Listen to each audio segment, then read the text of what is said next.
Alright, now, we should be live. We should be. Yes, correct. Yes.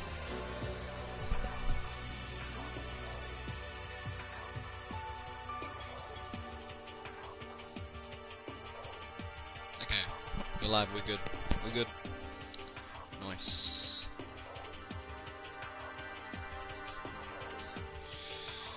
Alright, let's go. Chapter 3. Alright, right, so we finished off, we had a meeting, Yakuya and Toko, actually no, Toko showed up, because Toko doesn't, well, Toko didn't show up, Genocide Jill did though. Toko didn't, but that's whatever. So, Genocide Jill showed up. That music is so loud. To me at least, because I've got my things turned up all the way, but... Right, so... I guess we're gonna... Oh, you're right, what am I doing? We have to go look for, the new sections of the school, because there should be the 3rd floor open now. Go here. What's up? Could it be? Nothing's changed on this floor. The only difference is the gate blocking up the stairs leading out to the 3rd floor is gone. I guess it's where they want us to head next. What kind of crazy stuff is up there? Well, that crazy stuff is exactly what we're about to find out. Alright. The 3rd floor of Hope's Peak Academy. I wonder what we're gonna find this time. What's up here? Well, alright, let's see. Let's look around. First interesting thing I see is a rec room. We have a rec room. Okay, we got billiards, chess. That's not chess. I don't know what that is. It's definitely not chess, though. So this is... Let's see. A recreation room. A place for students to come and relax. I never would have imagined a school having a place like this. Well, no normal school would. It has Othello, shogi, even a dartboard and a pool table. And look at this. They have even provided us with a remarkable number of magazines. Isn't it wonderful? Those will certainly be helpful in keeping our boredom at bay. Listen up! Ring, ring, ring! Hello there! Allow me to expound. We've got fashion, motorcycles, martial arts, video games, baseball signs, all kinds of magazines. Ba-bum. Oh, but nothing dirty. This is a school after all. If you need a quick fix, check out the swimsuit mags. So then... And will you be adding to our collection as new issues come out? Too bad! Sorry, no can do. Even if I wanted to, right now magazines are kinda what? Watch out! Oops! Nothing. Never mind. No. Anyway, that's it for my explanation. Bye-bye! What he just said. I know, right? It bothers me too. Most unfortunate. Life here would be that much nicer if he could add some new issues once in a while. How disappointing. Really? Alright, well let's go look around the room. So we got magazines. All different kinds of magazines here on the shelf. They even have a bunch of monthly comics, but without getting regular updates, what's the point? Yeah, true. There's even a dartboard. Did Monokuma put this here, or was it always part of the school? Well, it was obviously something Monokuma did because it's got the Monokuma logo. A pool table isn't normal school equipment. Is this thanks to Monokuma, or did the school buy it? There's a table here. It's kind of similar to the desk in the classroom, but also kind of not. There's a copy of Othello here. I'm pretty bad at it, though. I don't know what that is, so we'll go with it. We got a locker. It's a beat-up old locker. It doesn't seem especially important right now, so I don't need to open it.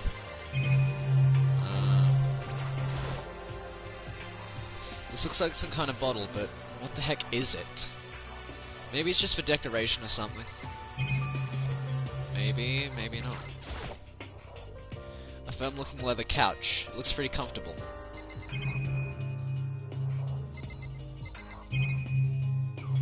Alright.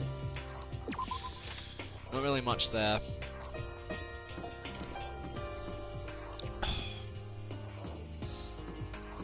Oh, we got Kyoko. It would seem... So the third floor opened up this time. After a brief investigation, it looks like there's a physics lab and an art room. I also found a huge machine of some kind in the physics lab. I wonder what it does. Alright. Let's see here. Oh, art room. Hifumi in here, question mark? Yep. Hello, Hifumi. Something about it seems off, or multiple somethings. Of course you know. Well, well, look at this equipment. It certainly scratches that artistic itch of mine. Art supplies, of course, but they've also collected all kinds of sculpting tools. So, Hifumi, do you like sculptures and figurines and stuff? Yes, indeed. Well, normally I limit myself to 2D, but figurines are like borderline 2D, so it's okay. I don't know how that's borderline, but okay. I'm a fan of Chiranbo, Pumpkinhead, and I especially admire anything that's super... Sabaru Ronpongi Nix. Chiranbo's ability to express the movement of muscles is exquisite as seen in his Mama Cat series. Pumpkin is the little sculptor fairy, representing the century's greatest quality. Sabaru Ronpongi, meanwhile, is known for his Mecha Musume series, which led to a worldwide tour. Truly, they can only be regarded as the Elite Four. But one of your elite is missing. You know nothing! Well, the Elite Three just sounds stupid. Just sounds stupid now, doesn't it? Yes, indeed. Besides, that empty seat rightly belongs to me.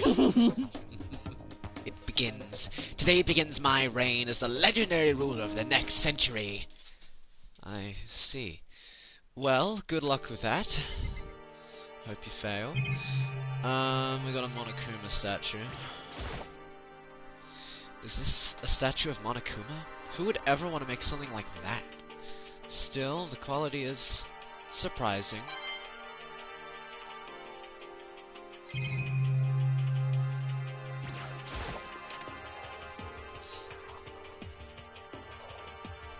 Okay, interesting. This is the repository that's attached to the art room, so wait. Is that Mondo and Leon? There's something on the floor. It looks like a picture. But as I stretched out my hand to pick it up, almost as if on its own, my hand froze. Oh shit, Enji here. Okay. Huh? What I saw in that picture was Chihiro, Leon, and Mondo. And they were smiling. What is this? Questions started racing through my head, one after the other. Why is it only these three people? What are they doing together? How come they're smiling like that? When was it taken? Who took it? Where's the camera they used? How'd they get it developed? And in the picture, the window in the classroom, there's no metal plate covering it. That's interesting. Which must mean wherever this picture was taken, it wasn't here at Hope's Peak? But there was no time to find an answer. All the questions floating around in my head were quickly drowned out by... That's mine! Give it back! Monokuma appeared out of nowhere and snatched the photo, and any chance I had at answers evaporated. Ah! You peeked, didn't you?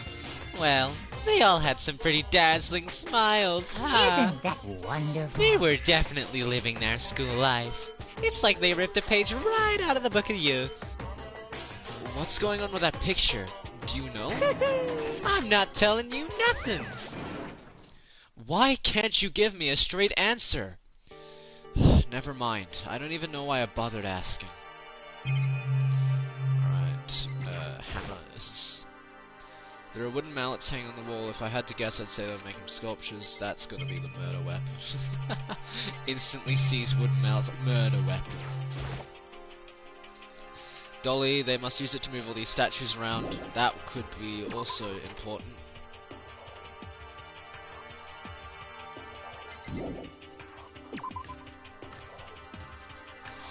Alright, what else do we got here? So we got a storage area, a rec room. So we got 2 more classrooms, and then we also have... There is a 4th floor, by the way. We also have... whatever this is. What the shit? This is the physics lab. It's less like a classroom and more like some kind of research institute. Hey, you doing good? Hey, Taka, don't you think this place is like some kind of research institute? Still no reaction.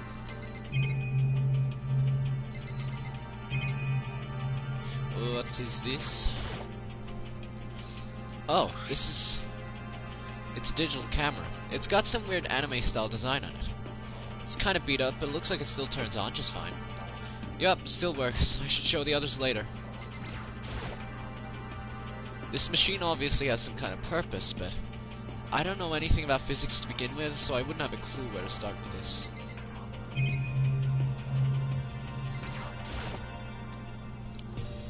What's up with this ridiculously big machine?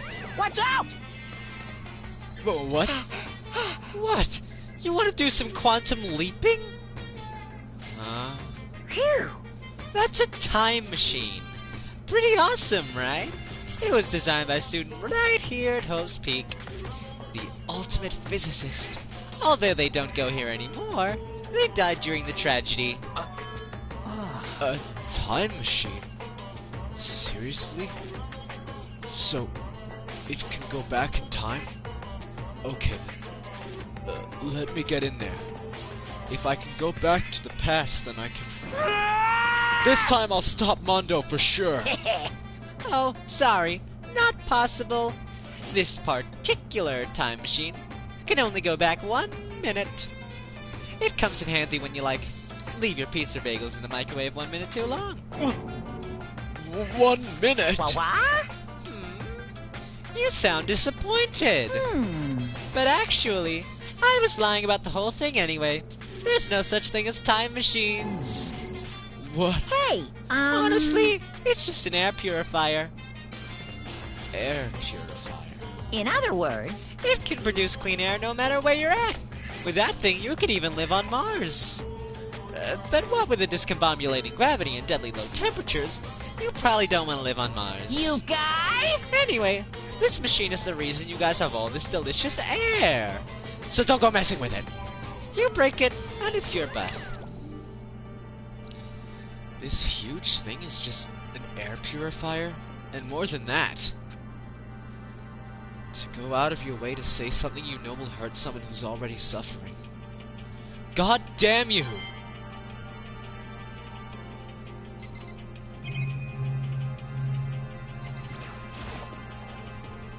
You must use these physics experiments and stuff. There's materials, pulleys, steel plates, magnets, and all kinds of stuff I don't even recognize. Huh. Look around a little bit more. Like this.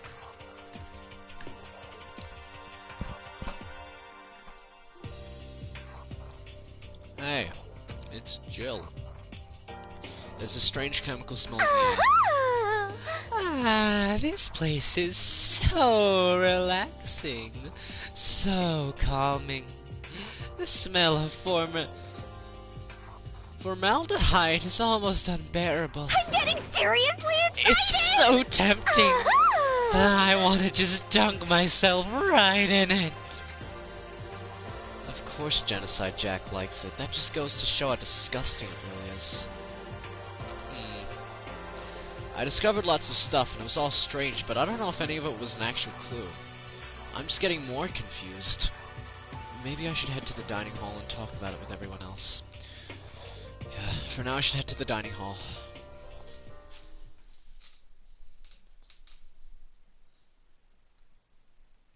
When I got back to the dining hall, the first thing I noticed was... Hina? I tried to talk to her, but my voice was immediately drowned out by the others as they rushed into the dining hall. Huh? I thought she was sick or something. Everyone rushed past me and crowded around Hina. Being surrounded by everyone like that, Hina looked really uncomfortable. Hina. Are you feeling better already? Yeah. I ate a few donuts and that really helped a lot. You do love those donuts. But wasn't it your stomach that was hurting? Well, Well, my stomachache kinda made me hungry, so, you know. I guess my memory's kinda fuzzy lately. They say that a goldfish will eat however much food you give it, even if it's about to burst. Miss Asahina's pretty much the same, it looks just like. a second. Hey, all of you of all people don't have any room to talk. Anyway, I was worried about you. Sorry. Besides that, you... Jeez, your knockers are huge. The heck? Did you convince him to double up on milk production? Bastard! Stay away from her, fiend. Anyway, first things first. We should talk about what we found, right, Taka? Right.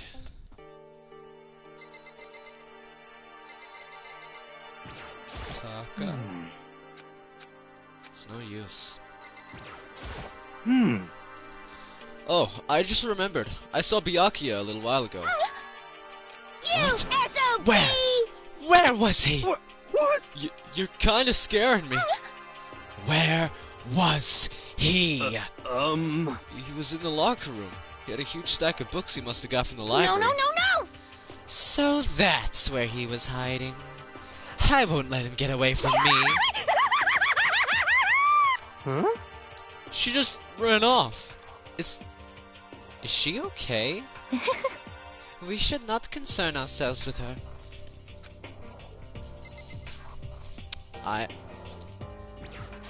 Correct. Okay, what'd you find? There was a rather remarkable physics lab on the 3rd floor. In the middle of the room, there was a machine bigger than anything I've seen before. Oh yeah, apparently it's an air purifier.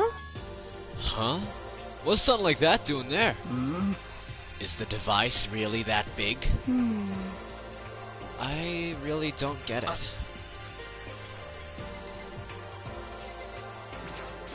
So, I wasn't able to help much with the investigation, but I did make one Could discovery. it be? It didn't happen to be a donut-related discovery, did it? What does that even mean? that's right. Never mind. It's about the nurse's office. Remember? There's one on the 1st floor, right? I remember, but it's locked. Yeah. Actually, not anymore. So then... Did you find any protein in there? Or even vitamin supplements would be fine. I did look, but no dice. Just a bunch of headache medicine and over-the-counter I stuff. see. That's disappointing. It is disappointing. Like the end of the world is already here. I'm not sure it's that disappointing.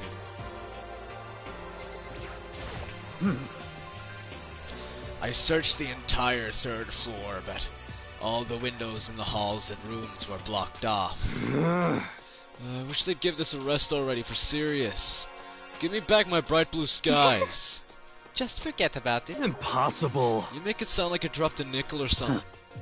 Just to be sure, I went from one end to the other, testing each metal plate.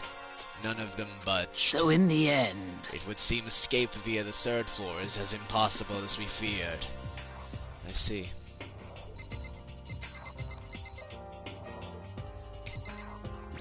Oh.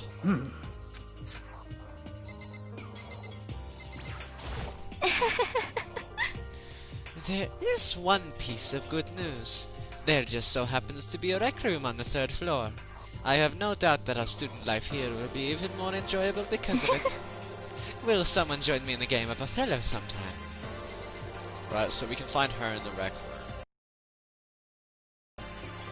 There was an art room on the 3rd floor and it had all kinds of gear.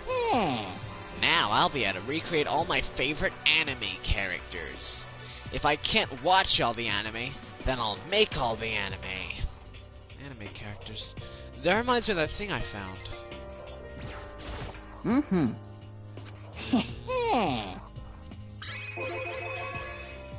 Oh yeah, speaking of anime, that reminds me. I found something while I was looking around. Perhaps. A digital camera? That's what it seems like. Does it still work? Yeah, it seems fine. You know? Well then, let's see it. What the heck? This thing is like a kid's toy. It looks like it can store like 5 pictures maybe. It doesn't have a timer or anything. Well, On top of that, its appearance seems questionable. Is this some kind of anime character? Strange. You know nothing! Rude? She's not strange. She's Princess Pickles from Demon Angel Pretty Pudgy Princess. Oh, you recognize this Afumi? Of course I recognize it. It's a super rare prize that was given away at a bingo contest at a big anime convention. You have any idea how much I had to pay that guy to get my hands on it? Wait, that's my camera! What? Damnation! Where did you find it? In the physics lab. It's my most prized possession. I brought it here with me, but I lost it the first day along with my phone. let's see. Why would it have reappeared in the physics lab? However, But look at it! It got all messed up. Like when someone steals a sticker from your collection or you buy a second-hand shirt. Well, that's it. Huh? That's it? It's not in this is condition. unforgivable! I don't need it anymore. But weren't you just saying how much it meant to you? Then may I have it? It might be able to find some sort of... I might be able to find some sort of use for it. If any of you would like to borrow it, please feel free to ask. Well, I can't really imagine if any of us are gonna need to take any pictures or whatever. Yeah, true. Okay, I've heard what everyone else has to say. So now it's my turn. Hey, can I tell you guys something? I found something that's kind of been bothering me. What? What is it? I found this weird picture in the repository. Apparently Monokuma took it. A weird picture? You mean like dirty? No, not that kind of weird. It was a picture of Leon, Mondo, and Chihiro all together. Why? Those 3? And the 3 of them were laughing. Oh, It showed the 3 of them together, laughing. When could it have been taken? And there's more. In the picture, there weren't any metal sheets covering the windows. well then. Then, the picture wasn't taken here. Let's see. But I don't recall hearing anything about them knowing each other before coming to this school. Well, You probably just imagined it. Monokuma cast a spell on you. No, I saw it, I'm telling you. hmm. But if it wasn't taken before he got here, or after he got here, How about that? I bet they're all still alive. They left the school and then took that picture. Is that right? That's impossible. After all, we saw it with our own eyes. They're all dead. Either murdered or executed. And they're not the only ones. Monokuma killed Junko. And then there's... Sayaka. That wasn't an illusion. It was real, I'm sure of it. They all died. There's no way any of them are still alive. So we have to figure out when that picture was taken. Monokuma most likely forged it. I can't imagine any other possibility. Forged. Is that all there is to it? Stay focused, man. Don't let Monokuma's bullcrap sidetrack you. He's right. But more importantly, on another topic, there is something that has been bothering me. I would like to discuss that. My camera's trying.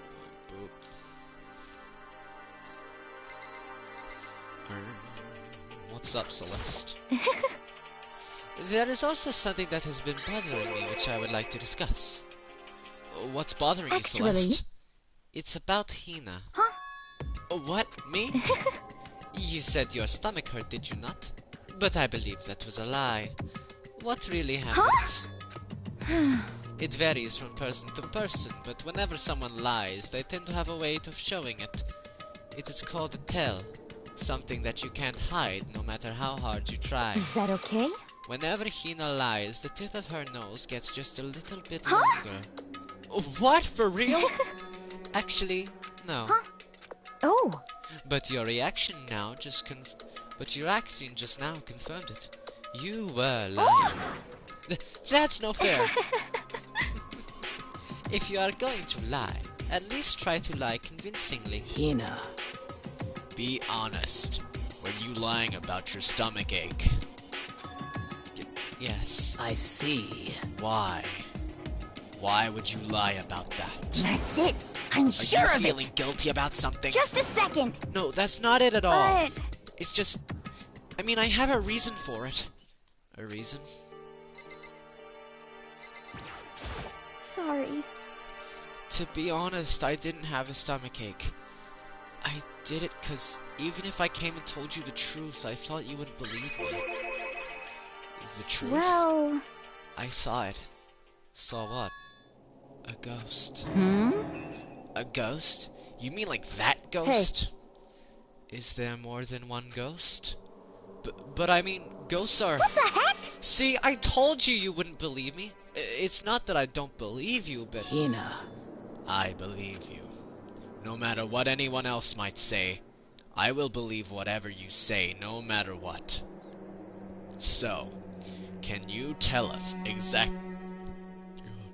So, can you tell us exactly what happened?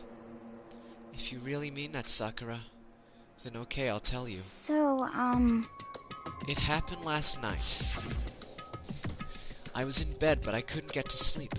I just kept thinking about everything that's happened up till now. I ended up just getting more upset. So, to try and cheer myself up, I thought I'd go get some donuts. Donuts again? honestly. And you ignored the rule regarding Sorry. nighttime. I know, sorry. I feel really bad about Hina. that.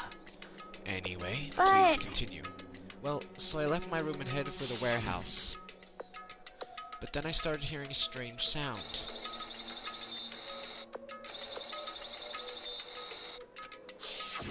Well, It was coming from the direction of the bathhouse, so I headed that way. The locker was halfway open, so I took a look inside. And I saw a human shape surrounded by pale green light. There's no doubt who it was. Chihiro. It was Chihiro. Say what? Oh No way! Ghost? honestly. It is simply not possible. You must be mistaken. Just as in most cases of paranormal activity, it was born from your weakened mental Well state. Then all we have to do is go see for ourselves, right? Let's just go to the bathhouse and see what Hina saw. It is a waste of time. Maybe, but there's no harm in it, right? If we don't find anything, that'll be the end of it.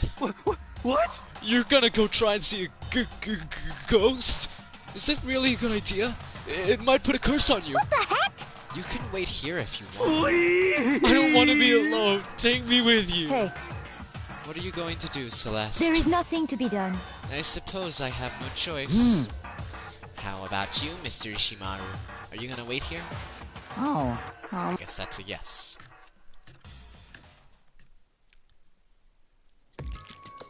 So, I saw it right here in the dressing room. I'm getting goosebumps. Come on, come on. La Cthulhu Than. Please. Shut up! What if he actually shows up? Hina. Where was it you saw Chihiro's ghost? Well, I heard a sound, and when I opened the locker, I saw a kind of pale outline of Chihiro.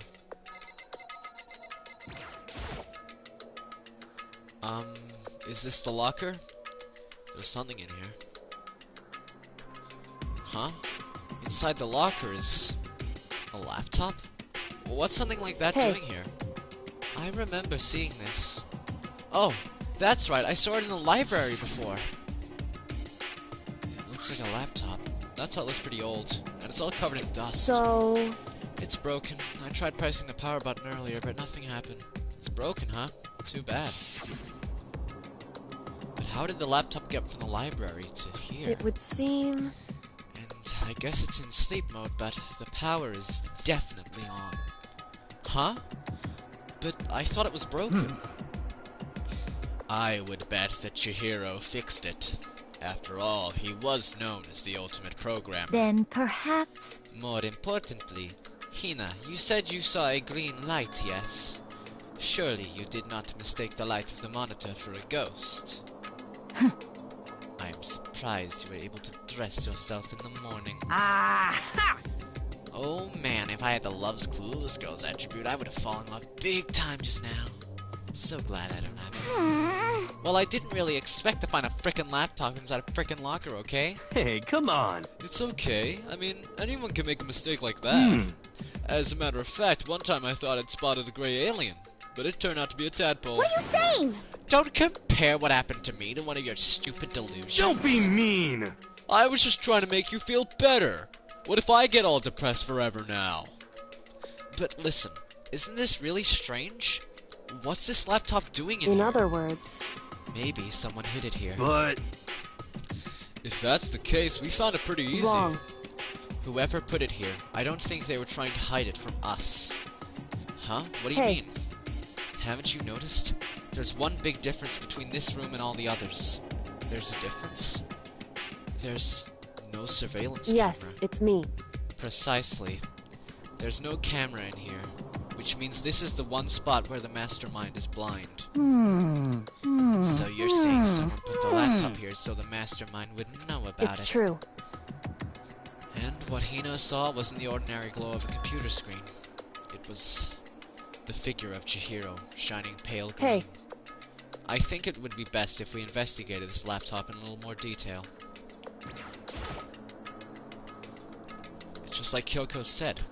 The display isn't on, but the laptop definitely has power. So then, So first of all, we have to wake it up. Right. Display instantly began to glow a pale green. There are a bunch of different icons on the desktop. hey, There, the icon on the far left. What is it? It says alter ego.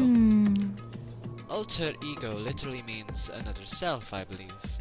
In the field of artificial intelligence, it is not uncommon to create different aspects of a personality. You can consider it something like a pen name. Makoto. Could you let me see it, Makoto? With that, Kyoko moved between me and the computer. She moved the cursor over the alter ego icon, and when she double-clicked it, the screen suddenly went dark. And then a voice spoke to us. Master, you're here. Chihiro's face appeared, taking up the entire display. oh no! It's a ghost! Buddha and sweet baby Jesus, save me! Calm down. It's not a ghost. What? Huh? Um... Then what is it? Anyway, I'm sure if we just talk to it, we'll find out. What are you? And then... Hello, nice to meet you. I'm Chihiro Fujisaki. I always get so embarrassed introducing myself. That voice. The tone and everything. It's Chihiro. I knew it. Alter ego. I've heard about this kind of AI program, but I've never seen one for myself. AI That's right. program? It's how Chihiro earned his title of Ultimate Programmer. The AI lives in a computer, and by repeating different tasks, it gains knowledge and grows bit by bit. Apparently, Chihiro used a support vector machine and reinforcement learning to develop it. Eventually, he came up with a breakthrough in an artificial intelligence design. Support vector machine? Reinforcement learning? It's true. To put it simply, it's a learning method for computers. If you want to know That's it. more, I'm sure of it. Just Google it, okay? No. In other words, In other words... What? In other words? There's nothing to be said in other words. Ugh. Some say that an AI like this might someday replace people. Oh, that's just fantastic, isn't it? Oops. I don't know how I managed. And that is why it's called alter ego. A fine choice, then, I must say. Right. Oh, how did I went around? Now it's inside out. Ah, I hate cold feet. They're annoying.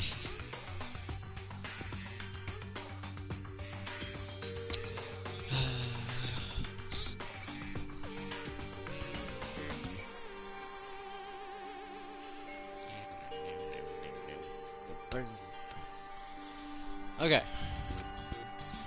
It can create memories, have thoughts, and grow up. The process isn't much more different than how humans work. If you were to raise your own AI that way, it would make perfect sense to refer to it as your alter ego. I see. A second perfect personality that can never forget or grow old. That's what Chihiro created.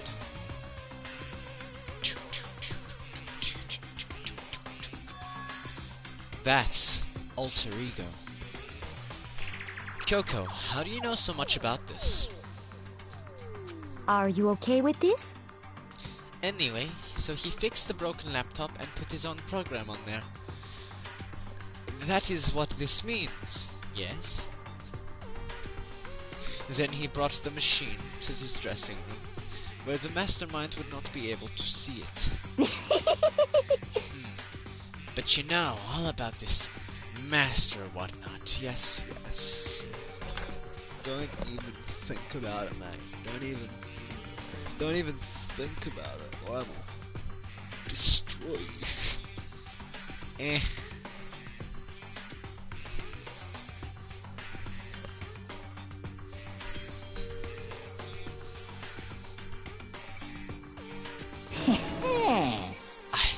I believe I'm on fire. Huh? I thought you were only in a 2D. Da da da da da! This is the most excellent 2D possible.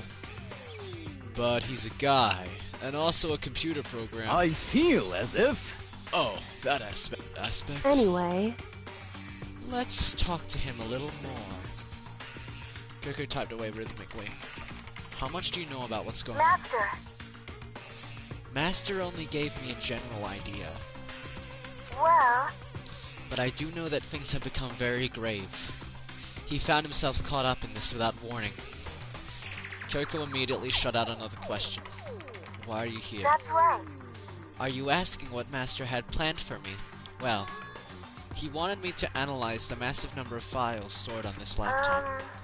I believe the files are related to the school, but the protection on them is surprisingly strong. So it's taking me a little longer than I thought. Master, But here's what Master must have been thinking. The fact that the files are protected so tightly means they must contain some important secret. For example, perhaps, the secret of this school. While I was busy struggling to make a sound, Kyoko pushed forward and asked her next question. How much longer until everything's unlocked? that's right. It's gonna be a while. Leave it to me. But I'm definitely gonna do it, so you can just leave it to I me. see. So because of how long it would take, he designed an alter ego to handle the workload. Smart. It also means that the work remains uninterrupted even after his death. Once again, Kyoko typed quickly. Keep it up, but be careful not to let the mastermind notice you. That's right.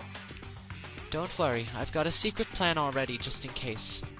Actually, I can see what's going on using my built-in webcam, so if anyone suspicious shows up, then I'll just scream for help real loud. It's a pretty basic plan, I have to say. Yes, indeed. That is fine during the day, but nighttime is a concern. Huh? Why? Are you okay with this? Have you forgotten? All our rooms are completely soundproof. Once we close our doors, he can scream as loud as he wants, but we won't hear a thing.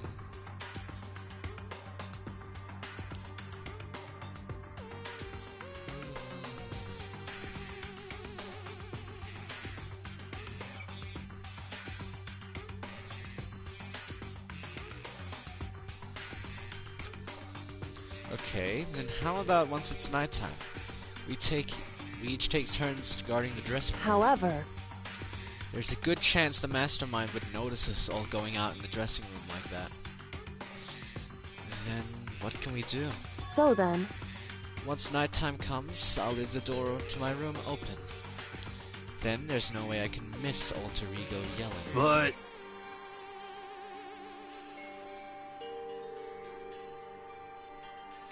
But, if you leave your door open all night, It's true. there's a chance I may become a victim myself, I know. However, But I'm not as weak as you may think. I wouldn't go down without a fight, I assure you. There's an undeniable strength in her voice. When she said that, she was totally confident she would be okay. That confidence was somewhat similar to Byakuya's tone, but at the same time different. Yeah, it had an entirely different feel for sure. Like someone who'd been dropped into a battlefield versus someone who'd been born on a battlefield. I felt like that was the fundamental difference. I was pulled out of my thoughts by the voice suddenly emanating from the laptop. So, Would you mind if I asked a few questions? I hadn't seen Master for a while. When you got here, I thought it was him, but... Is Master... Yeah,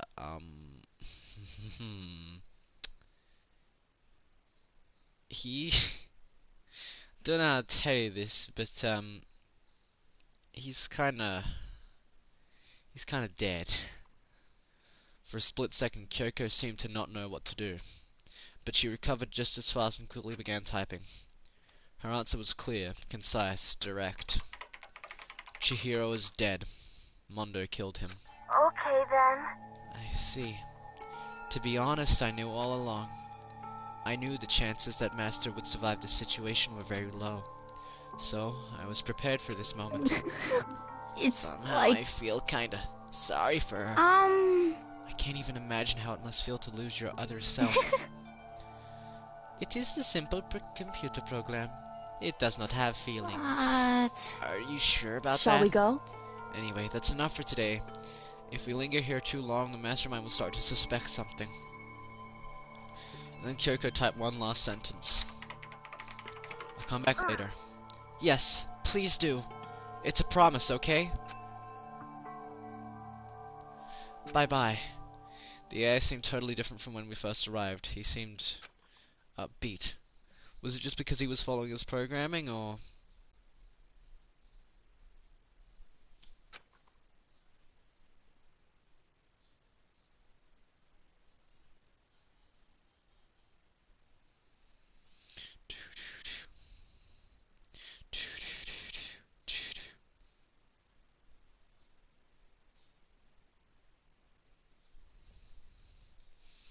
Could it be... What's wrong You here? know? Oh, nothing. I was just wondering if we might be able to get this laptop online. Then we could call for help from the outside. But this is just a dressing room. I don't think you can get online from here. Well? Well, if we can take it out of here and find someone that does have online access. That's way too dangerous. The mastermind will find out in no time. Oh, yeah. True. Indeed. There is no time for taking needless risks. For now, I'll monitor the progress of the final analysis.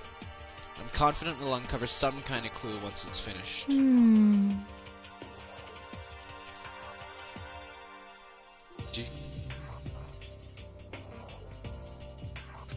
Of course. This feels like a detour more than anything else, but I suppose it can't be helped. Well, for now, all we can do is wait for Alter Ego to finish his work. You know? So, should we get going? It's true. Indeed. Goodbye. Be back, I promise. Come on, Hifumi, let's go. I suppose. Okay. We all left the dressing room. Okay. You know what else we'll see? Isn't it awesome? I ended up doing I ended up doing something totally awesome, right? And as if he'd been waiting for his cue. Uh-oh. Dun da da dan! Hina has gained enough experience to level up! What's the matter? So, what was this awesome something? Monokuma, What the heck? you guys all seem in remarkably good spirits. Did something happen? No, nothing in particular. Ooh, keeping secrets? No fair. I demand an exclusive interview. Denied, denied, super denied. What the heck? Yeah, just because you demand something doesn't mean we have to do it. Say what? Do it? You mean like, do it, do it? Huh? Wait, what? What do you mean, do it, do it? Disgusting. Ew, gross. You said do Just it. the worst. What? You said it first? We were just talking about going to the bathhouse. We have not had a chance to relax in some time. But unfortunately, the bathhouse is not divided into men and women sections. So we decided to do rock, paper, scissors to decide which group would go first.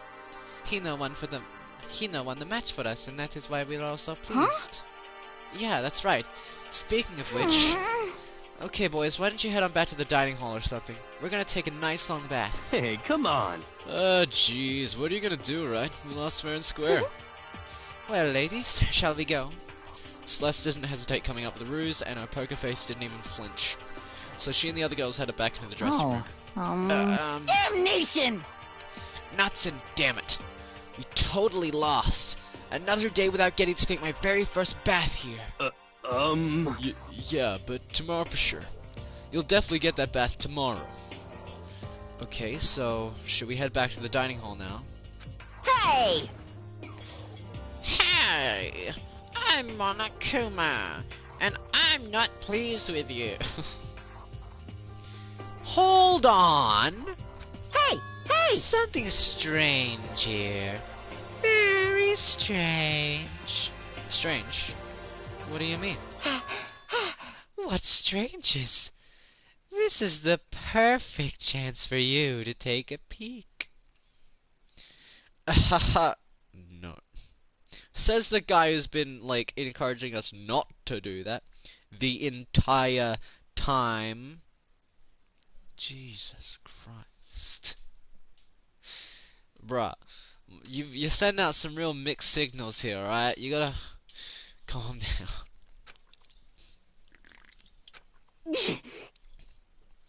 That's... Without a doubt. Oh my god, Hifumi.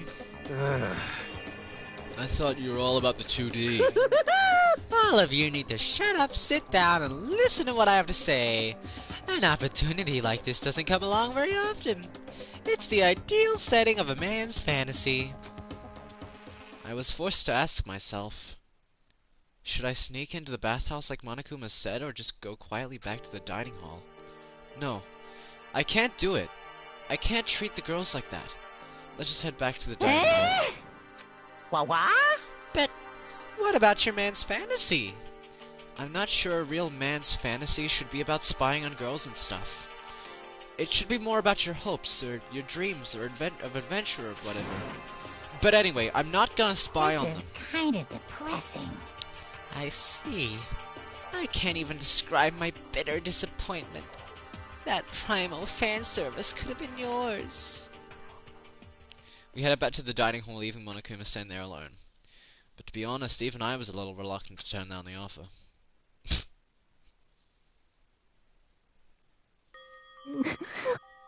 Shut up.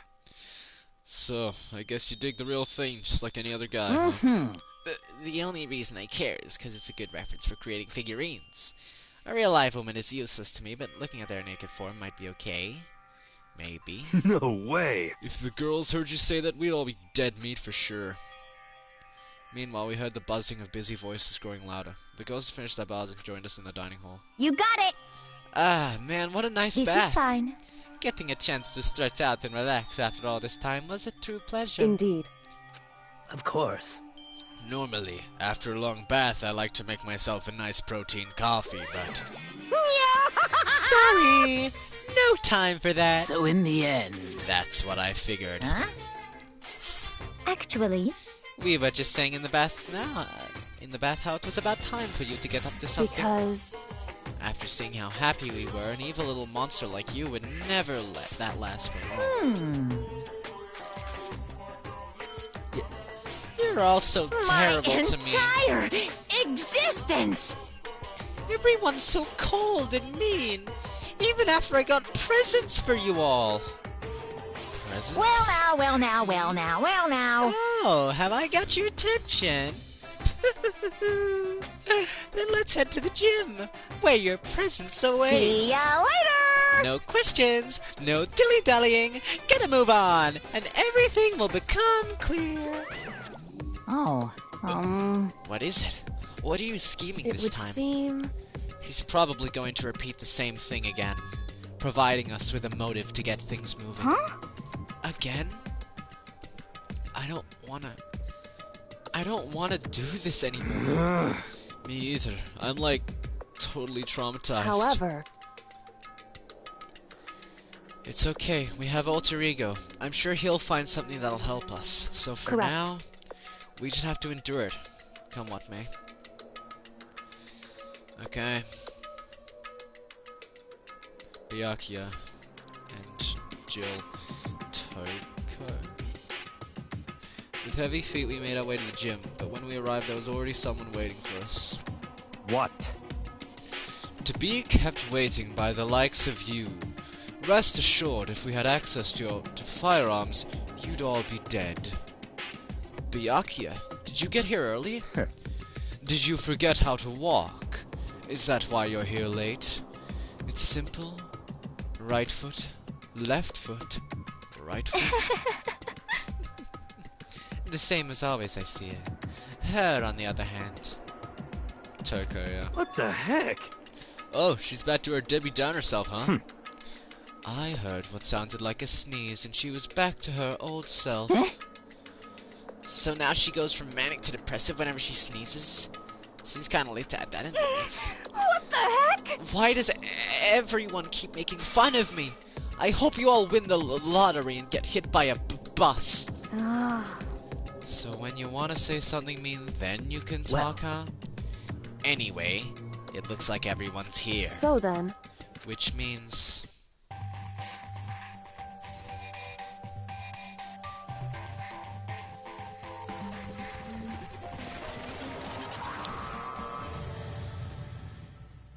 Oh boy.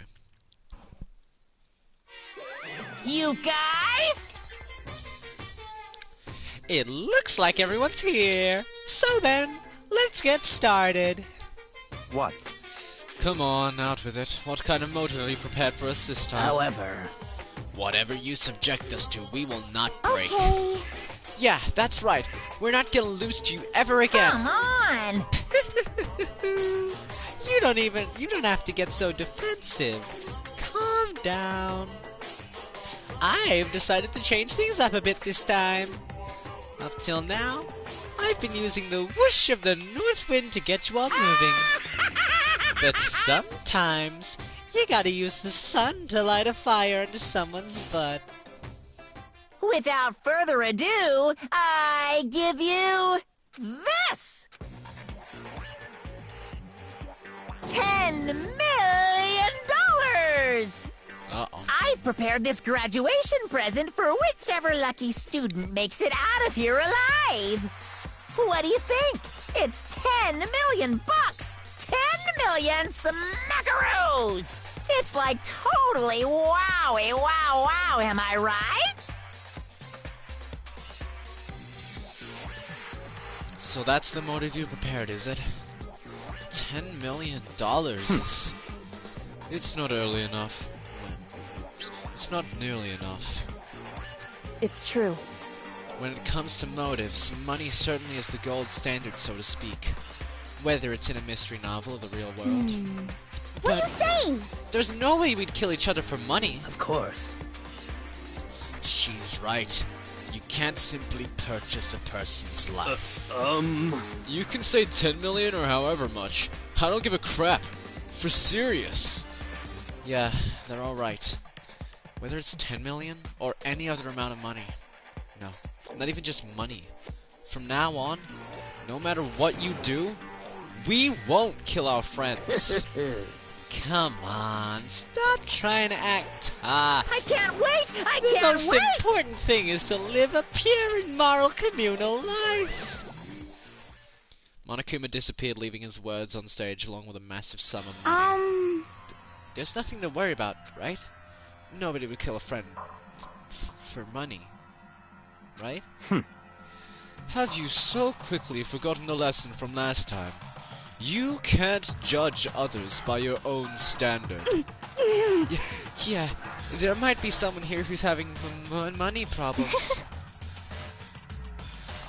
Personally, I've earned over $1 million from my gambling efforts. My life is comfortable. I'm telling you! Fumi, what about you? You know nothing! I'm a super popular content creator. I don't have any problem making enough to buy my comics and DVDs. Then Hey, just stop. Pressing others about their personal finances is ugly. Ugly? Don't worry. Either way, whatever's going to happen will happen without warning. That is the nature of this game.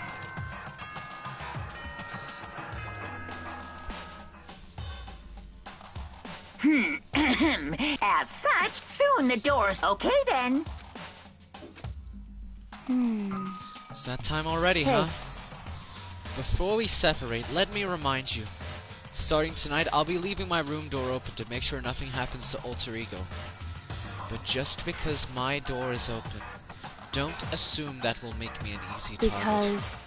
Or the predator may suddenly find itself the prey. Her voice was calm and composed, but it was clear she meant what she said. Okay, let's everyone just head back to our How about rooms. that? And don't think about that whole money thing, got it? Good. Let's break. How was that? Pretty good, right, Taka? Right. As soon as I was back in my room, I crawled into bed. Money. There's no way that's gonna get anyone to kill anyone else. I told myself that, but deep in my heart I was still troubled. After all, I thought the same thing last time about having our secrets revealed. Even if the reason for it seems completely nonsensical, a murder can still happen. That's the lesson we learned. But this time it's different. I'm sure of it. Because of the program Chihiro left behind. Alter Ego. We finally have some small hope to grasp onto. As long as we have that, then I'm sure.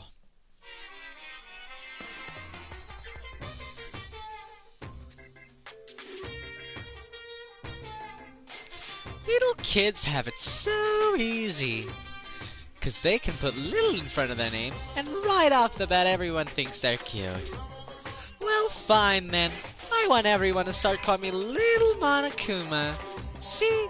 Just by adding that, my cuteness goes up by at least, like, 10%, right? Yeah, the world doesn't have nearly enough Lils. More Lils would lead to the salvation of the world. Just imagine. Little arsonist, little war criminal, little destruction of the environment. Little hit and run, little death tax, little Great Depression. Even the darkest subject can suddenly become brighter.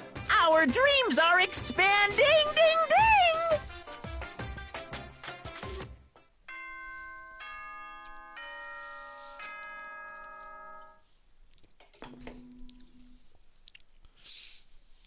Good morning, everyone. Get ready.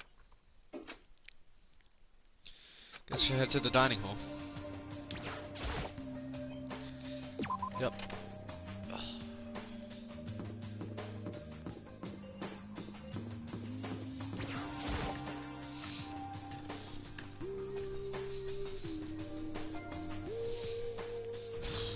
Could it be? So, the people here today, same as yesterday, just us 7.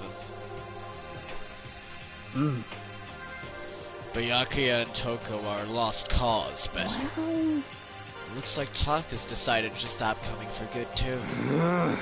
It's like he's just given up. Poor people aren't as tight as he is. When you snap hard. I wish there was some way to make him better. On another topic, Kyoko, did everything go right last night? Indeed. Yeah, I didn't have any problems. I went and checked on the laptop a little while ago, and there wasn't any problem there either, but... Kyoko seemed to hesitate, but... It's related to this case, so I suppose I should be blunt. Anyway... I have to make a new rule. Using Alter Ego without permission is prohibited. Someone going in and out of the dressing room would draw unwanted attention from the master. Oh, I would have thought that would be obvious. Why do we need to make a rule about it? well, That's a good question. Do you have any thoughts on that, Hifumi? Oh, No, it's just like you said. We all need to be very careful. Say what? Whatever, let's just hurry up and eat. We don't have time to stand around flapping our lips. What? Jeez, why are you talking like a pissed off drill sergeant all of a sudden? Because he's an awesome as well. We had breakfast in a rush and head back to our rooms.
What's that? Oh, it's Crazy Diamond. It says JoJo on it.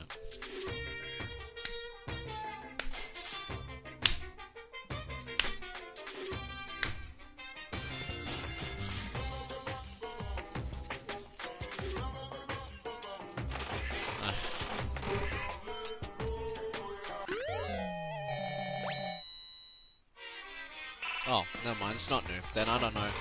I don't know what that was, but that was that definitely said JoJo. Nice.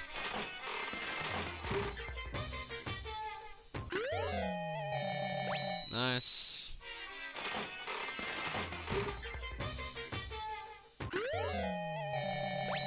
Nice.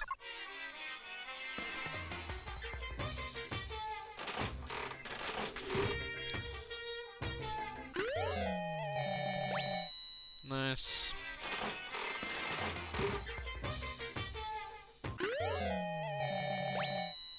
Nice.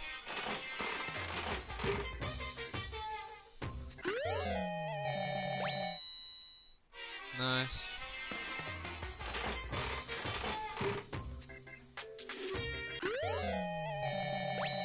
Nice.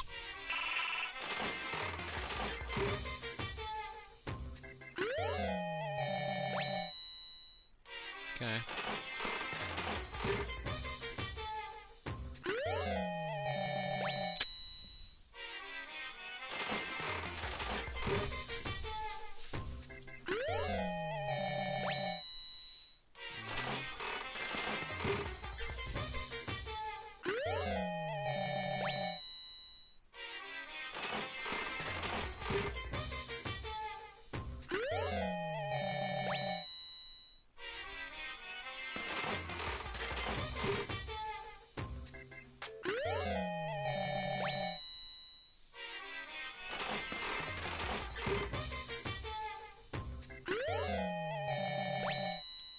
This is so fun.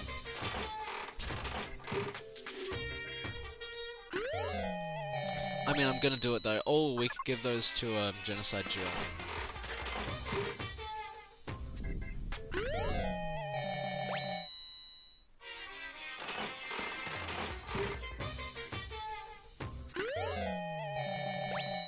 Nice.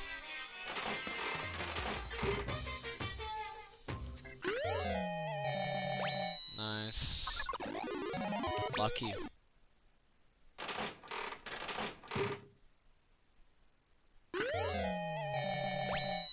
Neat. Lucky!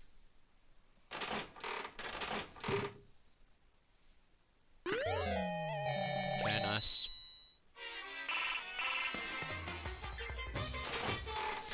Three luckies in a row, that's pretty good. Got an item, nice. Two luckies in a row, not three, sorry. I got three things in a row. Which is pretty damn good. Yeah, this is where we're gonna start losing most of our coin. Alright, what's that?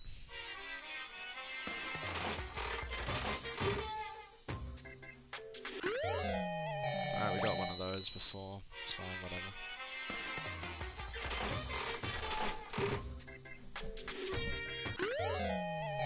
Nice.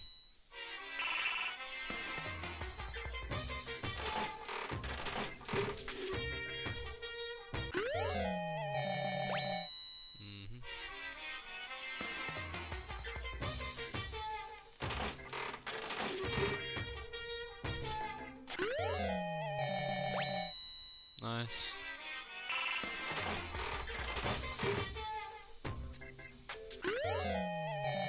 Camera.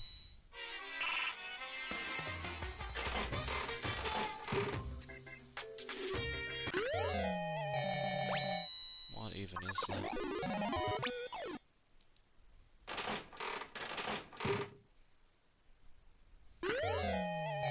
Nice.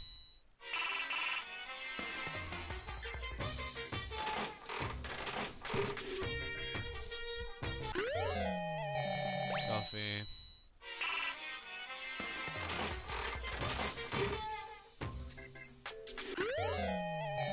Glasses.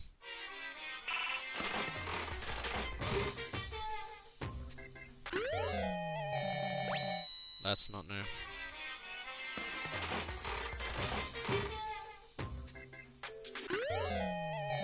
Well, that's new. Make it as low as possible. That's new, nice.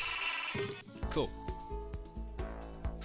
Alright, we got a few presents, I think. We got a few.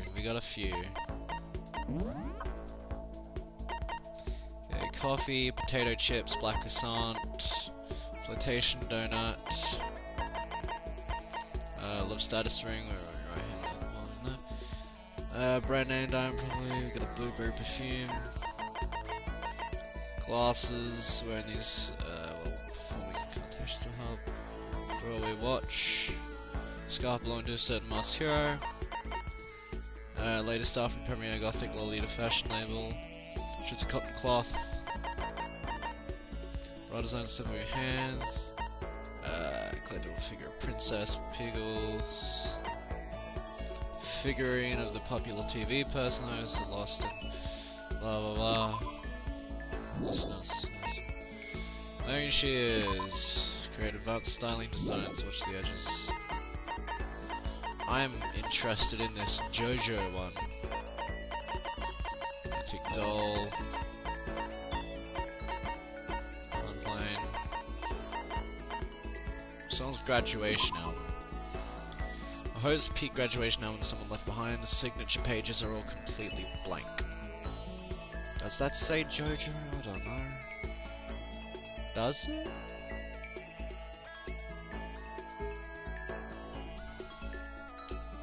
Oh, that might just be the year.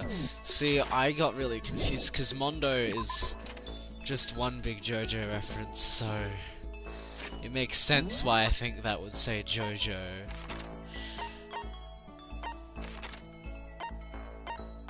Kyoka is in the physics lab, okay. Let's go physics lab time.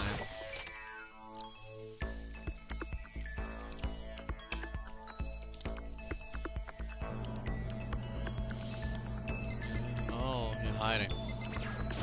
Whew. I have to put all my energy into watching out for myself. I don't have time to worry about anyone else, so talk to Coco for a while, yeah. Correct. You want to spend time However, with me, but I don't have anything to say. Are you okay with that? So let's talk Coco in silence. Coco and I grew a little closer today, would you like to... yes.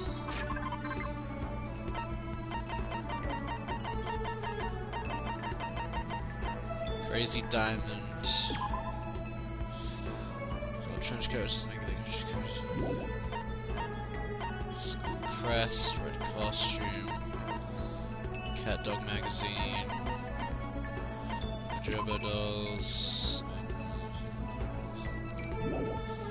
Okay, I'll give that to what's his face. Many people use these to exfoliate and remove dead skin from the body. His graduation album. His handbag. Good for fanfic fans. Please, save me. I'll flip the switch on the bottom to switch.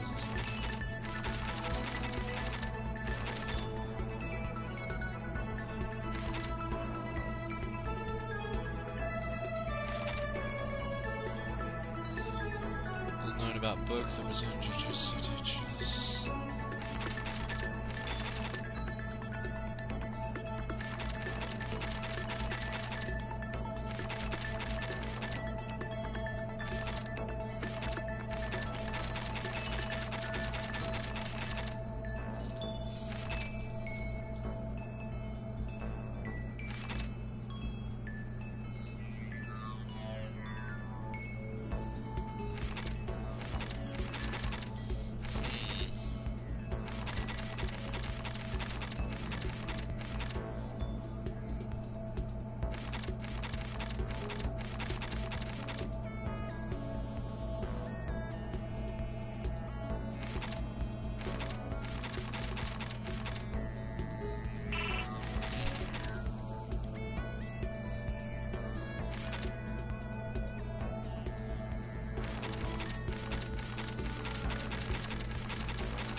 Coffee bean. Alright, I don't know what to give her, so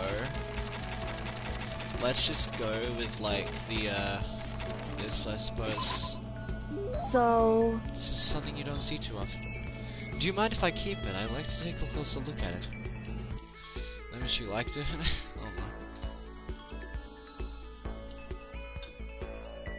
What should I do now? Sounds like someone's here. Taka! Is it true? Can I really see Chihiro? Huh? You mean alter ego? He's still alive? No, not quite. Let me see. I want to talk to him. Taka. The way he is now, there's no way I can explain what's going on to him. Kyoko said we're not allowed to use alter ego, but even so, I can't just leave him here like this. Okay, why don't we get going?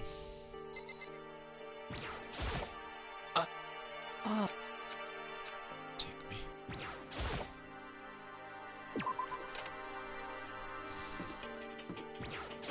Just a second. Hey. It's probably best if you don't drag him around with you too much given his current condition. Kyoko looked at Taka standing behind me. Yeah, I know that. I was getting kinda hungry, so I could head to the dining hall warehouse or something. Well then, I guess that's okay.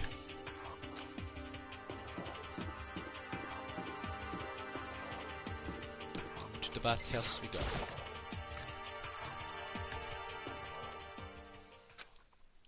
Okay, so there's a laptop inside the locker, understand? And on the laptop there's a program called Alter Ego. How do I talk to him? Well, you just tell me what you want to say and I'll type it in for you. Do you hate Mondo? And since I couldn't stop him, do you hate me? It was clear he was forcing himself to get the words out. From his mouth, from the bottom of his heart, he forced his weakened voice to make the sounds. Please. Okay. So, Do you hold yourself responsible? but... If Master could talk now, I think this is what he would say. Please, live your life for the both of us. It's impossible for me now, but you can still survive and escape. All of you. Hey, Taka. I was about to say more, but quickly close my mouth. The one asking those questions is Taka, right? Analyzing all available data, that's the only conclusion I can come to. Master told me how close Taka and Mondo had become, so that must be why he feels responsible. The screen suddenly went dark, and what appeared next was... Stop fucking around! You're not letting yourself get crushed under the weight of that responsibility, are you? Gah. Yo, A man's only worth as much as the load he can carry. You get it, right, bro? Hell, what am I saying? Of course you do. That's... So, I'm sorry if I startled you. That was my attempt at a simulation, using the data about Mondo that Master had given me. I figured if Taka was depressed, that's the kind of thing Mondo would have said to him. yo. So, you're just gonna stand there, huh? Just wait for things to get better? Just take your time and get all depressed. Take the time to indulge your regrets. You might even start walking again without realizing it. Sure, that kind of mediocre thinking might work for some people. What if I said it was kind of a condescending tone?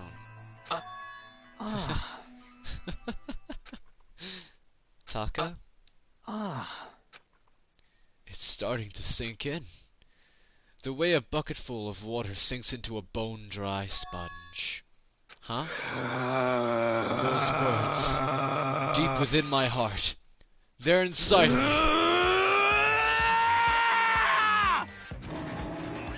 Taka? Who the fudge is Taka? Your F eyes. you!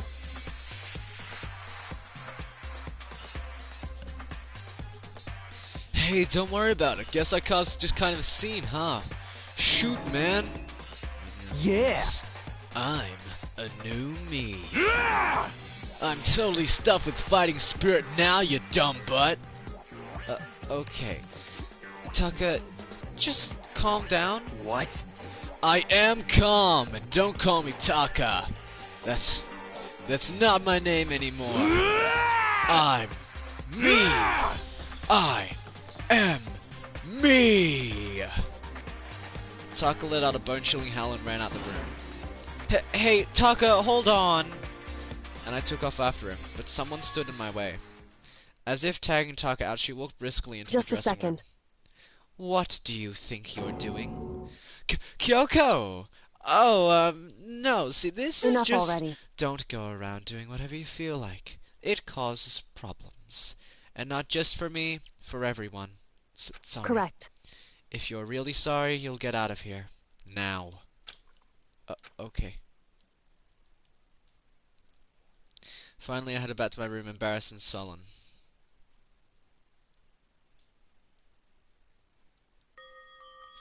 But still, what was with Taka's sudden freak out? I'm seriously worried about him. I don't know, man. I don't know. Things are seeming kind of strange.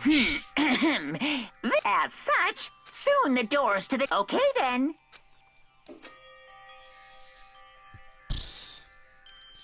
It's nighttime already. I guess I'll have to wait till tomorrow to figure out Taka's whole thing. For now, time to sleep.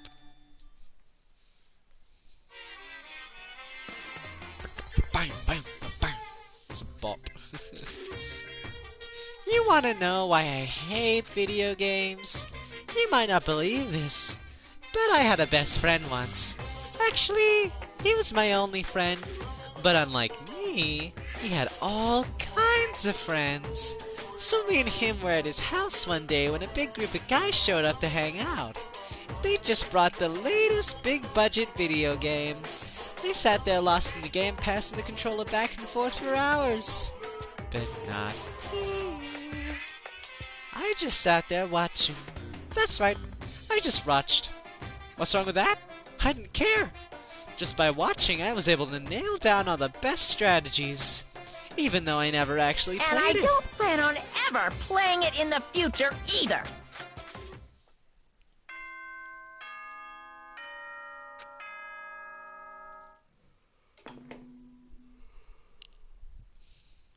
Good morning, everyone. Get ready to greet another beautiful day. Alright, I need to hurry up and get to the dining hall. I need to tell everyone what happened with Taka yesterday. Yeah, if they don't already know, jeez.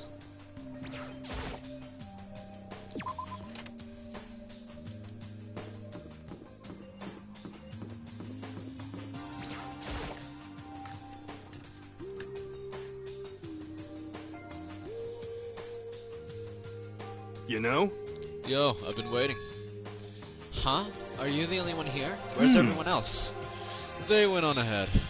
Went on ahead to where? Hey, come on. We can talk about it later. For now, let's go take a bath.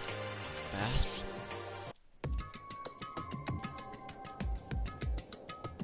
No!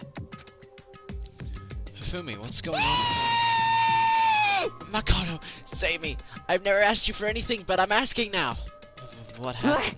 She's trying to kill me. Hifumi pointed at... Huh? Kyoko's trying to kill you? Whew. I never said I was going to kill him. I simply asked him a question. I'd like to know why he made the same mistake twice. The same mistake? What did he do? So... He snuck into the dressing room in the middle of the night and accessed alter ego without permission. And when I caught him last night, he was hugging the laptop and breathing strangely. Huh? What were you doing? Whew. I thought I made myself clear yesterday, but since being subtle didn't work, Listen to me. I suppose I have to clarify myself further. Please don't kill me. Wrong. I'm not going to kill you, merely instruct you. How very sad.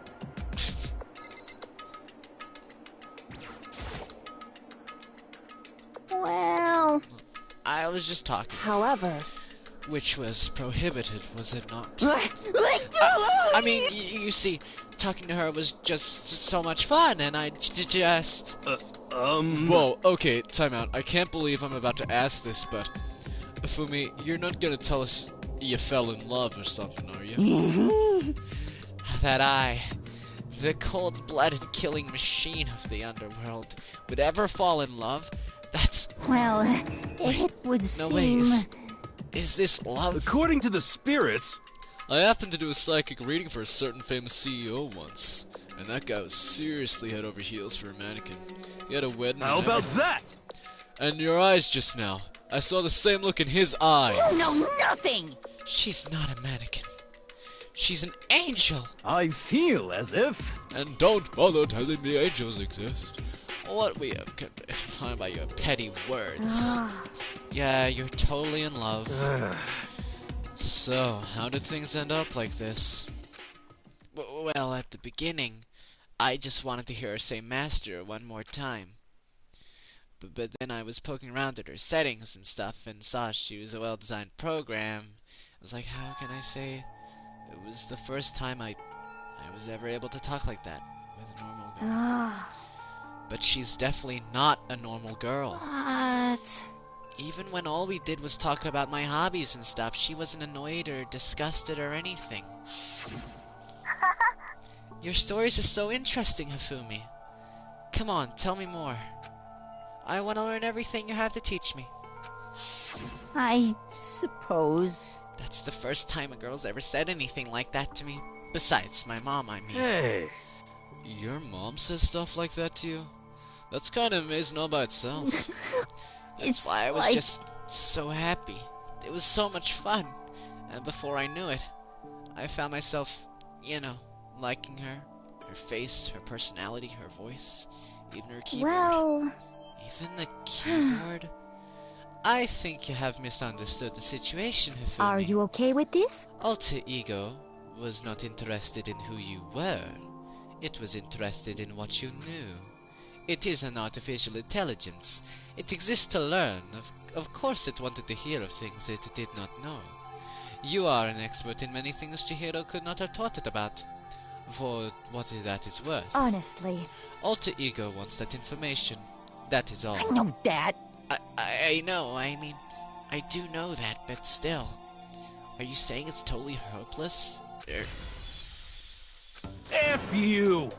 Hey, you jerks, I'm sitting here listening to you guys jibber jabber on about whatever. Yo! Oh, Taka, are you back? Who the hell's Taka? Huh? You? Listen up, I'm me, got it? What the heck? Huh? You're... who? What?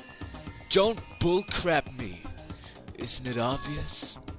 I'm Kiyotaka and Mondo. So, like, Kiyondo, I guess. I'm gonna stick a banana up your tailpipe. What? What?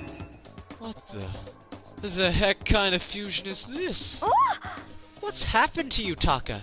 Actually, I told everyone what happened the day before. Well then. So, because of what Alter Ego said to him. Are you sure it's Alter Ego's fault? Maybe Mondo's ghost showed up and possessed him. Ghost? No, there's no such thing. What are y'all whining about? Come on! What? God, you're really cheesing me off. Hey, Hifumi. What? Yes? Yeah! I don't know what you're thinking, F but you! bro belongs to me. Yeah! Alter Ego. He's an exact copy of the one who gave me my soul back. And I'm not gonna let anyone else have him ever again. Fudging idiot. I'm afraid I can't allow that. What? So it would seem. I can't withdraw. Mr. Ishimaru, since I have this opportunity, let me say this right now. That's it. I'm Destiny sure of it. has bound me and her together in the Gordian knot of true love. Well, me and him have been melded together in the white-hot heat of friendship. Hey, come on, you guys. Moron! Talk down to me and I'll ram my fists right into all four of your vital points. Completely unforgivable. Well, I punch at the speed of sound, and I don't have my arm hair, so there's no Enough drag. already. Knock it off, both of Hey. you. This doesn't belong to any one person. Chihiro left him to all of us. We can use him to finally gain access to vital clues. Kyoko's right. If anyone dares disturb our peace any further, Hey! they'll have to deal with me. What? Anyway, Until Alter Ego has finished his work, don't do anything weird. Have I made myself clear? So? I can't hear you. Yes. Yeah! Got it. so then, Okay then, let's get out of here. We can't afford to linger too Hey! long. Are you sure it's okay to let them off with a warning? indeed. Yes, I have a plan. It'll be fine. After watching Hifumi and Taka leave dejected, we all went back to our rooms.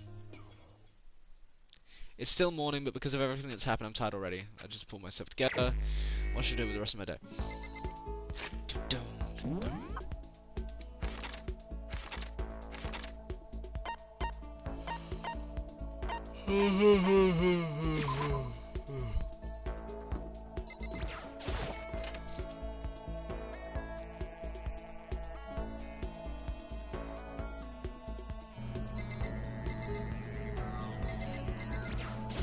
Whew. What's the matter? Are you keeping an eye on me? Don't worry, I'm not going to kill anyone. It's true. Alright, let's go to the dining hall. Drink some tea with Kyoko.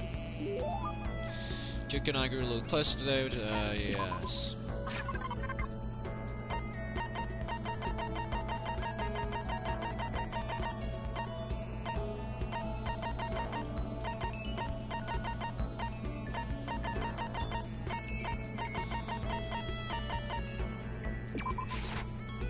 Hey, Uh-oh. Oops.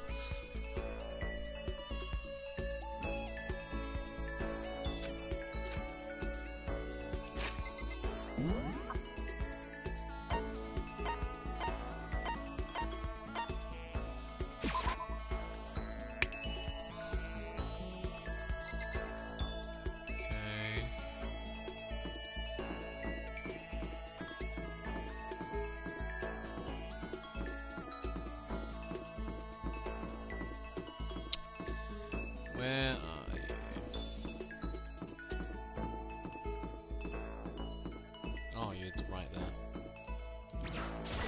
just a second. Certainly.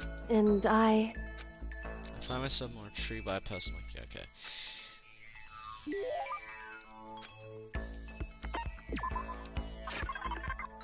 Do I have anything?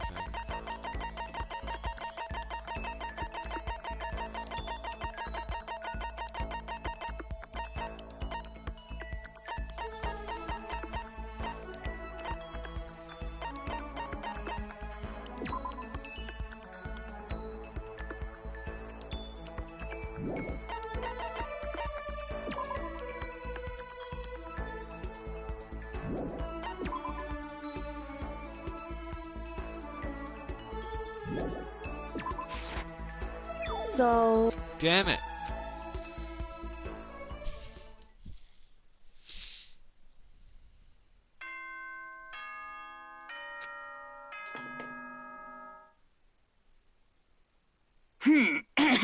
As such, soon the doors to the dining hall. The Okay only thing then. that I know what she would want is the notebook.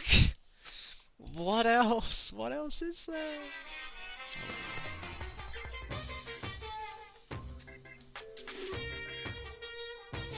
Happy New Day! I'm the kind of guy, I don't want to celebrate a new year. I want to celebrate the dawn of every new day. Because every new day deserves celebrating, Once so... again, Happy New Day! Okay.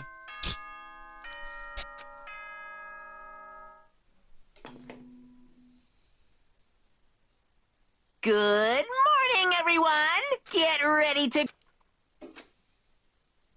Better get a dining hall.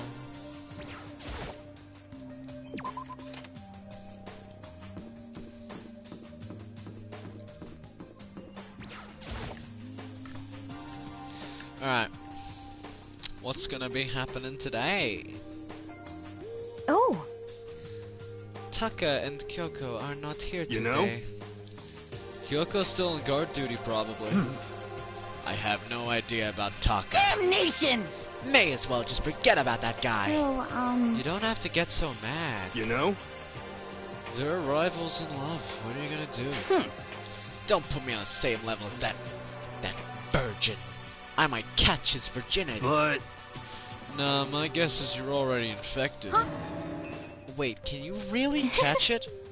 Stop being vulgar. Let's eat breakfast. But as soon as my hands approach my food... Huh? That voice? Oh, it's fucking... It's Jill, isn't it? Hi, how you going? So in the end... So it's you, Genocide Jack. And That's enough. Don't bother asking why we arrived at the same time. The answer should be obvious. I'll give you a hint. I'm wearing red lingerie today. I don't think anyone wanted to know. Hold on a second, you... have you reached that certain age? What's your top power level? Like 35, 22, 33? You start out big on top, then try and looking thinner down south. You SOB! Look at your melons, they're seriously gargantuan. Do you dunk them in milk every night or something? You're starting to freak me out. forgiveness! If you lay a finger on Hina, I will show you no mercy. So, what do you want? Surely you are not here to join us for breakfast. Naturally. Of course not. I came to hear a story. A story? A story that nobody's bothered to tell me yet. Are you talking about alter ego? Sorry, but we can't talk about that right now. What? Why not? Because of certain circumstances. Up till now, you haven't given a crap about anything, and now you're all concerned? I don't buy it. It's all clear now. I've just made a decision. When we get out of here, I'm going to feed your body to the vultures. What kind of messed up dictator are you? What? But isn't this a democracy? Or would you exclude those who don't fit into your tyrannical majority? That's not what we're doing. That's fine. Well, whatever. If nothing else, tell me what's going on with Taka. When I saw him yesterday, I happened to notice something seemed off. So, I was curious. Indeed. Taka has become utterly useless. Celeste, you don't have to say it like that. I see. Did his spirit collapse or something? Was he unable to withstand this environment? Those men who clothe themselves in the cheap fabric of justice aren't often the first to fall. But perhaps that will make things all the more interesting. Interesting. Such ignorance. Let me leave you with a bit of advice. Don't come to rely on false camaraderie, or you'll reap its bitter reward. What the heck? That's why you came? To give us that amazing advice? It seems I am unwelcome here. Then I will grant your desire and remove myself. Yes, yes. Yeah, let's get out of here. Stop talking. You don't need to come with me. Yep. You don't have to play hard to get, Master. You can just play hard.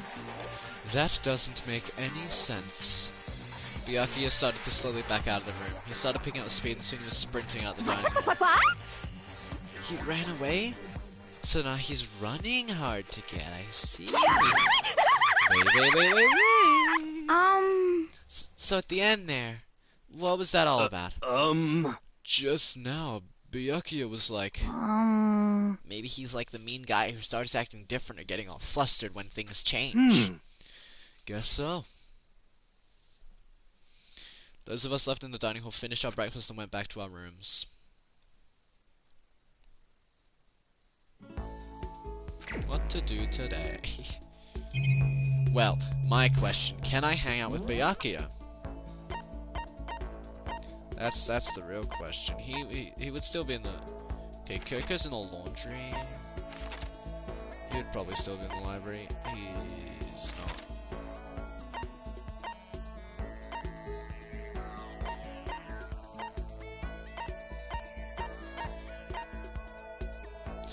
He's in the art room.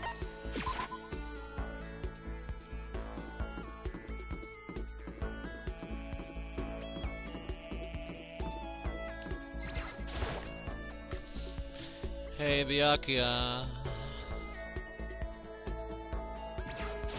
Such ignorance.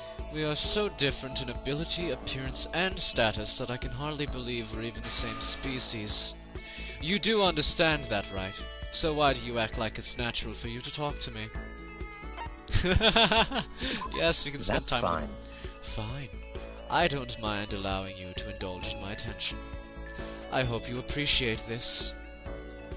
I spent time with Byakuya. Byakuya and I grew a little closer. Bullshit! Oh shit, let's give him a present. Let's give him a present. He seems very... what would he want? Probably would want Sun's graduation. Secrets of the Elma Palada. Applies another weapon to scapula or shoulder blade. He probably wouldn't want that. I think I would want that. Sign receiver. Maybe he'd want that? No, I don't have one because I gave it to the wrong person.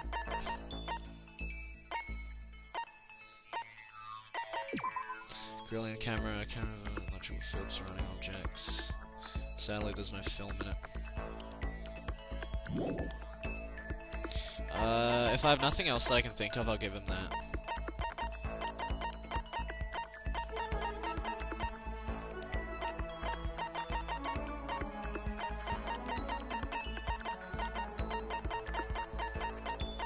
Alright, let's give him that, the camera.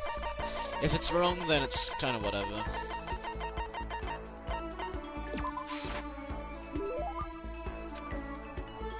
If you insist, I suppose I can accept it.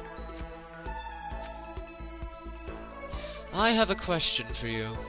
Huh? You That's do? right. Something's been bothering me for a while now, and I can't take it anymore. So, to answer my question, I need you to explain to me what exactly your ultimate lucky student title means. Oh, well, I don't totally get it myself, but what I do know is that I was picked at random from a pool of normal So, in students. other words... So, you just got into Hope's Peak by blind luck. I see. Well, that answers my question. What was the question? How a commoner like you, with absolutely no unique talents or abilities, could get into this school? Oh, I forgot to mention boring. How a boring, untalented, utterly generic commoner got into the school.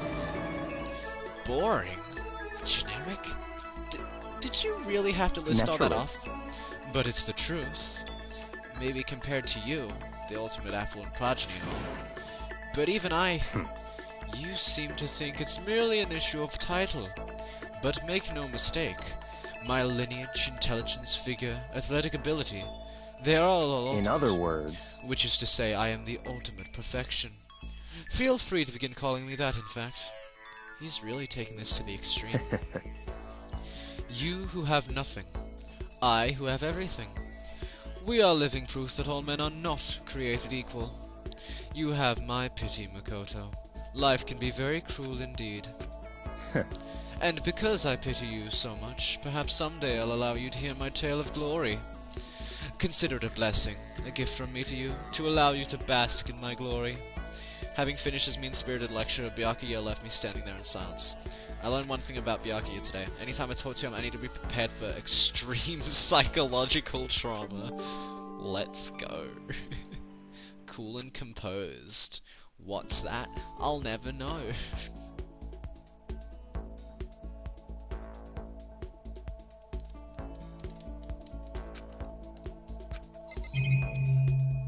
Well, first, I want to see what that school... Oh, I can't even check it! I can't even check it! That's... Alright, well, let's go to the map. He's in his room. Let's hang out with... What's her name?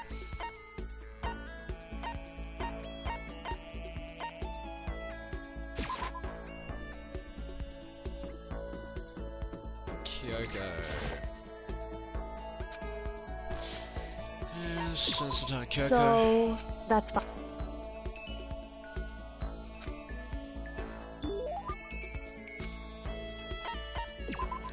I don't really have anything to give her, so it's kind of whatever.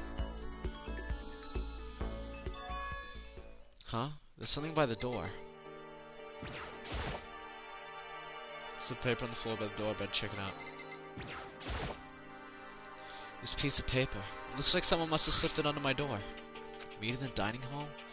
The handwriting is really good. But to want to meet up so suddenly... Who wrote it? And why? What's the point of calling me out like this? I'm kinda nervous, but there's no way I can't check it out now. Alright, let's go to the dining hall, I suppose?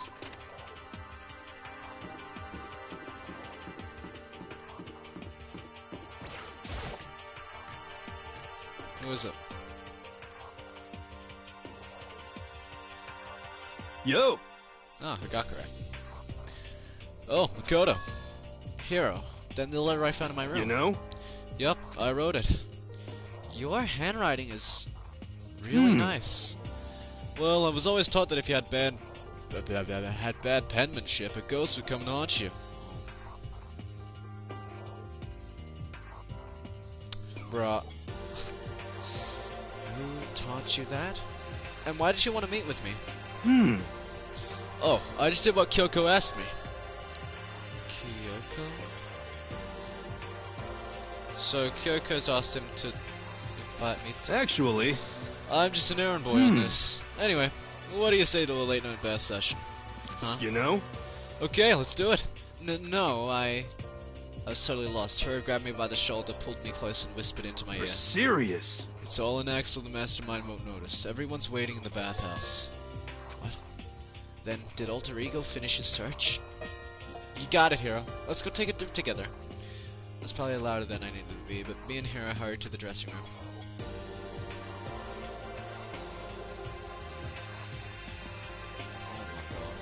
As soon as I got to the dressing room, an angry voice echoed out. F you! Hey, you! How long were you gonna keep us waiting? Taka's irritated voice pierced the air as he stared pointedly at his wristwatch. It's almost 10 o'clock, you know that? Bedtime for all the good little boys and girls. Shut up. What? What'd you say? You want me to make you cry, little girl? Taka, he seems to be even worse off than I'd heard. Well, maybe it's a good thing. Maybe he's finally starting to grow a personality. What? You got a lot of poop falling out of that mouth of yours, you know. What the How heck? rude. A maggot like you has no right to speak that way to our heaven-sent master. Oh, Are you back to your normal gloomy self? I can hardly keep track at this point. She is switching, like, really frequently. It's pretty interesting, actually. Shut up. Hey, come on. Well, anyway, everyone's here, right? Then my messenger duty is complete.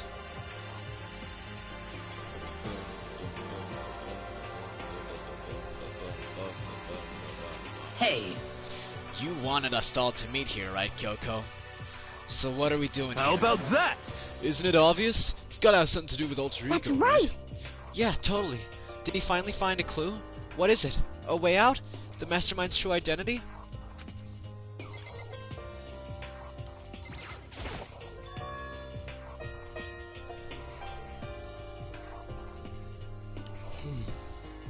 It's gone.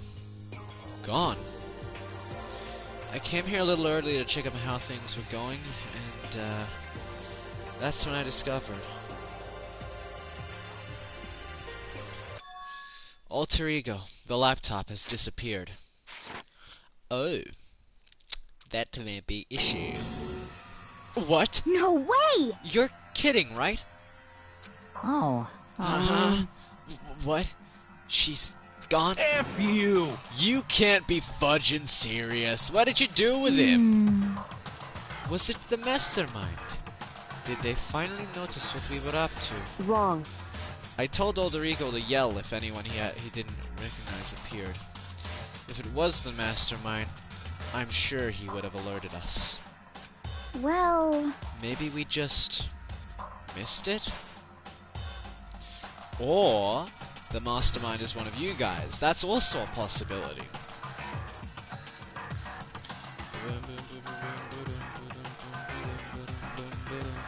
Because realistically, if one of us was the mastermind, we'd have no way of knowing.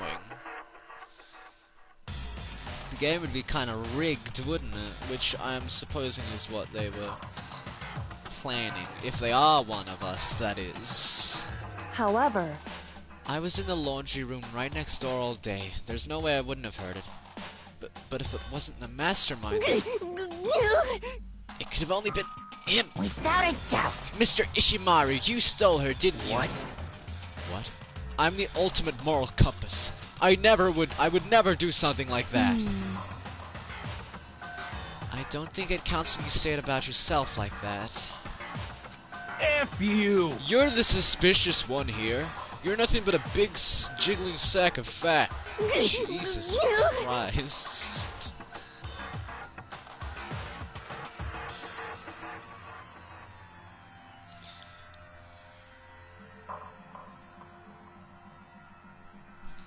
Damnation! Transformations? What, this guy's like Dragon Ball some shit?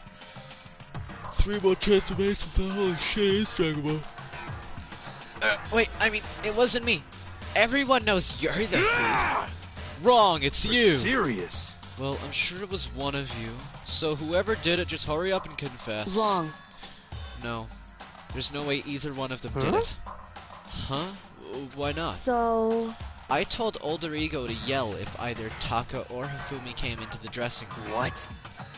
whew, It was a countermeasure against the clear danger that one of them might come for it. But I never heard any yell. indeed. Exactly. Which means it wasn't them. But... Then who was it? So that's it. The fundamental circumstances are becoming clear. If it wasn't the mastermind, and it wasn't Taka or Hifumi, then quite simply, it was someone else. Interesting. Makoto, Celeste, Sakura, Hina, Toko, or myself. One of us must be the thief. that's terrible! Why would any of us want to steal Alter Ego? How about this for a reason? There is a traitor among us. Oh shit! There is one imposter among us. Huh? One of us is working for the mastermind. A spy. And that's the one who stole Alter Ego. Can you deny the possibility? It can't be.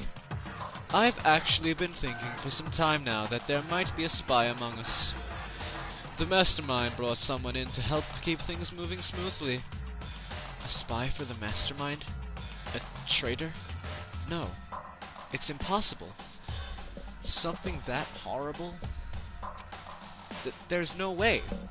I mean, something that horrible you say after what you're going through? What? I mean, yeah, it's pretty possible. Why do you not speak? Are you struck silent by your inability to comprehend such a possibility? Say what? I don't care. I don't care who. Someone. Anyone. Save her. Please. Rescue her. I'm begging you. I just want to see her smiling face again. Damn it! Same here. How many times do they have to kill Bro before they're happy? I'll beg. I'll scrape my head across the ground. Just please give him back. So, This is pretty messed up, but still, I think I kinda get how they At feel. the very least. I think Alter Ego is likely still safe. For the moment, at yes, least. indeed. If they wanted to destroy it, they wouldn't have taken it. They would have done it right there. I see. So you're saying whoever did it has something else in mind for him? Something else? Damn it! That doesn't matter. Nothing else matters. No matter what it takes, I'm gonna get him back. That's my promise as a man. I swear I will save her! Using the power of...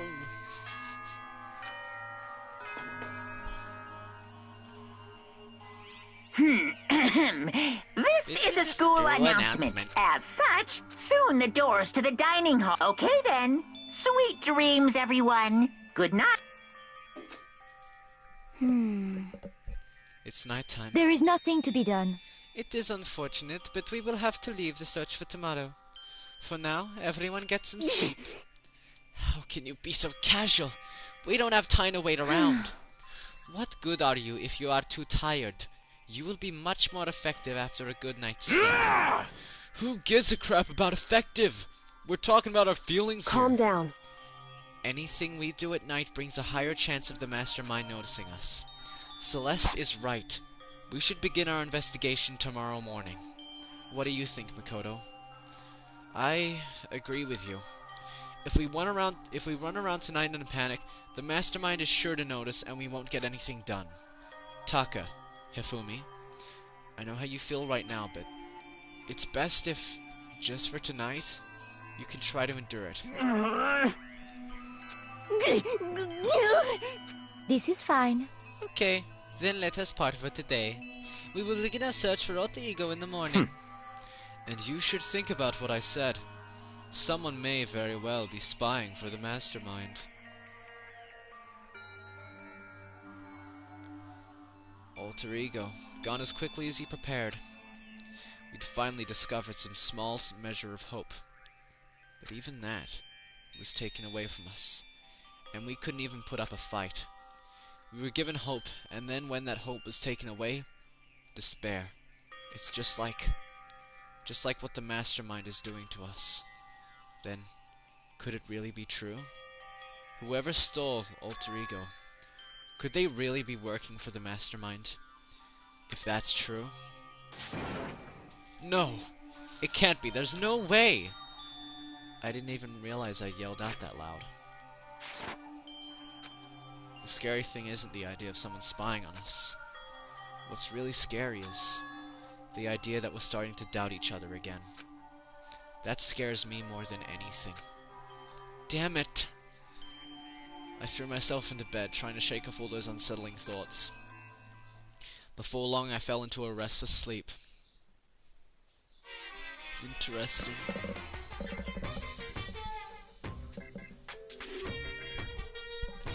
Murder is a word whose definition changes with time, with place, with society. If murder is evidence of abnormality, then all of history's greatest heroes must have been abnormal. Sometimes the murders that people forgive are way more abnormal than the ones they don't.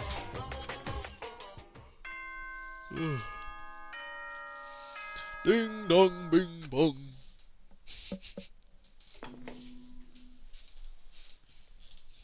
Good morning, everyone! It is now 7 a.m. and nighttime is officially over. Time to get ready.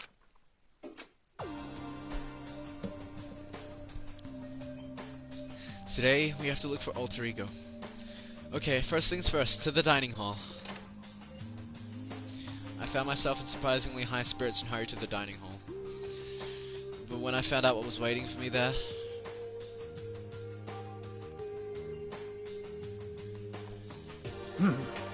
Is this it? What happened to the others? Aren't they coming? There are only 3 people in the dining hall. Sakura, Hino, and Kyoko. So including me, only 4 people? God, this is why I hate people who take their sweet time with everything. However... Anyway, let's wait a little while longer for the others.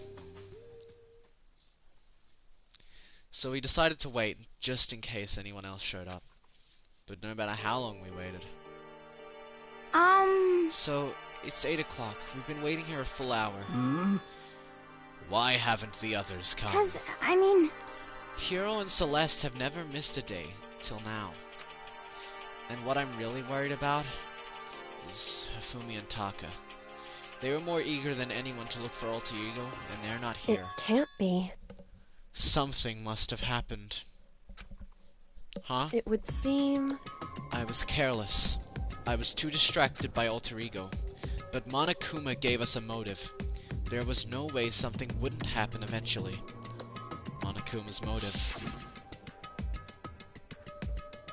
$10 million! I've prepared this graduation present for whichever lucky student makes it out of here alive. What do you think? It's 10 million bucks! 10 million smackaroos! It's like totally wowie, wow, wow, am I right?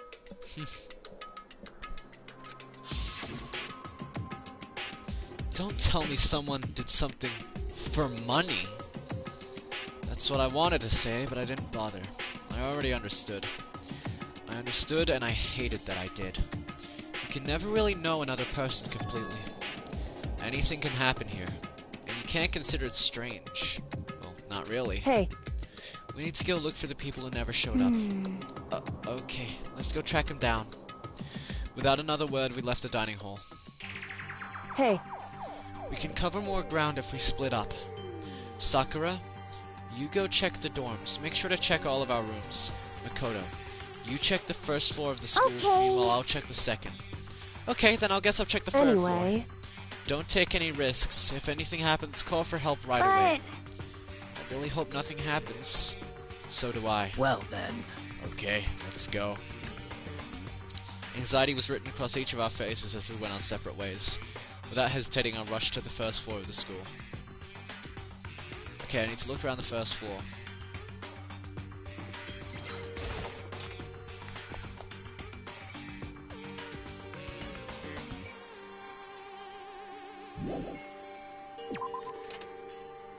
Okay.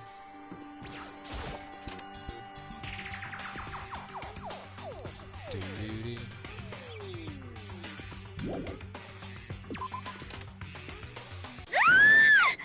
Someone come here! What? That was Hina! She's supposed to be checking the third floor. There was no time to think. I was running for the stairs before I knew what was happening. Shit. Who's dead? Who's dead? Who's dead? Who's dead? Who's dead? Who's dead? I flew up the stairs leading to the third floor. Right away, I saw her standing there in the hallway. Please! Makoto! Hina, what's wrong? It's awful. The rec room door was open. Oh, is Celeste dead? What did you see? I'm gonna go get him. You go ahead, Makoto. No! No! Not Celeste! The rec room? What had she seen there? By this point, I was used to acting without thinking. So without thinking, I leapt into the rec room. Oh shit, shit, shit, shit, shit, shit, shit. Not Celeste. Ah, well, she's not dead. It was Celeste, and she was hurt. Gah, Makoto. Celeste, what happened? I was stupid. I got attacked. Attacked? By who? I am not sure. Some sort of strange man. Strange man? A suspicious person whose existence is so unusual I can't help but call him strange. Without a doubt, it was some sort of strange, suspicious individual. And that man attacked me with the hammer on the ground there.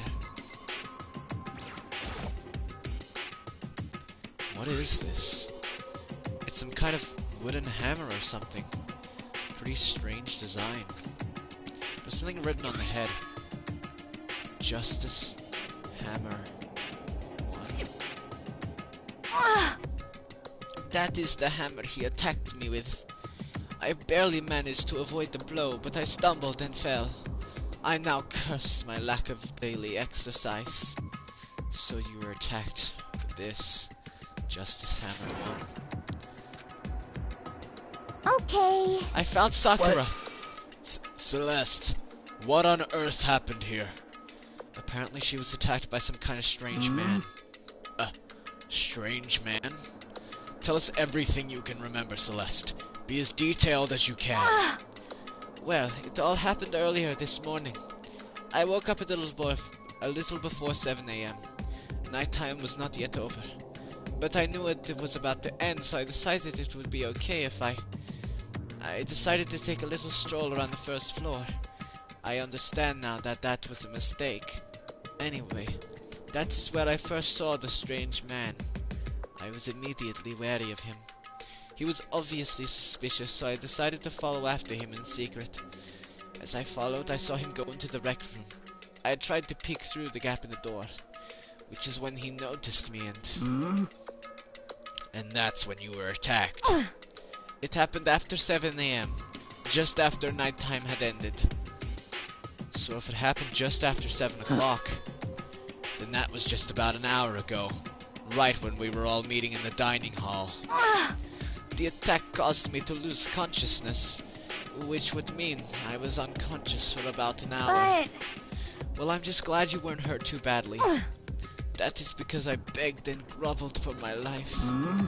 You did? As for me, I told him I would do anything if he spared me. I offered to lick his boots, whatever it took. I see. So you were willing to throw away all your pride. indeed. It is a necessary skill for survival. Anyway, the important thing now is that we go search for the suspicious individual. If we do not hurry, this could become a serious problem. Celeste, what do you mean, a serious problem? When I looked in the rec room, I saw that the suspicious man was not alone. He had with him Hifumi. Hifumi? After he attacked me, he dragged Hifumi away. What? You mean Hifumi was kidnapped? Shouldn't we start looking for him then? Listen, Celeste, did anything in particular stand out about the strange guy? Did anything stand out? Well, rather than trying to explain it, it would be probably faster if I simply showed you. Show us? Indeed. This is Hifumi's hand-me-down. His digital camera. You don't Actually, mean... I was able to photograph the suspicious individual without him realizing it. Seriously? Let's see it. I would tell you not to be shocked, but I fear it would do you no good. With that strange comment in mind, we all looked at the camera. Oh god, what are we gonna see? What are we going to see?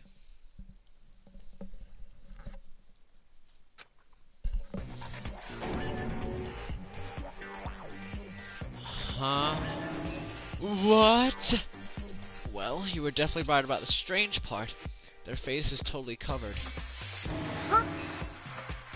Is that a robot costume? As I said, a very strange and suspicious individual, yes? So this weird robot guy dragged Hifumi away. Ugh. And I took this right after being attacked. In other words, a full hour ago. Which is why if we don't hurry, it could become a serious problem. I see. I believe I understand what happened. Well, no. There's much I don't understand, but... The point is someone dressed like that dragged Hifumi away. And it happened over an hour ago. Just a second. This is bad, we have to hurry. Celeste, do you know where this mysterious man went? Let's see. When they left the rec room, they headed left. I see. If that's true, they headed towards the stairs leading down to the second floor. Then he must be down there, right? The second floor. That's where Kyoko was supposed to be. Huh? Speaking of which, why isn't Kyoko here? Sorry, I didn't have time to go look for her. This is bad. If the strange man did head to the second floor, Kyoko might run into him. We have to hurry! Kyoko's in danger! As soon as the words were out of my mouth, we all rushed out of the room and down to the second floor. What? What's going on? What's all the fuss? What? Yeah, you guys playing a game or something? What are you saying? Does it freaking look like we're playing a game? Listen, have either of you seen Kyoko or You've gotta be kidding! Nope, sure haven't. Are they on this floor? We just got here ourselves. I heard some kind of uproar, so I came running. Ah! We came here Stop together. talking. No, you're just stalking me. Anyway, can you guys help us look for What? them? Why? What happened? There's no time now. We'll explain later. That's fine. Well, fine. It sounds like something interesting is going on. Okay. Hifumi, Kyoko, if you can hear me, say something. Her voice echoed down the hall in vain. Oh. Did you hear something? Maybe. Perhaps. I think it came from Okay. the library. The library? Okay, let's go. In the library. Also, let's carry us. When we opened the door to the library... Uh-oh. We found Hifumi, seriously injured. Are you okay? I'm glad to see you're still alive. It's super bad, though. Look at all the blood. What? How did you get hurt? That guy hit me. What guy? Robo Justice. That's what I decided to call him just now. What did you say? What are you talking about? That guy was Robo Justice. Indeed. This Robo Justice you are referring to is, this, is it not? What the hell am I looking at? This is the one that attacked Celeste and Hifumi. Isn't that right? Yeah, that's it. Unforgivable! I'm sure of it. Robo Justice. It can't be! Robo Justice, huh? Damn. This just keeps getting stranger. It can't... What did you say? Robo Justice. Whoa, Fat Boy took a serious shellacking. I am glad to see he is still alive. Seriously happy Hifumi's still alive, but Robo Justice? This just keeps getting stranger. Worried about Hifumi, but also details. There's a second one. It's a hammer, just like the one Celeste was attacked with in the rec room. This one is Justice Hammer too. And on top of that, this one is actually a little bigger than the first one. He attacked me with that hammer. He bumped me right in the head with it. Well... A hammer that big, I'm surprised you're still okay. I am not okay. Look at all this blood. Hey. Protein helps heal wounds, you know. Would you like some? I have never heard such a thing. Are you sure it isn't just you? Yes. Monokuma. What would you like? It's him! A robot of justice, huh? Now things are really starting to get exciting. What kind of special moves does it have? Can it fly? Can it combine? What? Why is he here? Are you okay with this? Let us not concern ourselves with him. What we need to do now is get Fumi to the nurse's office right away. Whatever else we do, he needs to be treated as soon as possible. Yeah! Thanks, everyone. We wait for Fumi to the nurse's office on the first floor so we can take care of his injuries. How you feeling, Hifumi? You want me to take a look at you? I'm okay. I think it stopped bleeding. I'm still kinda dizzy, though. So then... Perhaps you should rest here, Oaya. I suppose. Yeah, good idea. Well then. The rest of us should get back to looking for that mystery assailant. Yes, indeed. Indeed, before another victim appears. The Justice Hammer seems to be increasing in size.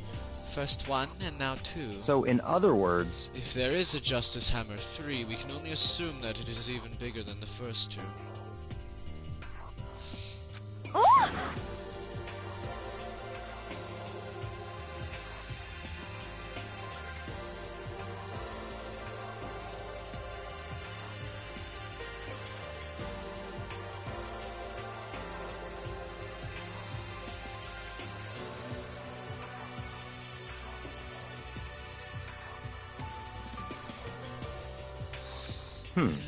Tell us what happened to you, Hifumi. Well, I woke up early this morning and started looking for Alter Ego ahead of anyone else. I went to the 3rd floor, and that's where the strange costume man attacked me. That must be what I witnessed at around 7 this morning. Well... After that, he dragged me to the library, and whack! Down came the hammer. That must have been 30 or 40 minutes ago.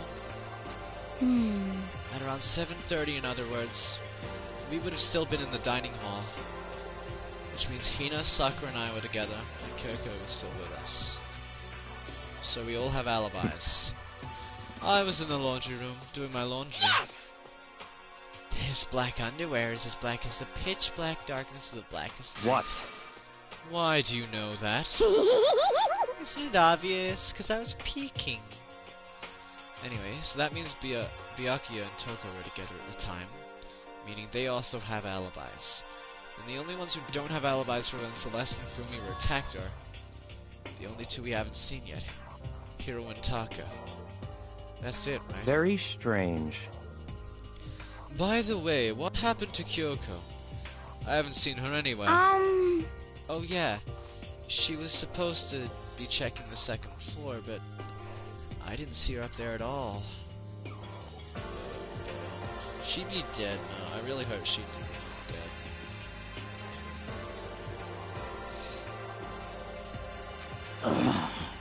Where could she have disappeared to? She's disappeared, huh? What a strange woman. So that's it. She might be exactly as I suspected. Hold on. Hold on.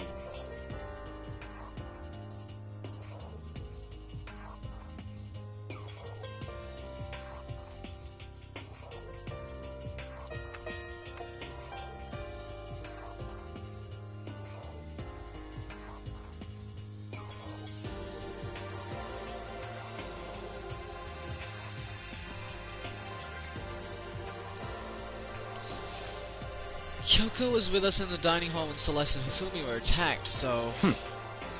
I'm not talking about who attacked them. Huh? In other words... I'm referring to what we talked about last night. Who the mastermind spy might be.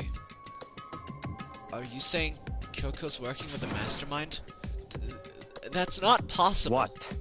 Isn't it?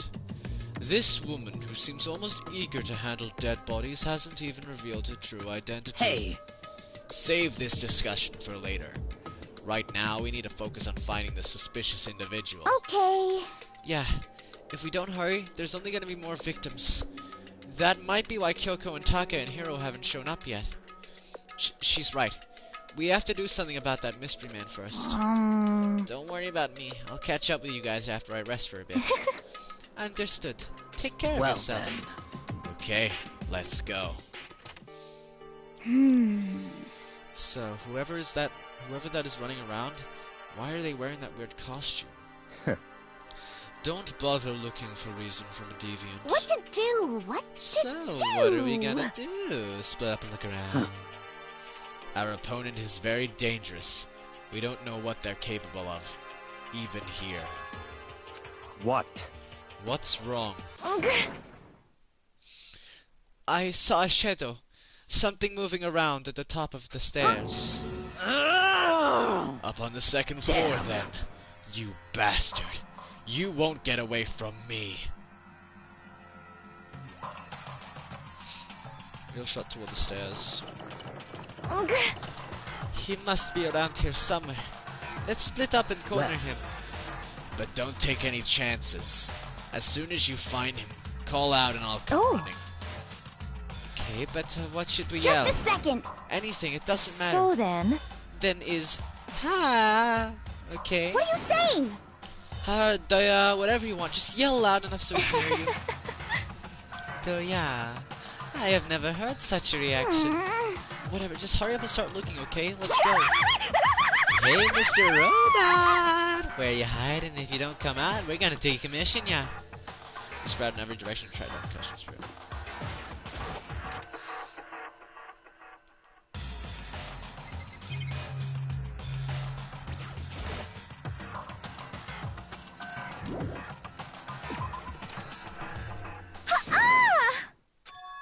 Strange cry. That had to be Celeste. Carries the floor above, she's on the third floor. Everyone. Over here, everyone! Just a second. Celeste, what's wrong? That was a rather intense scream for someone like you. I saw him. The strange costumed man. He ran off as soon as I screamed. I was blocking the stairs, so he headed further down into the hallway and disappeared. He must be down this hall. Come on, let's go. What is it now? Huh? Whoa, it's really true. But that doesn't matter right now. Huh? That came from downstairs. It must have been Hifumi. He's in the nurse's office. This is bad. Come on, we have to go back. What about the suspect? We've gone to all this trouble to capture him, right? Then why don't we split into two groups? It's all clear now. I'll lead the hunting party. That seems much more interesting. So then? Very well then. Makoto and Hina, you come with me to the nurse's office. I will leave to capture the suspicious individual to Toko, Sakura, and Byakuya. So then. We'll handle it. Just go take care of Hifumi. Okay, you guys be careful. With that, we split into two groups. Me, Celeste, and Hina all ran downstairs to the first floor. Just a second. He's in the nurse's office. Let's go. Alright. Boom. We stormed into the nurse's office, and what greeted us was Hifumi's dead.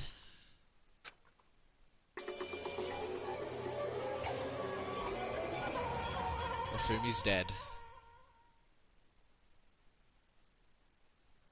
Everything was covered in red. And in the center of all this red was Hifumi? No! What the? It looks like something very bad has happened. I certainly was not expecting this. I did not imagine that Hifumi would be murdered. No way! Murdered? You're not serious, are you? He's not really dead, is he? It would appear he is. A body has been discovered. After a certain amount of time, which you may use however you like, the class trial will begin. What the? That was the body discovery announcement. The body discovery announcement. When 3 or more people discover a body after a murder, that's what plays. And since we just heard it, that means... it must mean... Hifumi... someone killed him. One of us. One of us? And look at that! When Celeste said that, she pointed to something. Something on the floor. Something that had also been on the floor after the last 2 surprise attacks. Is it the third one? Another hammer. Justice Hammer 3. And it's even bigger than the other 2. Just as I suspected. One strike from that and you are finished. Then the killer. There can be no doubt. The suspicious individual. Going by what Hifumi called him. The culprit must be Robo Justice. Whoever's hiding in that costume is the one that killed Hifumi. But wait, you saw him on the 3rd floor, right? Running back into the hall. So how did he end up in the nurse's office? You're not saying they, like, teleported or something, Are you right? okay with this? We can figure that part out later. Right now, we have to tell the others. You're right. So then... Then shall we go? Hina, snap out of it. Are you okay, Hina? Sorry. I'm not sure I can move right now. I'm feeling kinda... This is the problem. We can't just leave Hina here alone. Okay, I'll go get everyone. You stay here with Hina. Very well. I'll leave it to you then. Okay, I'll be back soon. I try to sound confident and upbeat, but I still hadn't stopped trembling from what I'd just been through. Everyone else is already on the 3rd floor. I have to hurry. This is where everyone was chasing after the suspicious individual. Where was he headed? Celeste, what's wrong? That was a rather intense scream for someone. You saw the strange ghost man ran off the screen and blocking stairs further down to the right.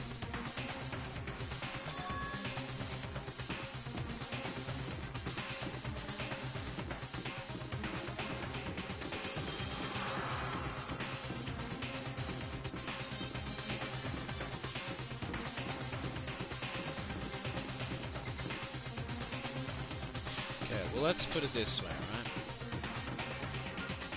If this...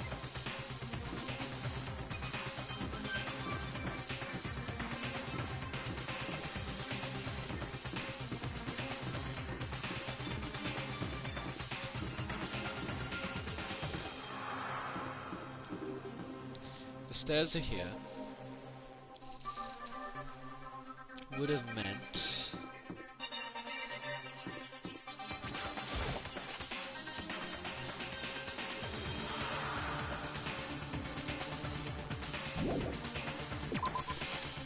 I don't know, time to check every room again.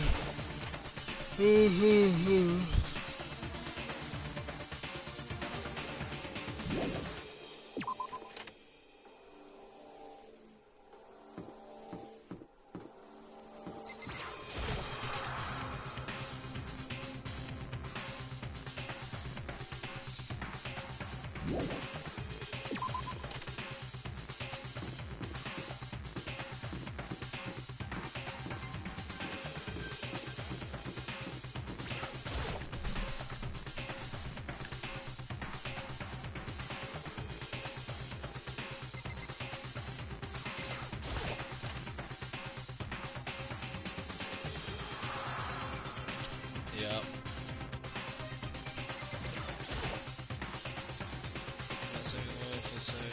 Right. I'm never going to comment on the fact that there's 2 of them, like 3 of them missing somewhere.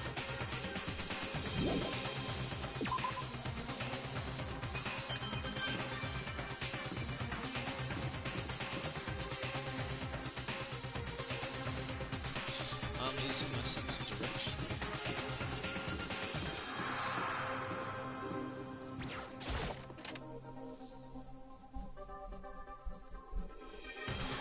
Oh, the door's open. I was like, no, there's nobody here, but still I feel some kind of presence. Does it come from over there in the back? I leapt through the doorway. And when I did, I found another nightmare. The second nightmare of the day was waiting there to greet me. Holy shit! There's two dead bodies. Oh my god. There, in a pool of his own blood, was Taka, dead.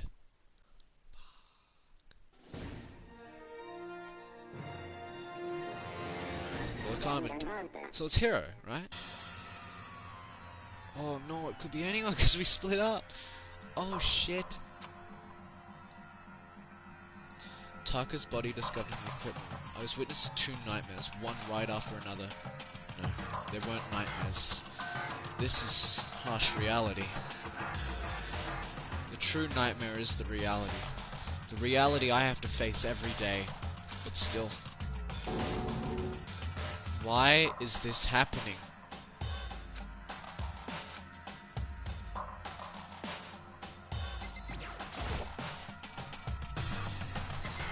Are you going to say anything?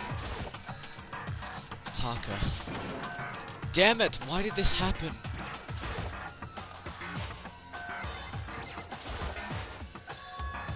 Another hammer. Now it's just as Hammer's 4, and it's even bigger than before. Is that suspicious individual responsible for killing Taka too? Toko? Don't tell me. Toko too? Relax, she just passed out when she saw the blood. The blood? Oh, that's right. When Toko is, Toko, she has a fear of blood, huh? We've tried everything to get her to wake up, but no luck. Just leave her be for now. It's like he said, I should just leave her alone. However... But why is it Justice Hammer 4? Huh? What do you mean? Celeste was attacked with Justice Hammer 1. Then Ifumi was hit with Justice Hammer 2. But this time it was Justice Hammer 4. What happened to Justice Hammer 3? What? What's the matter? Well, when you mentioned Justice Hammer 3, you just reminded me. What? Out with it. Do you know something? Actually, Taka's not the only one that's been killed.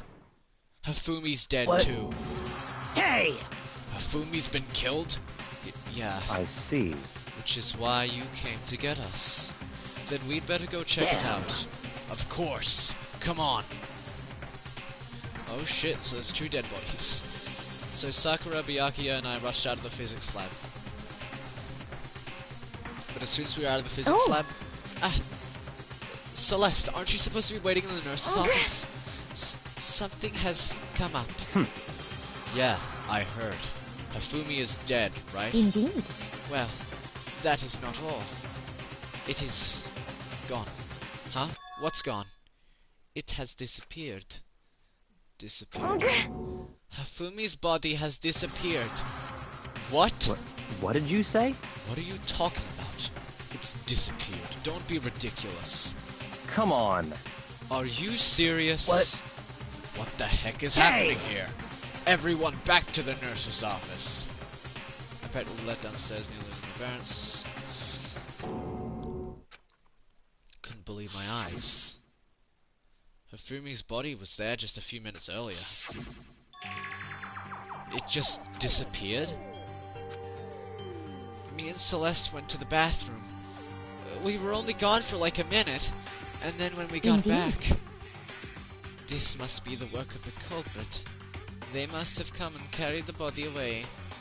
They must really be enjoying this. Enjoying the sight of us standing around, frightened and confused. We are all going to die here. We're going to die just like those guys died. What did you say? I don't believe this. I don't believe a body would just disappear. Why? First there were 2 murders, and now one of the bodies has been taken. This is unnatural. Huh? Hold on, what do you mean 2 murders? Taka's been killed. We found him in the equipment. No way! It can't be. Taka too? It can't be. It can't be. Hina. Calm down. We're all gonna die. All of us. They're gonna kill all of us. Then who might the next target be? Toko. Huh? What? I completely forget. She's still unconscious in the equipment room. You left her at the scene of the crime? We didn't have a choice. She passed out, and she refused to wake up. Huh? So she's still unconscious. Damn. Wait, So you knew she was still up there and said nothing? Why? That annoying little insect clings to me wherever I go. We'd be better off without her. Bastard! You bastard! Calm down. You forgot about her, didn't you? You have no right to blame me. Everyone stop fighting. Right now, we need to hurry back. Huh? I can't take this anymore. I don't want anyone Damn. else to die. Byakuya, if something's happened to Toko, I'll never forgive you. We shot out of the nerf cells and bolted up the stairs, heading back to the 3rd floor. We ran back to the equipment room full speed. When we got there... Toko. Thank God you're okay. But right away I noticed something very different here. It was gone. Taka's body, which should have been right there, had disappeared. This is... This can't be happening. Are we hallucinating all this or something? No, it's not a hallucination. I know I saw it before, and what I'm seeing now isn't what I saw before. Huh? What are you saying? Taka disappeared too? Stop talking. Stop saying disappeared. It didn't just vanish into thin air. Obviously, whoever did this has hidden the body. But why would they do that? I couldn't possibly begin to imagine. Anyway, our costume suspect is clearly continuing his crime spree. Huh? We gotta hurry up and catch him before he kills all of Not us. possible. Oh, I don't think you have to worry about Huh? that. Huh? Think about it. Who could possibly be responsible for killing and hiding these dead bodies? Well... When Hifumi's death cry went up, everyone here was together on the It 3rd is so. floor. After that, we split up into 2 groups. And now, this time, you all come here as a group from the nurse's office. In other words, the only ones who could have done this are Hiro and Kyoko, who are still missing. Hold on a second. Kyoko has an alibi for when Celeste and Hifumi were attacked. There's no question she was in the dining hall with us. You seem very adamant about defending her. Perhaps you are in love. That's not it at all. That's fine. Well, anyway, yes, I do accept Kyoko's alibi. Let's see... Which means the suspicious individual we're looking for can be no other than Hiro. Which further means there will be no more murders. The regulations are very clear about that. Oh, that's right. There's a rule that says you can only kill a maximum of 2 That's people. right. As long as that rule is in place, there will not be a 3rd murder. If they were to break that rule... Shing! I'd mince ya. Mince ya without a second thought.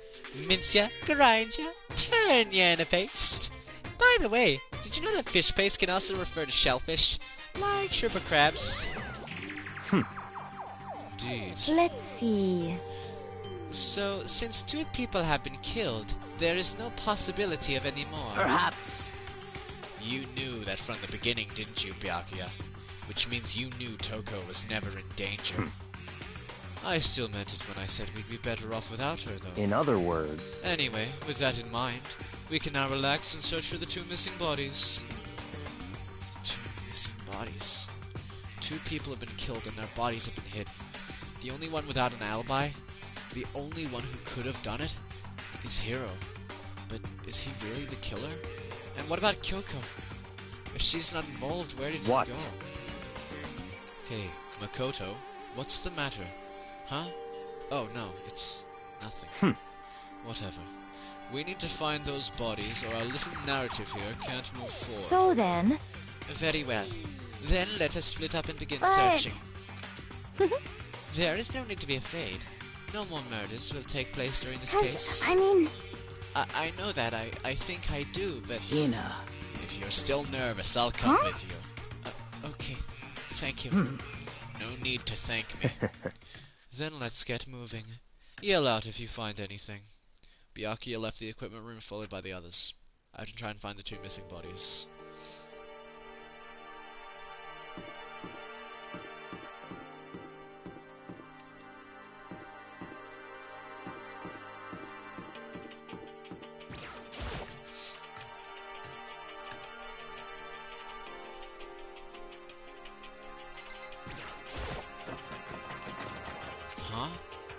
door must be locked. Huh? Where could 2 dead bodies have disappeared to? Damn. We need to search for the bodies that have disappeared. What happens after that? Okay. There's probably one in that locked room. It's kind of obvious. What about the rec room?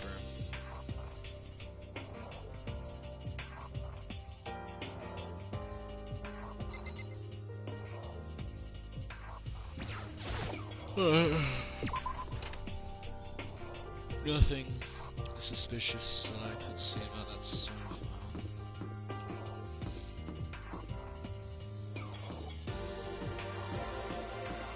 I'm pretty sure I've seen everything. There's everything on this floor. I just have to go to classrooms. It's not the right way. I have gone the very wrong way.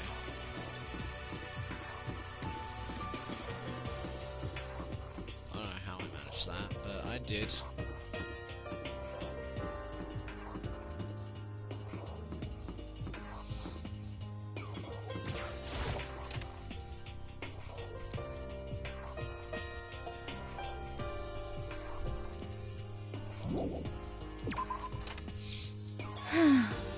Makoto! Come on. Why are you just standing there? We need to get to the respiratory. Huh? You mean... Indeed. I found them. Hifumi and Taka's bodies have both been hidden in the Goodbye. the repository.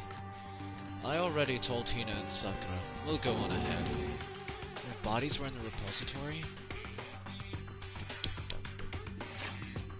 What's that?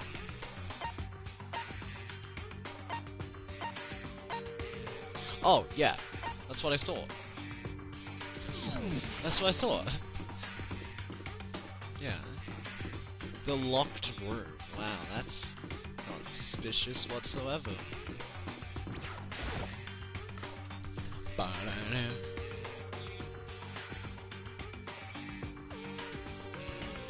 body's here somewhere?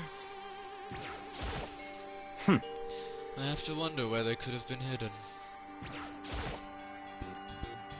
Up ahead is the respiratory. The door not turned. I guess it's unlocked. Then I have no choice but to go inside. So I opened the door, and when I entered, I saw...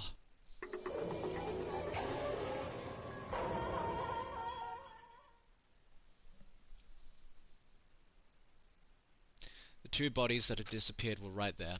The smell of blood made me gag. What I saw before my eyes was unquestionable, unavoidable, unwavering reality. And then I heard the announcement for a second time.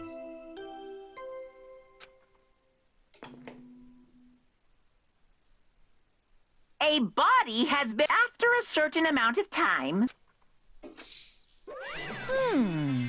And so here we are! It's the Monokuma file! Without further ado, let me give you all the next Monokuma file. I was going to hand them out when you found the bodies the first time, but I thought something might happen. It was really hard to resist, but turns out I was right. Stop talking. Just hand it over Punishment is waiting for you. Now, make sure to investigate with all of your mental might to prepare for the class See trial. ya later! Well then, now that we've found the bodies, all that's left is to uncover the culprit. What the heck? Hold on. How can you be so calm? I mean, they're dead, you know. That's terrible. Dead? Gone forever? Never coming back? Awful. This is all just too awful. Hina suddenly burst into tears. She clutched at Hifumi's lifeless body. Who would do this? Why? Why? Large wet tears fell from her eyes. The tears landed on Hifumi's cheeks. If this was some world of make-believe, that might have been when Hifumi opened his eyes. But this wasn't a movie.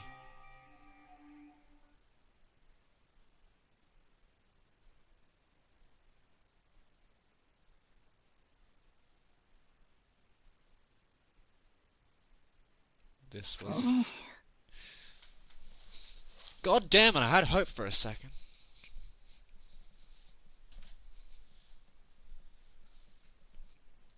had hoped that I wouldn't have to put up with that guy's bullshit anymore, but no, apparently I do. He's alive again? Where am I? Go back to sleep. Cold. So cold. Is winter coming? Hifumi! Wake up! Huh? That's right. I remember now. Hope's Peak. Whatever. Come on, you gotta wake up! I remember everything before I met you. I met you all. His memories are all blending together. He has nothing useful to offer us. The light. It's reaching out to me like the tail of a comet. Hey, Hifumi! Who was it? Who attacked you? Who tried to kill you? Who killed me? That's right. I remember their name. Yasuhiro. Well, we have evidence. It's Yasuhiro. His eyes closed, and they never opened again. Death for the second time. Absolute, undeniable death. Ah. No matter how many more of Hina's tears splashed his face, there was no second miracle. Reality set in again. This isn't some stereotypical fantasy world. Tears can't restore a person's vitality. Honestly. You have no tears, do you? No blood in your veins, no calcium in your bones. At least you have your meat. Stop talking. You're just angry. Going out of his way to return, just to leave us with those unnecessary dying words. Now this game has become exceedingly boring. He said, Yasuhiro, right? Then perhaps... Yasuhiro Hagakure. That is the only person he could have been referring to. So, in other words... And with that, the case is solved. Assaulting people and even killing Taka and Hifumi, and then going so far as to hide their bodies. A criminal that hides his face behind a mask and uses a bunch of giant wooden hammers. Is that what Hero What is this? If it's true, I can't forgive him. No way can I ever forgive him. To kill two of our That's friends. Anyway, it's about time we track down the culprit in our little life or death game. Although this time it's not all that life or death the trial will conclude without much trouble. Indeed. Yes, it does look that way. It's going to begin again. We have to go through this one more time. I have to accept it. I have no choice but to go through with this. To make sure everyone survives. I just have to do it. Alright, first I better check the Monokuma file. Figures for Hifumi Yamada and Kiyotaka Ishimaru. Cause of death for each was a blow to the head. It is thought that they were both killed with a similar weapon. That's it. Very strange. Yeah, it's pretty strange. We got way less information this time than before. That is no problem. After all, the events of this case unfolded before our very eyes. We should know more about what happened than the Monokuma file could anyway. Maybe. Well, There's something else that's bothering me. Someone else has been missing for quite a while. Are you talking about Kyoko? perhaps. Without a doubt, she has an alibi for when Celeste and Hifumi were attacked. But what if the killer wasn't acting alone? What if they had an accomplice? An accomplice? An accomplice? What are you doing here? Monokuma appears! Don't be rude. I'm here to answer your question. What question? You're talking about accomplices, right? I'm pretty sure I explained it before, didn't I? During the first class trial. Speaking of which, I'd like to ask the bear, if there is an accomplice, do they also become blackened? So you ask, and so I shall answer. Each murder is allowed to have an accomplice, but only the one who does the killing will get to graduate. So, in other words, two people can work together, but one of them has no chance of profiting from it. Then there's no way anyone would work together, right? In other words, So basically, you can be an accomplice if you want, but there's no gratification in it. then... So you are saying nobody worked together this time either? hey, Sorry. can't answer that. It would obstruct the free exchange of information between you guys. I just wanted to make sure you don't forget, no matter how much you might assist in a murder. Only one Blackened can graduate. An accomplice gets nothing. So, in other words... Then we only need to figure out the one that Blackened is that... Then we only need to figure out who that one Blackened is that did the killing, right? Just like... Well? Okay. Let me take this opportunity to clarify the whole shebang. In this class trial, what you need to determine is... the one true Blackened who devised the murder plot and put it into action. The true Blackened. So just one person. Well now. That's enough for explainifying. Now it's down to the final battle between all of you and the Blackened. Good luck to all the contestants. So there can only be one Blackened. An accomplice won't benefit. Then I can't see any way Kyoko would be connected to this case after all. You may be right. If that's true, then Kyoko, where are you? However... As long as she's not connected to the case, it doesn't matter. Let's get back to the investigation. Indeed. I have absolutely no doubt that Hiro is responsible.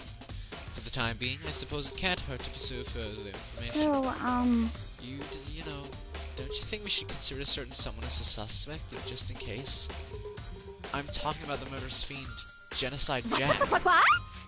I'm offended. You? When did you... I've been looking all over for you, Master. When I woke up, you were nowhere to be found. You SOB! Anyway, you there, Milksack Swimmer Girl. Milksack? You gotta be kidding! Why do I gotta be a suspect? What the heck? Well, I mean, you are a serial killer. What? So what? I'm like a special guest suspect every time. I have an alibi, you know. She is right about that. When we heard Hifumi scream, she was with me. And when the bodies disappeared, she was still lying unconscious in the equipment room. Plus, Taka's body aside, I can't imagine any way she would have been able to move Hifumi's body. Besides, I calculate every move I make. I'm not gonna kill someone with everyone when everyone else will. They don't call me the murderous fiend for nothing. What are you saying? That's not the kind of thing you should be bragging about. let's see. On another topic, should we post the guards by the bodies like before? We can't have them disappearing again. So then... Hina and I can handle that. You don't mind, do you, Hina? Sure, it'd be totally useless on the investigation anyway. It's all clear now. Then that's that. Let's begin. All but one of us have an alibi, so figuring out who did it should be obvious, right? Maybe it's just me, but I don't think it's going to be as straightforward as it seems. Hammers are all different sizes. Could the Justice hammers have been designed using these as a model? Either way, all the hammers here have obviously seen a lot of use. They're all covered in debris and chalky stone powder. Wait, for some reason this hammer isn't dirty at all. And it's wet. Did someone wash it recently?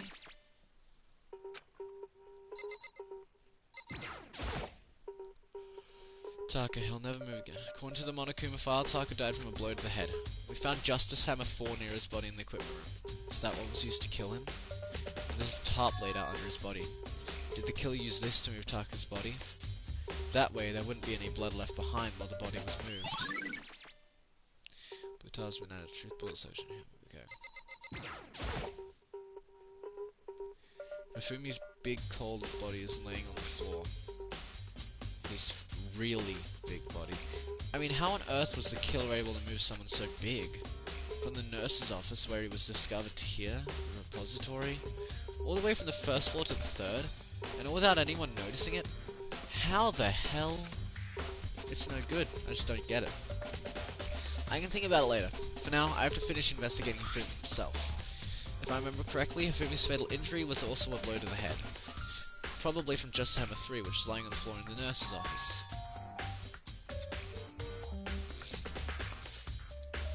Huh?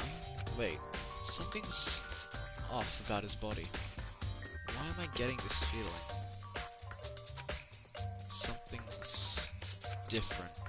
Something about Hifumi's body in the nurse's office versus his body right now. That's it! His glasses! When his body was in the nurse's office, his glasses were covered in blood. But now, they're completely clean. The Does that mean someone wiped his glasses off? But who would do that? And why? His glasses...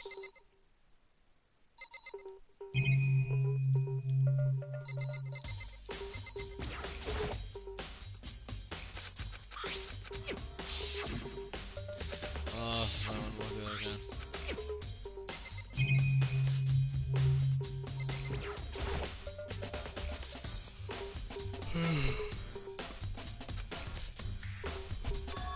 Huh? But wait. Wasn't this in the equipment room when we found Taka's body? And look at the wheel. There's a blood stain on it. So there's blood on the wheel of the dolly that was moved from the equipment room to the repository.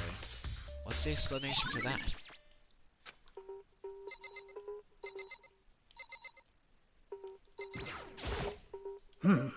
There are many aspects to the incident this time. Too many, to be honest. Considering that, it may be good to look back on everything that's happened. Would you like my help?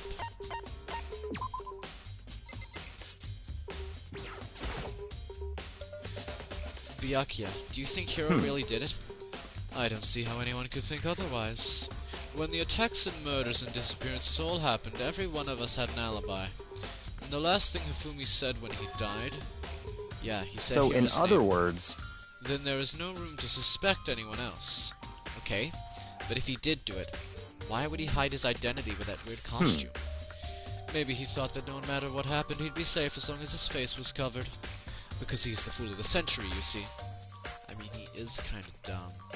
But do you really think that's enough to explain it? I feel like there's a clue hiding in there somewhere. What? And is that it? That's all that bothers you about the case? Well, no, there are a few other things. Like, why did the killer try to hide the bodies? They probably figured that if we couldn't find the bodies, we couldn't complete our investigation. But if that's the case, we found the bodies pretty easily, didn't we? Again, it comes back to the culprit, the fact that the culprit was a moron. Is that really all there is to it? The other thing that bothers me is... why did they bother killing 2 people? What? Because all the rule says is if you can kill someone and get away with it, you graduate, right? So if you're the killer, your number one priority is not getting caught. But killing 2 people means more clues, more chances you'll get found out. I see. Hold on. Perhaps... I see. So that's what that means. Is everything okay? That's enough. Don't talk to me as if we're friends. What's with the attitude? But you have my appreciation. Thanks to you, I might have some fun with this after all. His mysterious words hung in the air as he left the repository. He talked as if he figured something out. But if he did, would it have killed him to tell me what it was? Knowing him, yeah, probably.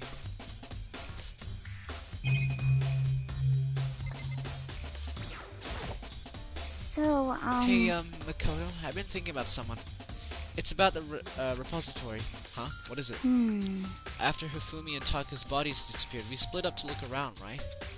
I was really scared, so me and Sakura stuck together. And we came right to the repository to, you know, look around. When we got there, the repository was locked. We couldn't get inside. It was locked. And we came here as soon as the search started. So there's no way someone could have beat us here.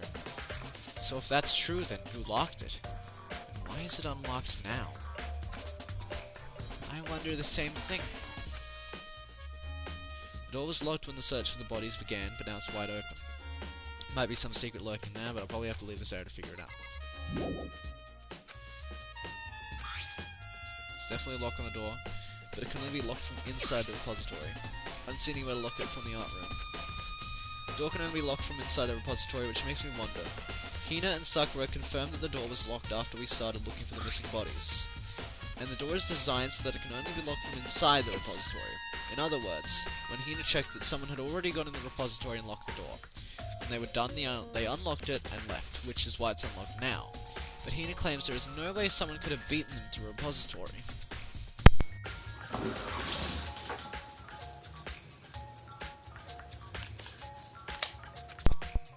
So that's certain someone. There's gotta be a clue around here somewhere. Maybe we should check somewhere else. There are plenty of places. First off, the nurse's office and then the equipment room.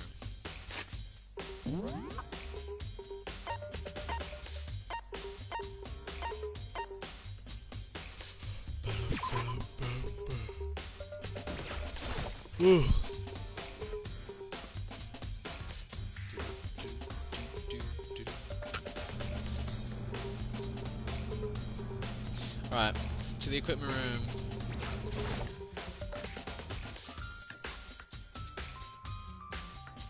The net was the thing attached to the basket ring.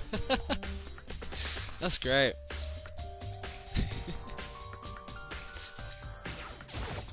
I was sleeping right here when the killer carried the body away. What?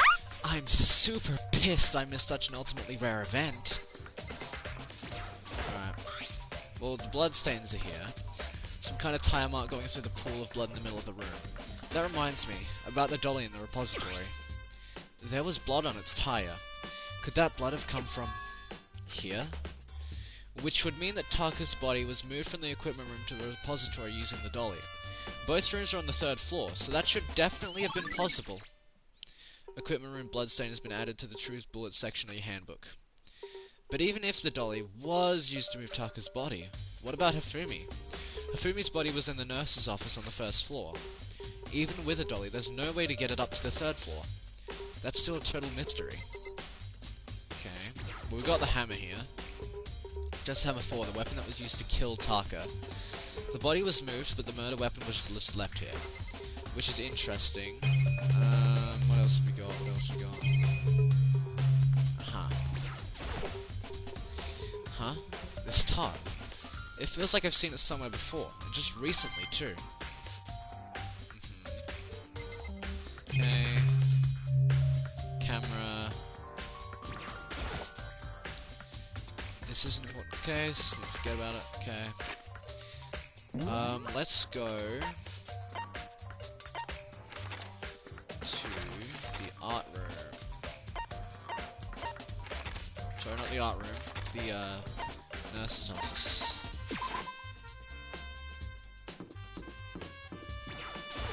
Because if we go to the nurse's office, we're going to be able to look at the scene of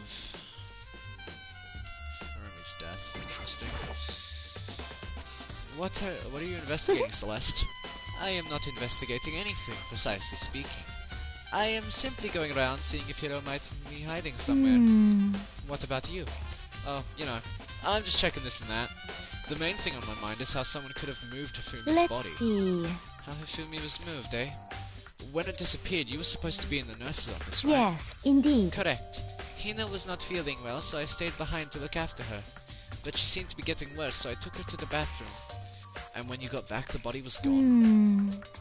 We could not have been gone for more than a minute or two, though. Yeah, Hina said the same thing. So then, the killer was able to get in and move to Hifumi's body in that short amount of time? It would seem so. To carry off someone as big as Hifumi in only a couple of minutes is... I can't think of it as anything less than impossible. Alright, so we have her account and things that happened. What's this? Is there anything in here? A refrigerator, I wonder if there's anything to drink inside. After everything I've been through, I'm totally parched. Maybe just a quick peek. There's a bunch of blood packets in here. For blood transfusions, I guess. It doesn't help me, though. I'm not a vampire. Alright. Bin. It's just a normal trash can. Huh? Wait, there's something inside. It's too small to be a handkerchief. It's a glasses cleaning cloth. And it's got some kind of cartoon character on it. But it's also covered in blood. Oh! Ah, did you find something? Yeah, there was a cleaning cloth in the trash can. A cleaning cloth. And it's all bloody. Whoever this belonged to must have used it to wipe up some blood. But who would need to do something like that? I haven't the slightest idea. Yeah, me either, but I think it might be important. Glasses cleaning cloth has been added to the Truth Bullet section of your handbook.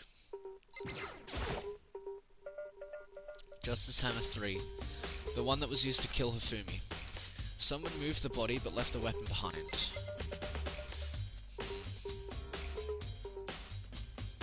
I don't think there's much else I can do here.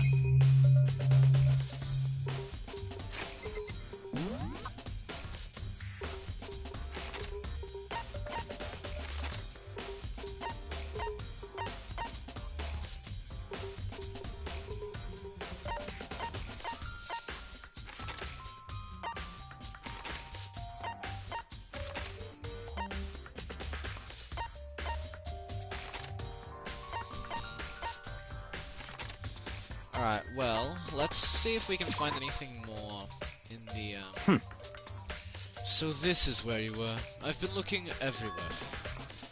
You have? I wanted to thank you for what you did.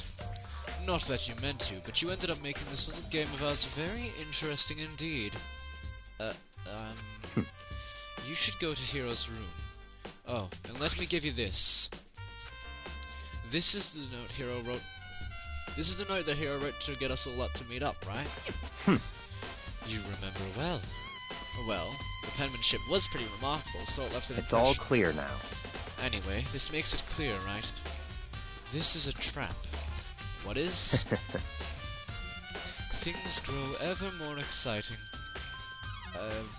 What are you talking about? I've already repaid my debt. I don't owe you any more explanation. Goodbye. Oh, see ya. Alright, Yasuhiro's truth. So we need to go to Hero's room, but what's waiting for me there? Alright, well, I guess we have no option but to go to Hero's room. So, let's go to... Sorry, not... We need to go to dorms.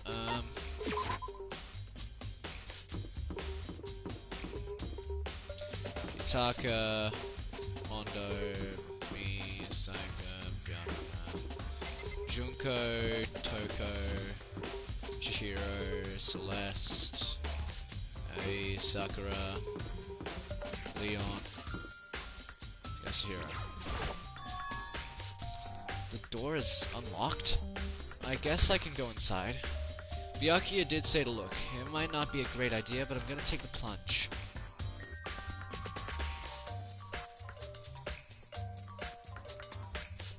This is Hira's room.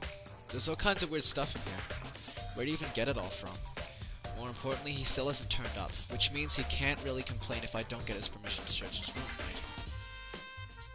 right? Alright, let's see here. Boxes. I think there's something in the cardboard box.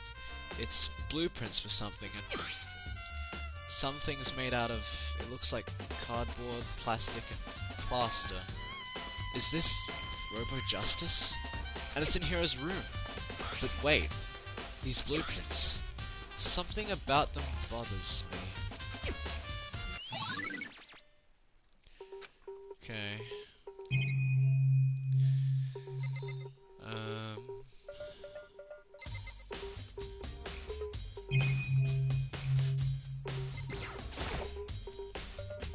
Bed pretty much just like the one in my room. So unless you check the bathroom. There's nothing in here, it's pretty grungy though. How does the bathroom even get this dirty? Interesting, okay. So we have blueprints for the robot. That's interesting. Ah! Makoto! Big news! Big news! What's wrong? We found Kyoko! What? Is she okay? Where is she? Wait, I wasn't done. There's more big news. Just a second! Robo Justice showed up too. Robo Justice? It's Hiro wearing the costume. Anyway, as soon as you can, head to the pool on the second floor. To think Hiro and Kyoko would turn up at the same time. Anyway, I have to head to the pool. Right after the second floor as fast as I could.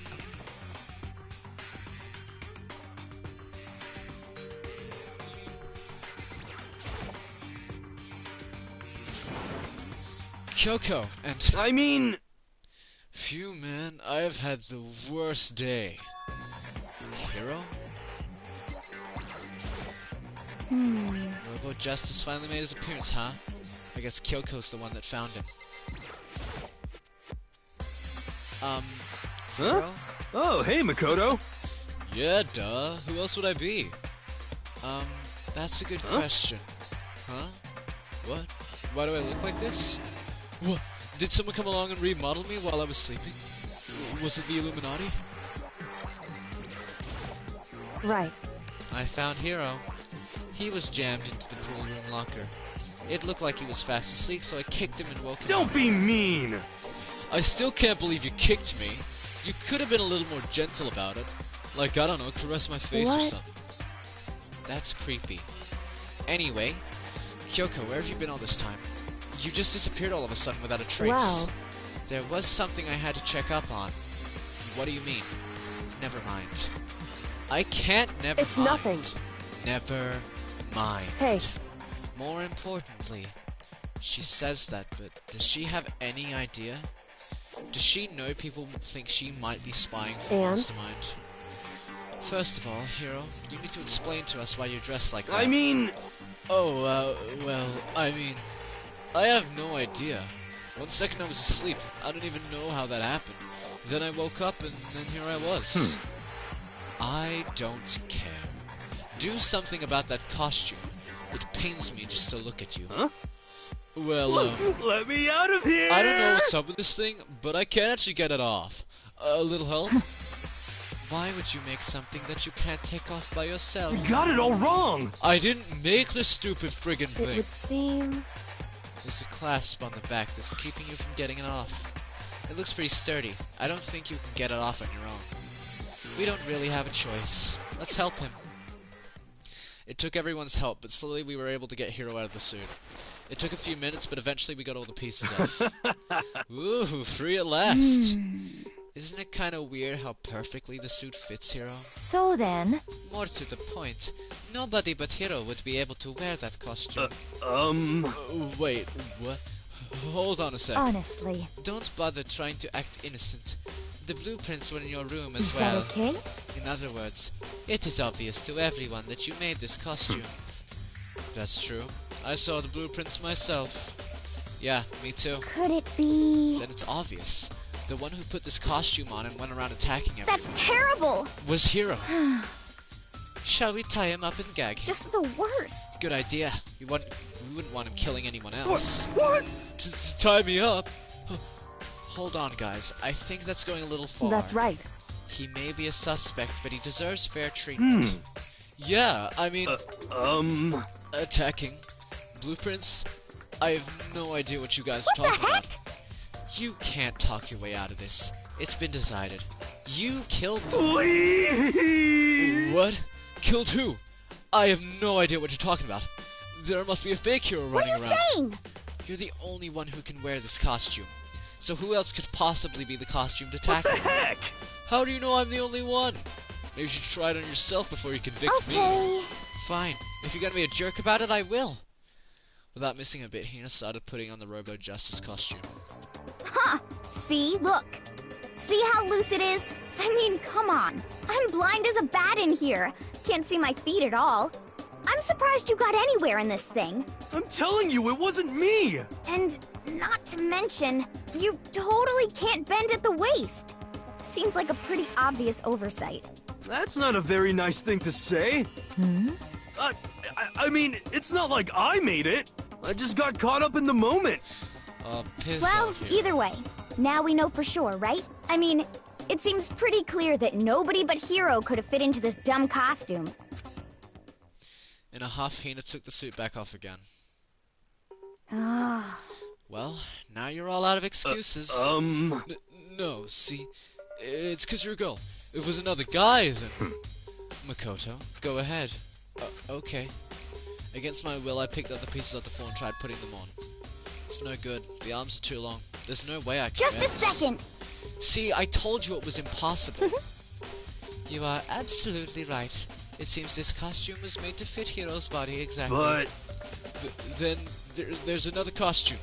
They must have one that looks the same, but fits him. Honestly, If you insist on this line of defense, then show us some evidence. What the heck? Evidence? You claim there is another suit, yes? Then you must find it and show it to us. What the heck? Just the worst. Who cares? Hero's the only one without an alibi during this whole thing anyway. That's terrible. Which is how we know it was him. What? I mean, is that really true? I have no idea what's been happening. Could someone, like, tell me?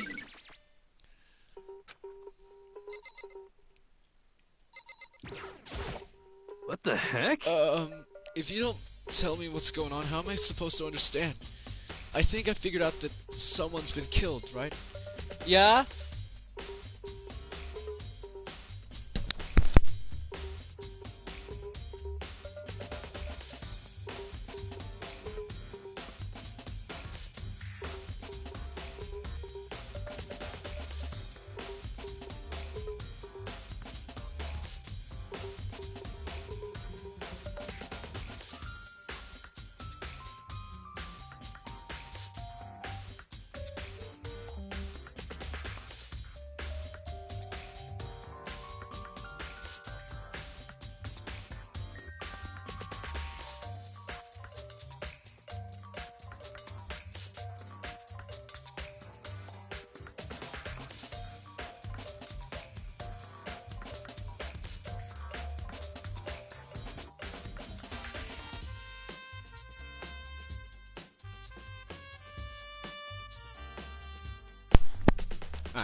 Well, two people were killed, actually.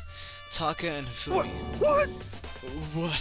Two people? Just the worst. Why are you freaking out? You did it. Please! I did not. Wait, hold on. If those two are the ones that were killed... How about that? That's it, I know who did it. So then, You may as well tell us then. Taka and Fumi were fighting over Alter Ego, right? I'm at least 30% Which means right. Alter Ego and or Chihiro must have done it. correct. I see. That's unfortunate. Please! Huh? Unfortunate? What the heck? Stop trying to trick us, just admit that you did it, okay? I'm telling you, you got it all wrong. Oh, so then. I know. That note. Note? Last night, someone slipped a weird note under my door. And here's what it said. Oops. I found a hole. Maybe we can use to escape. Monokuma can't find out, so don't tell anyone else for now. Let's meet at the rec room at 1 a.m. But the last thing I remember is going to the rec room. Then for some reason I fell asleep. Hey. The real killer probably drugged me or something. Just the worst. Not a chance. So, No, hold on. He could be onto something. The nurse's office did have chemicals that could do that. Huh?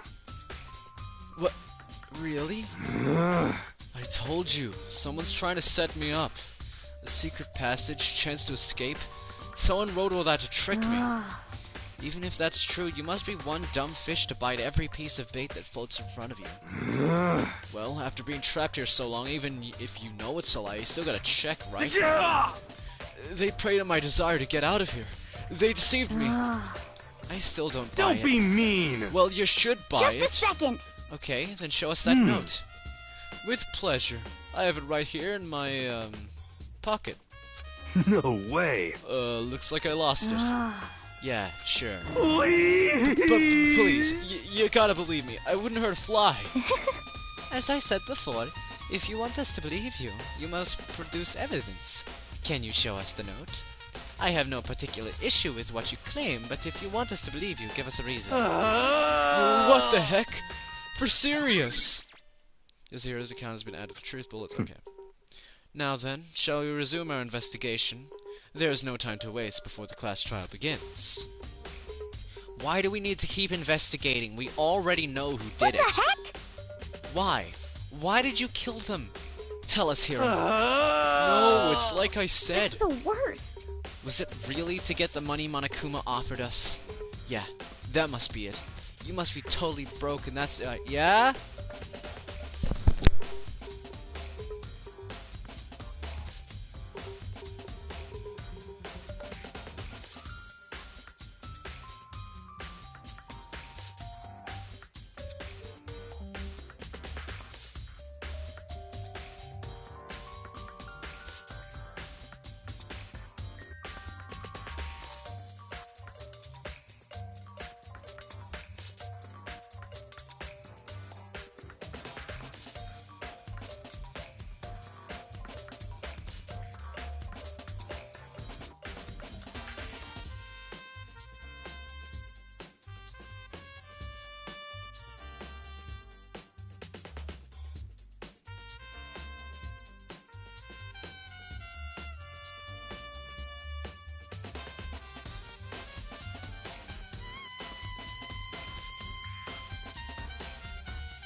Yeah, that must be it. You must be totally broken, that's why. Wait, that's a false accusation. Someone help me. What are you saying? Just be thankful we haven't bound and gagged you. If you have time to yell and carry on, you have time to search for evidence, correct? What? You're right. I need to look for the second suit in that note. Feet don't fail me now. I guess I'd better get back to guard duty. I was gonna ask Toka or Genocide Jack to switch with me. But if she and Sakura got into a fight, we'd have a catastrophe on our hands. Well, bye. One by one, everyone peeled Makoto. away. Do you have a second? Huh? I want you to help me with the it would investigation. seem... It looks like I got a late start on this one, so I need to make up some ground. Sure, I don't mind helping, but can you promise me something? Later, when we have time, Will you tell me why you disappeared? Why is that? No. To reject me so Anyway, simply? I need your help. You don't mind, do you? Okay. shall we go? Thanks. Now then, shall we? Hey, So, Makoto, first I'd like to examine the corpses. Examine the corpses. I can't believe I'm hearing that from a girl that's same age as me. correct. Dead bodies don't lie, you know. They tell the truth far more easily than the Hey. living. Wouldn't you agree? How am I supposed to answer? Anyway, Anyway, you have to hurry, before the class trial begins again. Yeah, you're right. Okay then, show me where the bodies are. They're in the repository. Then I guess we should head that way for now.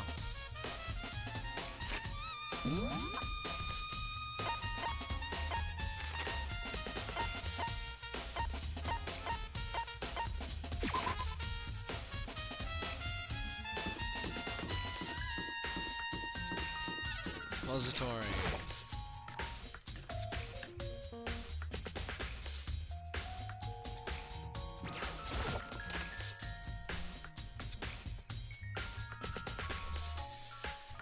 Hifumi and Taka. For a moment, Kyoko seemed to go rigid. But only for a moment. so then, Well then, let's get started. She crouched down next to Taka and without hesitation began poking and prodding I the knew bodies. The Monokuma file was right. They were killed using similar weapons. Her movements were so smooth. She was so calm. Seeing how comfortable she was actually made me feel a little more comfortable. I see. Makoto, I found something. You Hey. did? You remembered the wristwatch. Taka always wore it on his left hand. He did? Whew. Are you so oblivious to the people around you? Do you dislike other people that much? No, that's not it. Anyway, like you said, he had a watch. So then, Take a look. It's broken. You can see the hands aren't moving, right? It most likely broke when he had his encounter with his assailant. And if you notice, the hands are frozen at just past 6 o'clock. So that would mean the watch was broken sometime just after 6. That's right. But last night, Taka's watch definitely wasn't broken. Yeah, Taka's irritated voice. So it's 10 o'clock. in other words, So if it worked at 10 last night, it couldn't have been broken at 6 p.m. Meaning, it must have happened at 6 this morning. however, And that's not all. Look at Taka's left hand. He appears to be gripping something. You're right. There's something biting him. Makoto, Can you try and pry it out? Me? because Rigor mortis has already set in. Boys are better suited to this kind of manual labor, right? Okay. As much as I didn't want to, I grasped Taka's cold hand. The ice-cold hand was nearly enough to cause my heart to stop beating. After some effort, I was finally able to free the object from his tightly clenched fist. A piece Hey. of paper? Was that all he had in his hand? Yeah, that's it. Just a little scrap of paper. Doesn't seem like much of a is clue, that does it? right? I wonder about that. Kyoko then turned to Hifumi's body. So then, Let's check Hifumi's body now. Perhaps he's left us a few clues of his own. Kiyotaka scrap paper. Yep.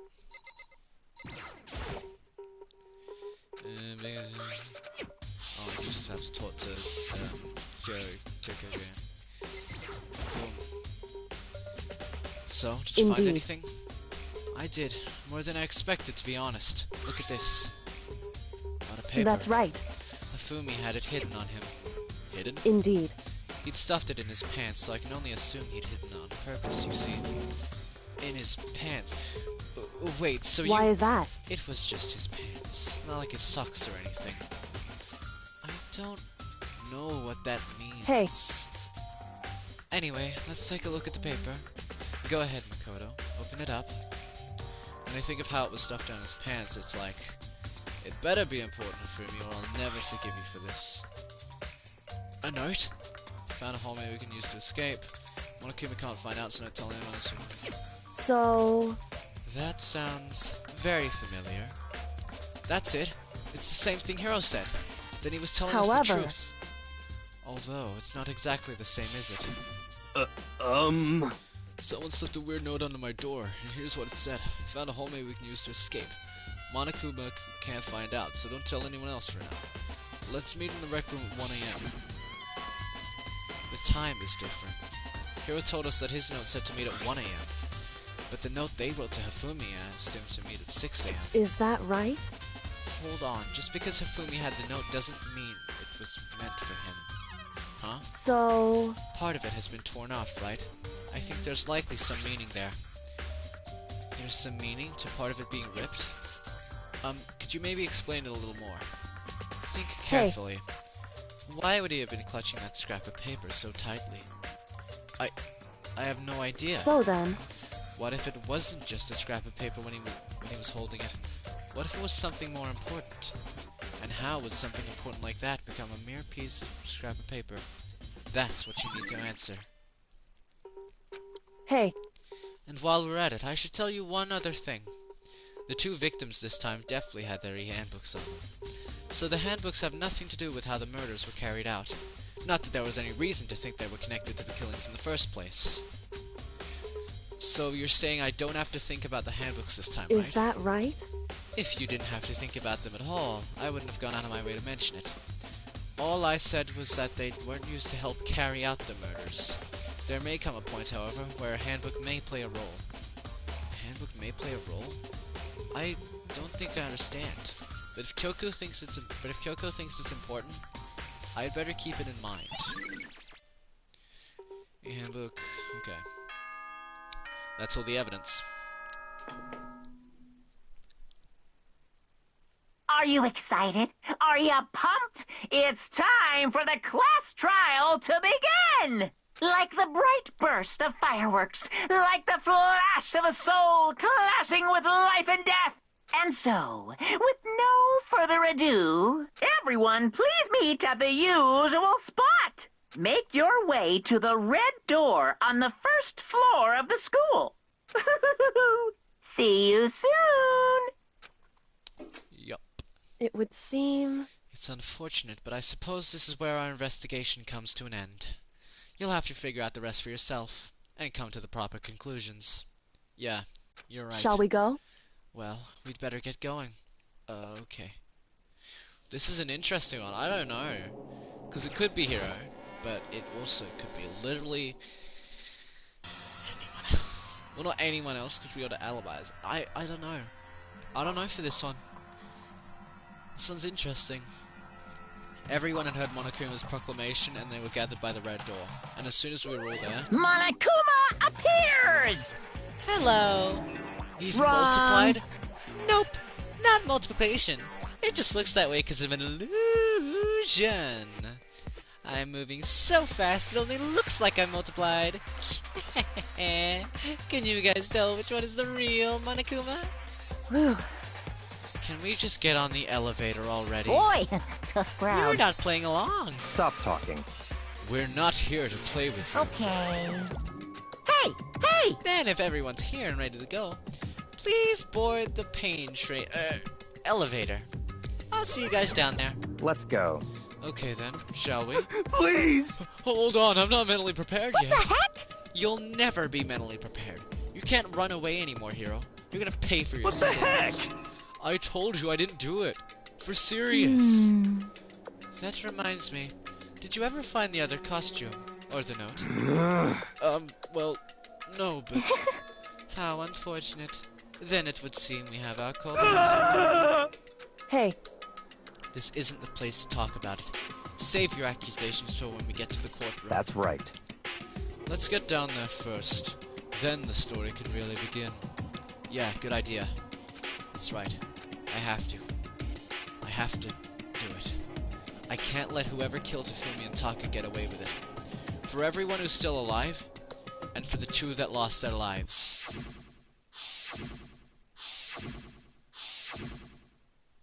The one who killed Hifumi and Taka, the one who killed two of our friends, the killer is someone right here.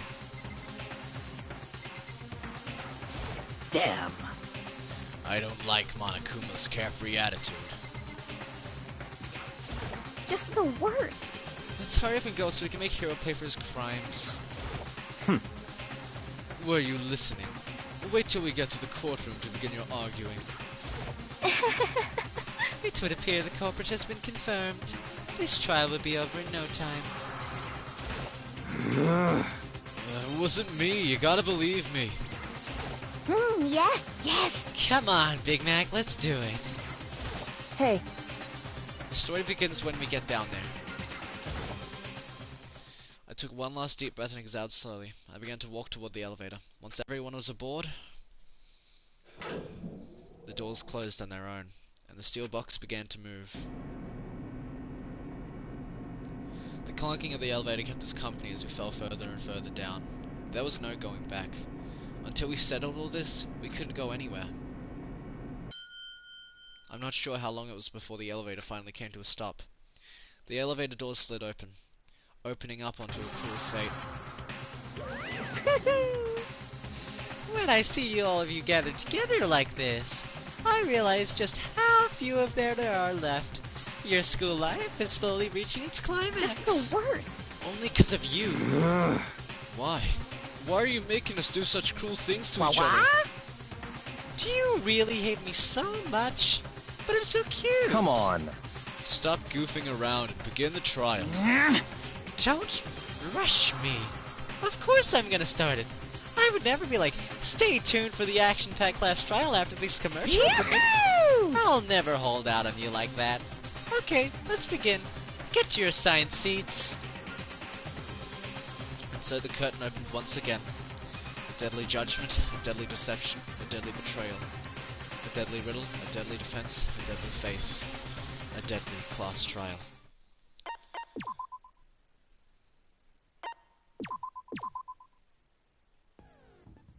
Alright. We got new skill.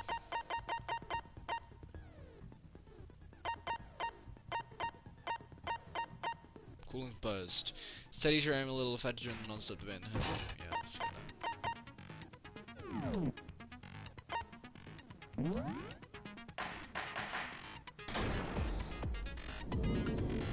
Let's begin with a basic explanation of the class trial. So, your votes will determine the results. If you can figure out who done it, then I'll... Nah, we already know who did it. Was that? It was Hiro. He does not have an alibi for when the murders took place, and we found him in that suit. Don't try and deny it. You killed them. I didn't! Someone knocked me out! I was asleep the whole time! I don't know anything about it! Shut your murdering mouth, murderer! Who are you calling a murderer? I am sorry to say, Hiro, but we do have evidence. Blueprints for the suit. Parts we assume were used to build it, and all of it was found in your room. You have to admit, the evidence is quite compelling. It points to you as having created the suit and wearing it while committing crime after crime. How many times do I have to tell you? I don't know, I don't know! Is Hiro really the killer, or... Before anything else, we have to make that clear. Alright, what's our first argument? Yasuhiro's message. Everything we found in your room. The blueprints, the suit parts, they are all proof enough that you are the culprit. I don't know anything about that stuff! It's not true, it's a conspiracy! Hiro, why? Why did you kill them? No! Just hold on a second! Hang on. This is probably the first Everything we found in your room. Second one. The blueprints, the suit parts, they are that you are the culprit. I missed It's not true, it's... Hiro, why? No! Just hold on a second! Everything we found in the blueprints, the suit parts, they are all proof. No, that's wrong!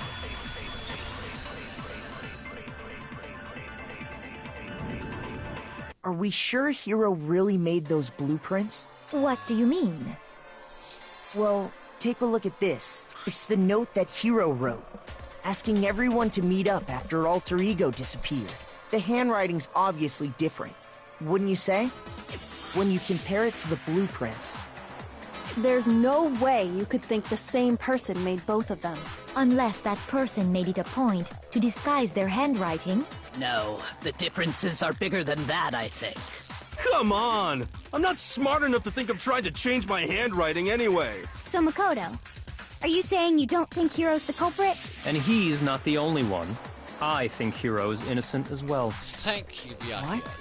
Then who was in that Robo-Justice suit? Is it like Hiro said?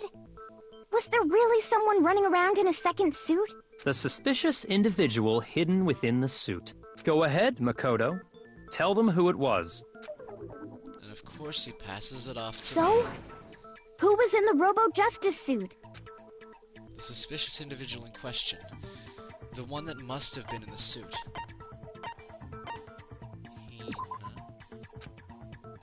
Shoot! Oh.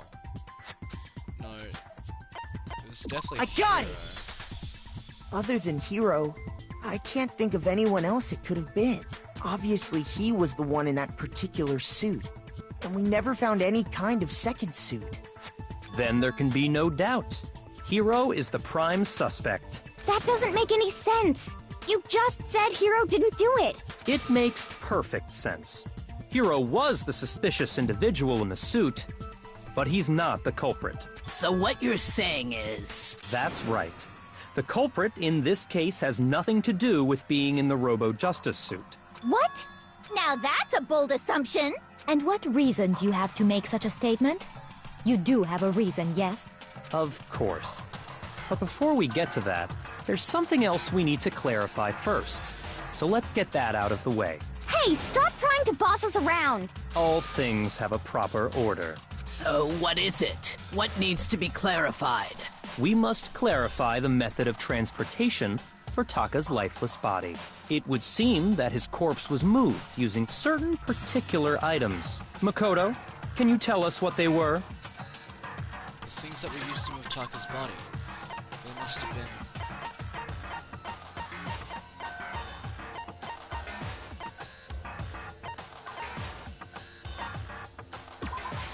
I got it! Still one more thing. There's the blue top and the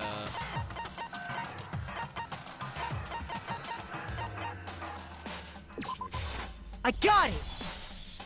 They were a dolly and a tarp, right? what's with that attitude? So, let's see if I can explain. Taka's body disappeared from the equipment room. And then we rediscovered it in the repository. And when we found it for the second time, it was wrapped in a blue tarp, right? It was the same tarp that up until then was stored in the equipment room. So the killer must have seen it there and decided to use it when they moved Taka's body. That way, they wouldn't leave any bloodstains while they were moving it. Okay, that explains the tarp. And the dolly? Well, Same thing.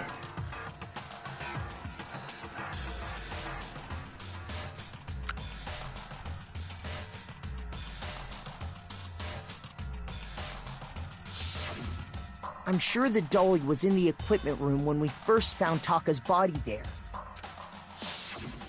But when the body disappeared, so did the dolly.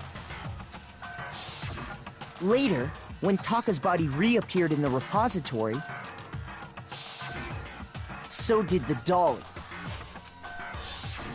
In other words, you think they used the dolly to move the body, am I right? But are you sure you are not mistaken? Huh? Are you absolutely positive the dolly was in the equipment room when we found Taka's body? That dolly was made specifically for moving large objects between the repository and the art room. It would be very strange indeed to discover it had made its way to the equipment room. Is it not possible that it was in the repository all along, and you simply didn't realize it? She's raised an objection. How do you respond? There is no shame in being wrong. Nobody expects much from you anyway. We have all accepted the fact that you rarely understand what is going on around you. wow. I've never had anyone sound so nice while being so mean. Maybe I can change your mind. If I can just explain to them why the dolly must have been moved from the equipment room to the repository. A new element has been added to bullet time. So about reloading. Starting with this next bullet time battle, we're going to add one more ingredient to the recipe.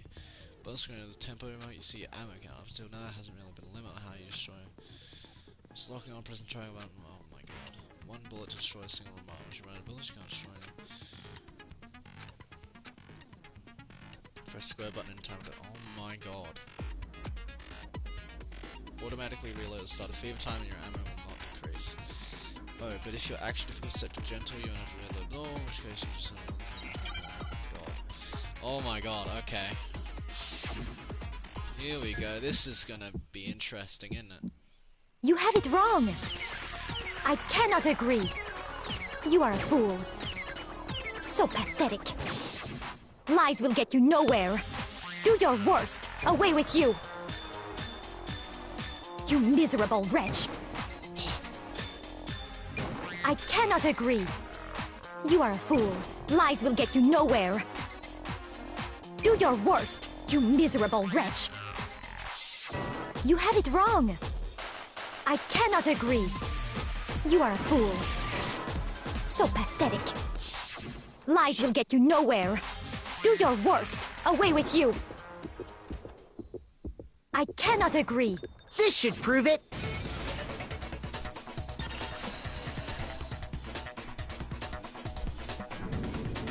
If you're asking for proof that the dolly moved, I have it right here. When I found the dolly in the repository, one of the wheels had a blood stain on it.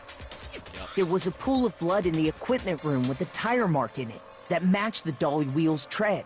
The killer probably rolled the dolly through the blood on accident as they wheeled the body out of the room, and as the blood dried on the tire, they moved the body into the repository. So there's my proof that the dolly was used to move Taka's body.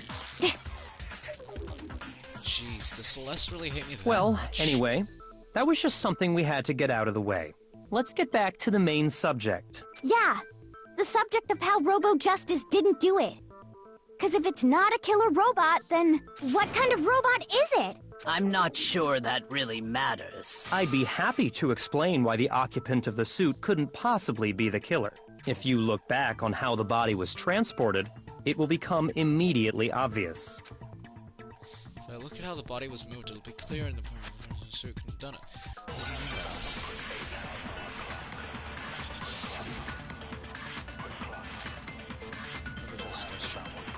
As we know, Taka was killed in the equipment room. And from there, the body was moved to the repository, correct?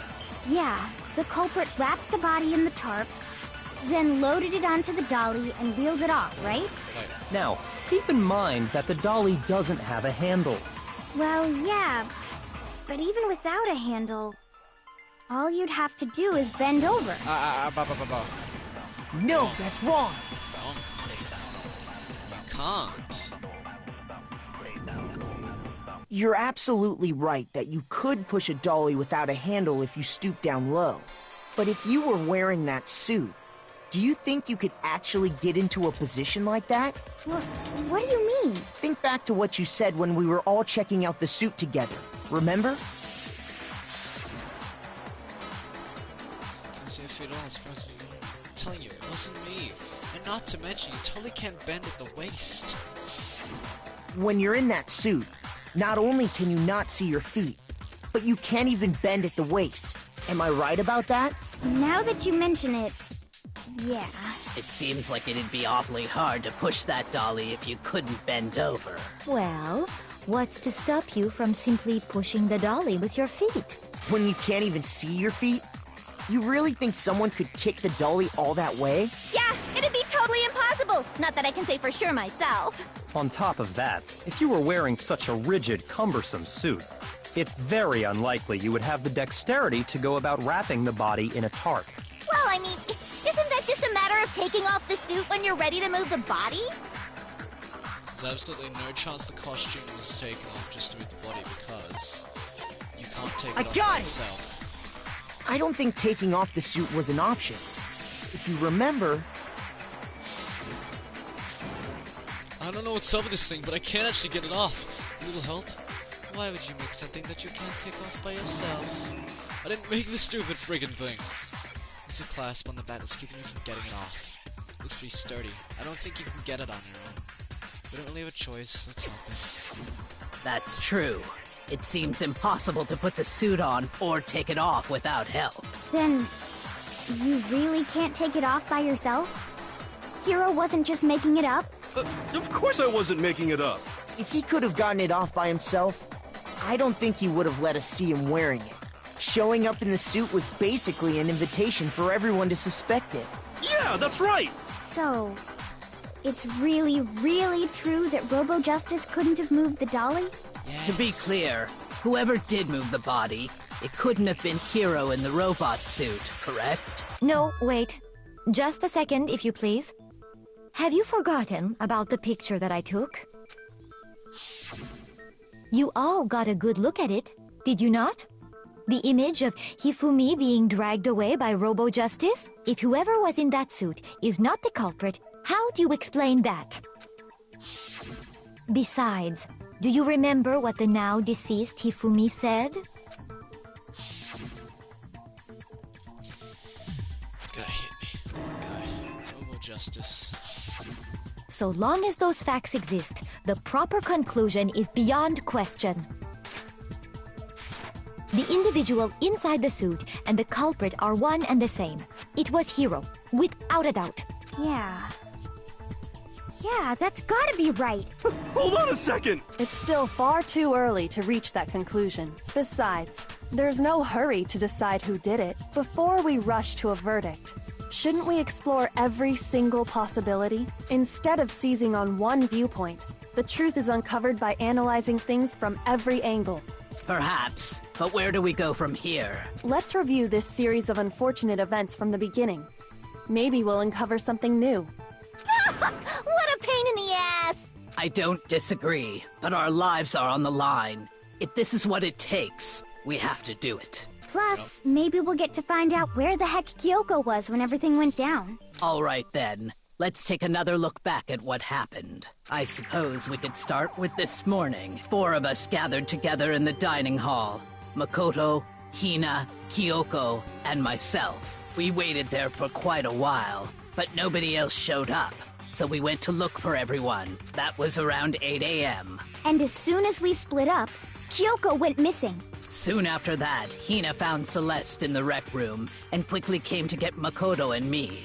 It seems I was unconscious for about an hour after I was attacked by my mystery assailant. I know it was an hour because I remember being attacked a little after 7. That was when we saw Celeste's picture and discovered that her assailant had been wearing a strange costume. As it turns out, it was Robo Justice. It also soon became clear that this same Robo Justice had abducted Hifumi. We were soon joined in our search by Byakuya and Toko, and then went on to find Hifumi in the library. He was injured, so we took him to the nurse's office and resumed our search for the suspect. But not long after leaving the nurse's office... What's wrong? I saw a shadow. Sling moving around the top of the stairs. When Celeste told us that, we decided to split up and search the 2nd floor. And soon after that, I saw someone moving around on the 3rd floor, and I yelled out to everyone as soon as I did. Celeste, what's wrong? That was a rather intense scream for someone like you. I saw him, the strange costumed man. He ran off as soon as I screamed. I was blocking the stairs, so he headed further down into the hallway and disappeared. and then... Huh? What was that? That came from downstairs. It must have been Hifumi. He's in the nurse's office. This is bad. Come on, we have to get back. At that point, we decided to divide up into 2 groups. Celeste, Hina, and I went back to the nurse's office, while Sakura, Byakuya, and Toko chased after the suspect. When we got back to the nurse's office, we found Hifumi, dead. And that's when we heard the body discovery announcement. I left Celeste and Hina there and headed back to the 3rd floor, to let the others know what had happened. Meanwhile, we had just discovered Taka's body in the equipment room. We must have found both bodies at almost exactly the same time. Because we heard the same announcement not long after we discovered his body. And that's when I told you guys about Hifumi. Then the three of us headed for the nurse's office.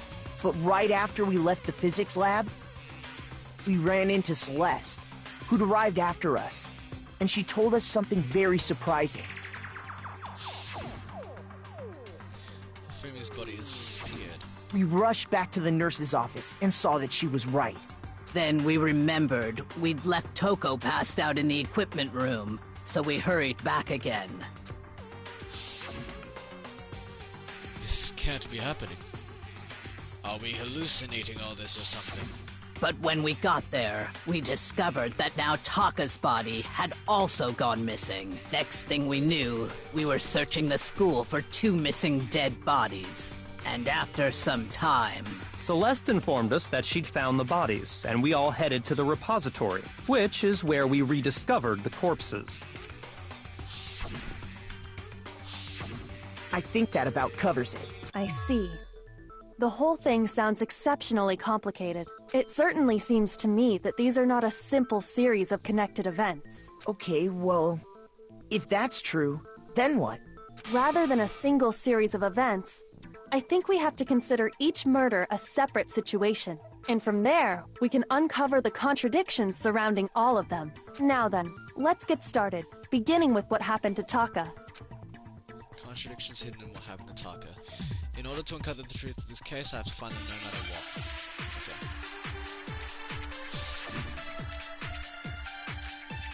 Monocuma file number 3. So, regarding Taka's death, I wonder if he died before Hifumi, or perhaps it was after? We already know what order they were killed in. Shoot! So, regarding Taka's death, I wonder if he died before Hifumi, or perhaps it was after? We already know what order they were killed in. Taka came last. What makes you say that? Because of the numbering of the Justice Hammers. It's true that Hifumi was killed with Justice Hammer 3, while Taka's death came from a swing of Justice Hammer 4. See? So it's obvious Taka came after. So, I wonder if, or perhaps it was. We already know Taka came last. What makes you say? Because of the numbering of the Justice Hammers. It's true that Hifumi was while Taka's death. See? So it's obvious Taka came after. So, I wonder if, or perhaps it was. We already know what order they were killed in. Taka came last. What makes you say that? Because of the numbering of the Justice Hammers. Shoot! What? So, I wonder if, or perhaps it was after. We already know what order they were killed in. Taka came last. What makes you say that? Because of the numbering of the Justice Hammer. It's true that Hifumi was while Taka's death. See? So it's obvious Taka came after. Justice Hammers were numbered, but were they really used in that order? Well, I just So, shot that. I wonder if, or perhaps it was. We already know what order they were killed in. Taka came last. What makes you say that? Because of the numbering of the Justice Hammers. It's true that Hifumi was Killed with while Taka's death. My God. See? So it's obvious Taka came. Jesus Christ. So, I wonder if, or perhaps it was. We already know Taka came last. What makes you say that? Because of the numbering of the Justice Hammers. What? Shoot! So, regarding Taka's, I wonder if he died, or perhaps it was after. We already know what order they were killed in. Taka came last. What makes you say that? Because of the numbering of the No, that's wrong! That took me a while to figure out. Wow. Hold on. There's no reason to assume that the hammers were used in the same order as their numbers. If anything, that's just another way the killer tried to disguise their actions. So you're saying the culprit wanted us to think the hammers were used in order, but in reality, Taka was killed before Hifumi? Okay then, let's see the proof. I Evidence proves Taka was killed before Hifumi. It's something that relates to what time? The watch. It's the watch. It's the watch. Yeah, scan. Oh. Wristwatch.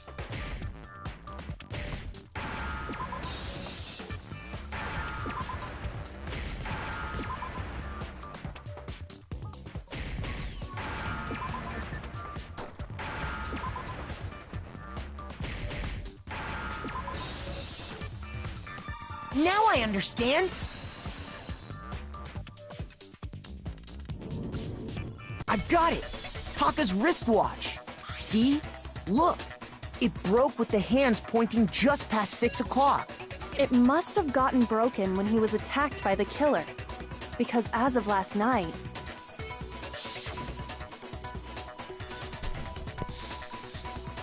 It's 10 o'clock.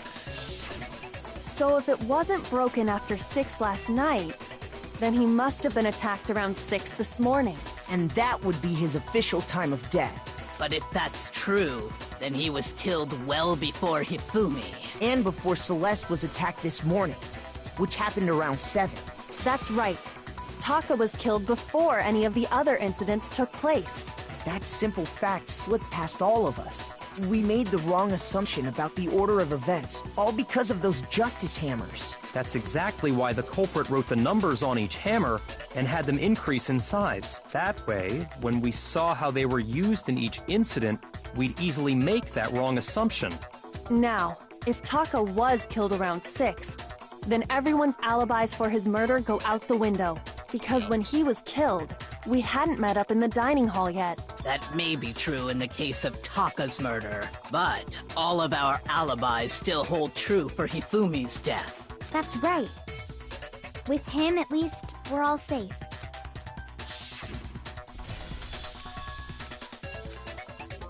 Downstairs. When we heard Hifumi screaming, we were all together. Except for Hiro and Kyoko. Then we all ran down to the nurse's office, and that's where we found his body. That's totally true! We're all in the clear! Oh, I know! They must have recorded him screaming on a tape or something, then played it later on! If that's true, where's the tape? I don't know. Don't just go making stuff up! Anyway, we all have rock-solid alibis for when we heard Hifumi scream. Since all of us were there together, clearly none of us could have killed him. And it does not stop there. There was also the moment when we discovered his body had disappeared. When his body vanished from the nurse's office, Hina and I were in the bathroom together, while everyone else was in the equipment room, correct? And then there's the disappearance of Taka's body from the equipment room. At that time, we were all gathered together in the nurse's office because of Hifumi going missing. Well, don't forget, I was passed out in the equipment room the whole time. Wait, then what if Genocide Jill did it? She could have dragged Taka's body out of there right then! Even if she could pull that off, there's no way she could have done the same with Hifumi's body. Because, as we just established, she was passed out in the equipment room when his body disappeared. Besides, I didn't do either of them anyway. In other words, it is impossible that any of us could have killed Hifumi or moved either of their bodies. On the other hand, Hiro and Kyoko had disappeared, so they most certainly could have done those things. So what now, Kyoko? For now, we can't get fixated on who did it, or we'll just keep going around in circles. So instead of who, I propose we start talking about how. In particular, I think we need to figure out how Hifumi's body got moved. That's true. We searched everywhere, but we couldn't figure out how to explain his body disappearing. And according to what Celeste said, We could not have been gone for more than a minute or two, though. So then the killer was able to get in and move Hifumi's body in that short amount of time? It would seem so. his body apparently disappeared in the 1 minute her and Hina took their eyes off of it.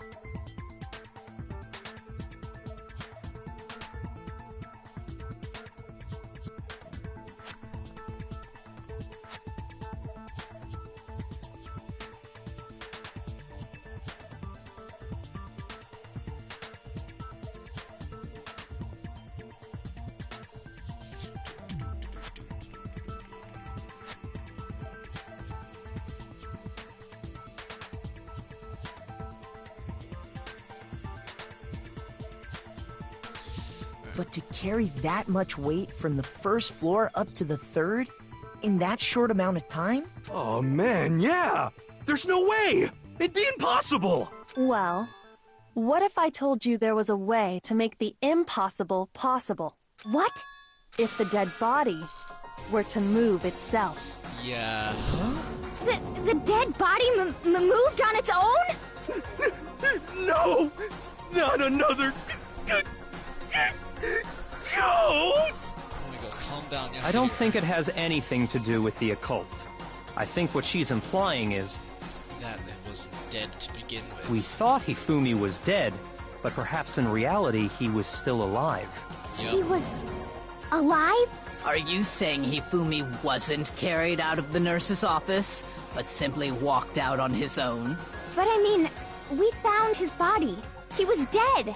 Perhaps he was simply playing dead. That it isn't possible. The idea that Hifumi was still alive, is it really possible?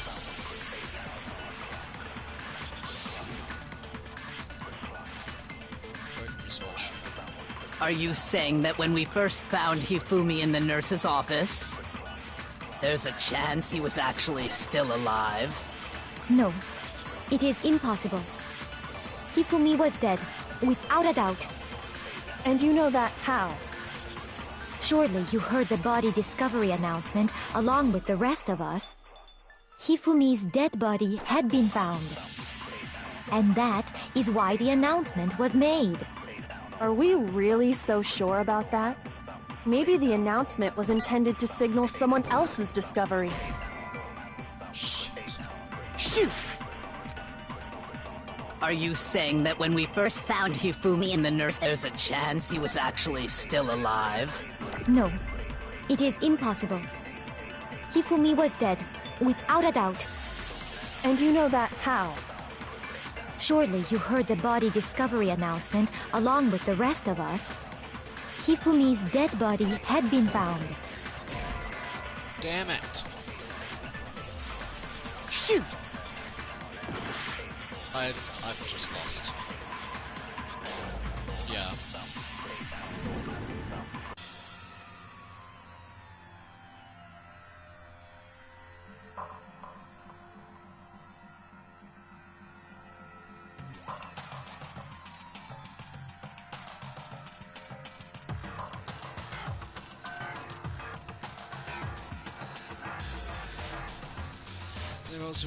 Okay, well that was terrible. Yeah, Makoto's not the killer, blah blah blah, I wanna give it a finish. I refuse to give up yet! Oh dude, we have to start like the whole thing.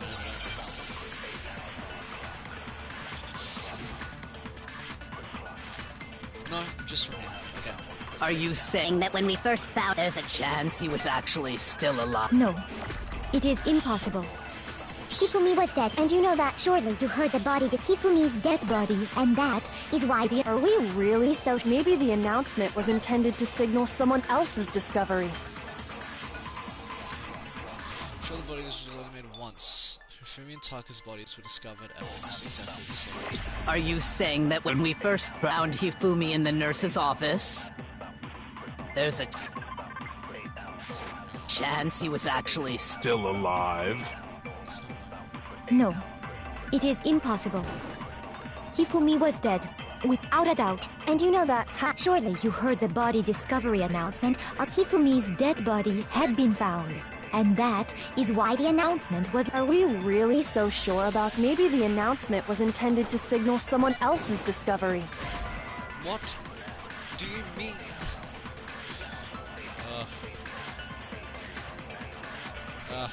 Shoot! There must be a contradiction in this. Are you saying that when we first found there's a chance he was actually— No, it is Hifumi was dead. And you know that how— Surely you heard the body discovery. Hifumi's dead body had been found.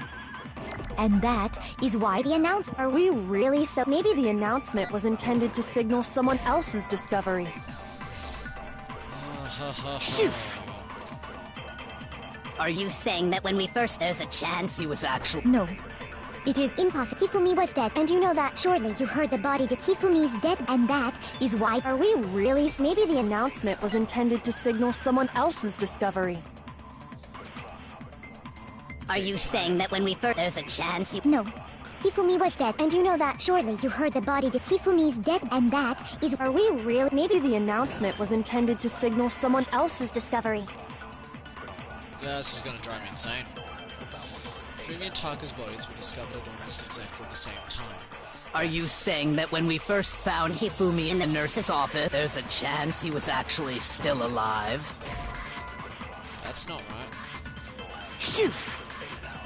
I'm just gonna use... Are you saying that when we first found there's a chance he was at... No. Hifumi was dead. And you know that. How? Surely you heard the body discovery announcement. Along Hifumi's dead body had been found.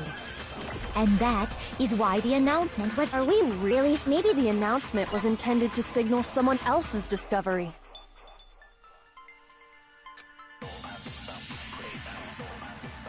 Are you saying that when we first found Hifumi and then there's a chance he was actually still alive?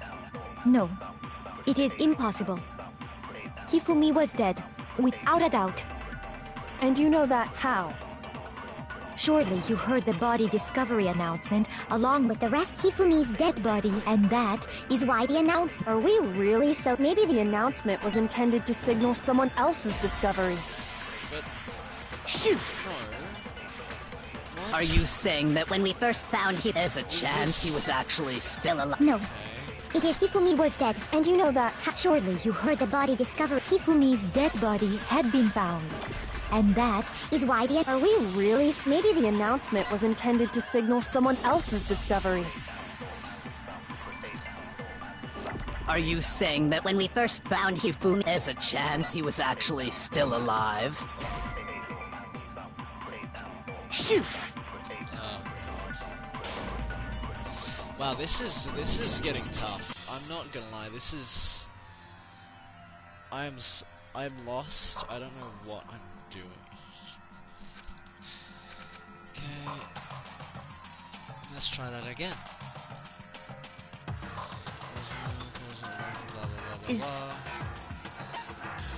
I refuse to give up yet!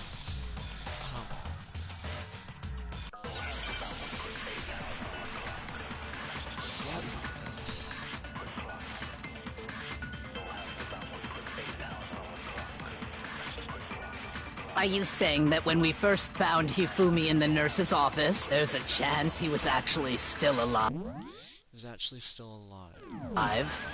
No. It is impossible. Hifumi was dead, without a doubt. And you know that. How? Surely you heard the body discovery announcement along with the rest of us. Hifumi's dead body had been found. And that is why... Are we really? So maybe the announcement was intended to signal someone else's discovery. Are you saying that when we first... there's a chance you... No. Hifumi was dead. And you know that. How? Surely you heard the body discovery announced. Hifumi's dead body had been found. And that is why... Are we really? Maybe the announcement was intended to signal someone else's discovery.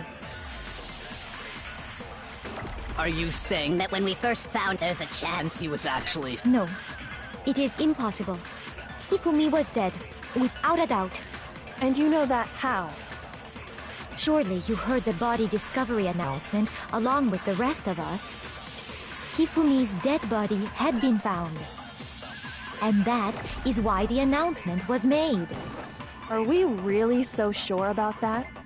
Maybe the announcement was intended to signal someone else's discovery. I don't get what it wants me to do. Because I can't fire the broken wristwatch at that. That does nothing. Which means that it must be a contradiction, but there's no contradiction.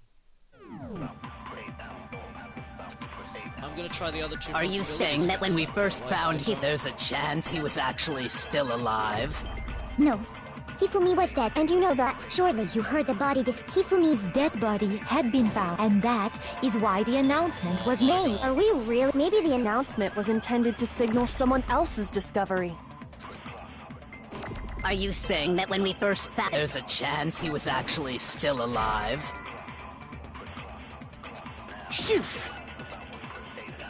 Are you saying that when we first there's a chance He was actually. No. Okay, I'm just... It is impossible. Hifumi was dead. And you know that Surely you heard the body discovery announcement, along with the Hifumi's dead body had been found. And that Right. is why Are we really? Maybe the announcement was intended to signal someone else's discovery. Well, that's not... Shoot! Are you saying that when we first There's a chance he was actually still alive. No. It is impossible. Hifumi was dead. And you know that how? Surely you heard the body discovery announcement, along Hifumi's dead body had been found. Shoot! Must be a contradiction. No, that's what I'm Are you trying- saying that when we first found there's a chance he No. Hifumi was dead. And you know that. Surely you heard the body. Hifumi's dead. And that is. Are we really? Maybe the announcement was intended to signal someone else's discovery. Sure, the body discovery announcement was only made once. Yes. But Hifumi and Taka's bodies were discovered almost exactly at the same time. Okay. So... what does that have to do with anything? Yes, we discovered it at like the same time. The announcement was only made once. No, the announcement was made twice. Hifumi and Taka's dead bodies were discovered. Because we found...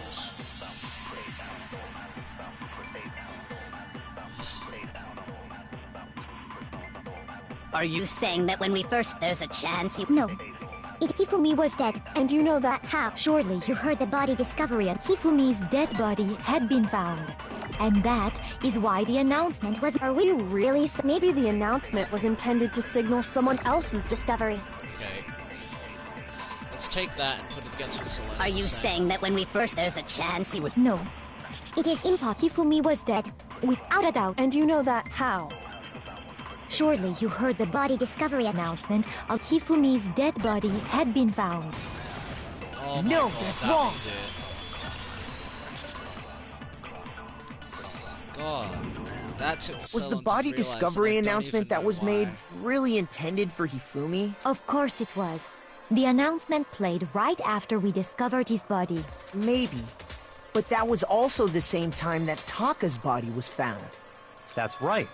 It wasn't long after finding his body that we heard the announcement. So there's a good chance we've made a mistake in there somewhere. I think we've confused whether the announcement was for Hifumi or Taka. First of all, if two bodies had been found, there really should have been two announcements. Maybe Monokuma simply got lazy and rolled them together into one. Doubtful, because we heard another one. What do you later say, Monokuma? Any comment? Well, it's a very sensitive issue, so I can't go into too much detail. But what I can say of it's only broadcast when 3 or more people find a dead body for the first time. That didn't answer our question, man. We're asking if you're a lazy bum. No, actually, that was plenty. Huh? He said it's only broadcast when a body is discovered for the first time. Which means, even if we find the same body again later, he won't make the announcement again. If that's true, then why was the announcement made again later on? Huh? Later on? Exactly. We heard the body discovery announcement twice. Second body discovery announcement. The first time plays when we found each body in the nurse's office in the court. Second time was when... I got it! We heard it a second time in the repository, when we rediscovered the two bodies.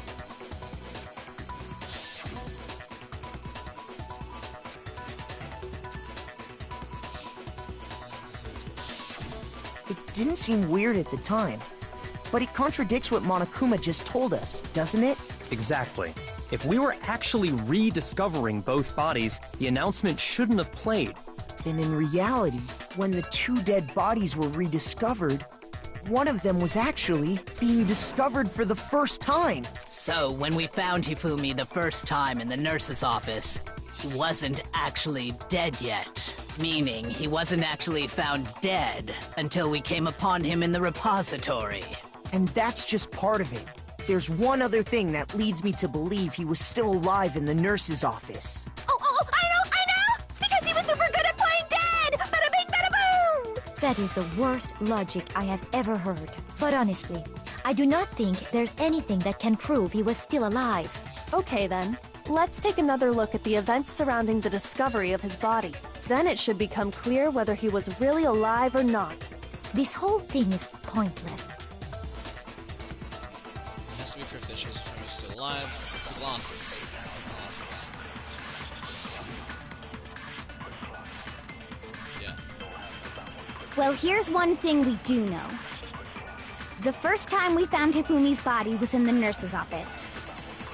And then, while me and Celeste were in the bathroom, his body disappeared. And the next time we saw his body, it was in the repository. But when you compare his body before being moved and his body after being moved, other than the change in how it was positioned, there was no notable difference. No, that's wrong!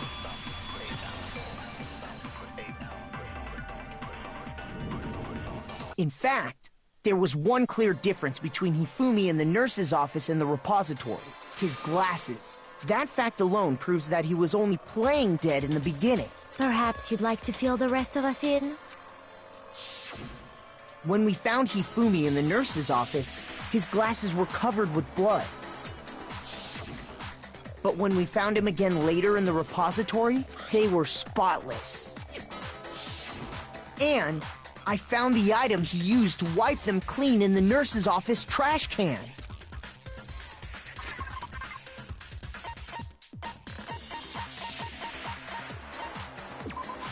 I got it! It was a glasses cleaning cloth featuring a certain cartoon mascot. One look at the bloodstain on the cloth should make things clear. This piece of cloth was used to wipe Hifumi's glasses clean. And the mascot on the cloth is the same one that's on the digital camera, right? Yep. And whose digital camera was it? Hifumi's, of course. The character was Princess Piggles. From Demon Angel Pretty Pudgy Princess, I think. I highly doubt anyone but Hifumi would have brought something like this to school. I see your point. And the only people here who wear glasses are... I wouldn't be caught dead using a tacky piece of garbage like that. A few tissues is all I need to keep my glasses clean. Then there's no question. It belonged to Hifumi.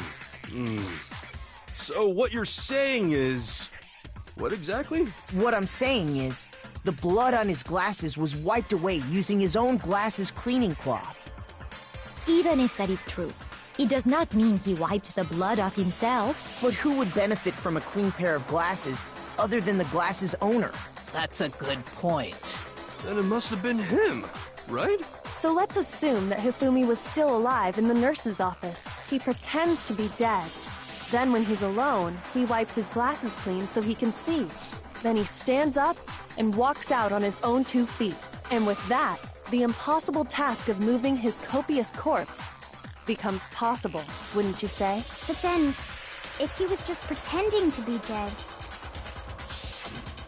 what was with all that blood? Was it paint or something? The fridge in the nurse's office contains packs of blood for emergencies. Yeah. He probably used one of those. He figured if he was gonna play dead, he should go all out, so he just dumped it everywhere! But he got crazy with it and had to wipe his glasses off when he was done! God, what an idiot! And if Hifumi was still alive at that point, the disappearance of Taka's body is easily explained. It should be perfectly obvious who must have moved Taka's corpse. I got it! It could only have been Hifumi. While we were all gathered in the nurse's office, he went to the equipment room and took Taka's body. That also explains how the door to the repository got locked. The door was locked? Well, after the bodies disappeared, we all went looking for them, right? So me and Sakura headed for the repository. But when we got there, the door was locked. And the repository door can only be locked from the inside. Which means, when Hina and Sakura got to the repository, someone was already inside. And it could only have been Hifumi, who just finished stashing Taka's body there.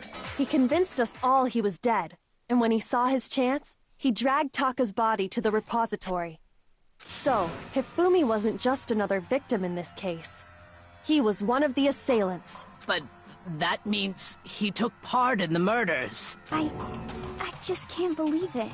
If you're having trouble, would you like me to show you one more piece of evidence? There's more? Oh, absolutely. The single biggest fact pointing to his involvement has yet to be revealed. You know what I'm talking about, right, Makoto? The item he took off of Taka's lifeless body?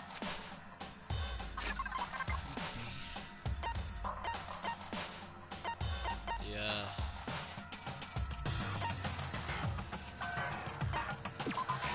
I got it! You're talking about the note Hifumi had hidden away, aren't you?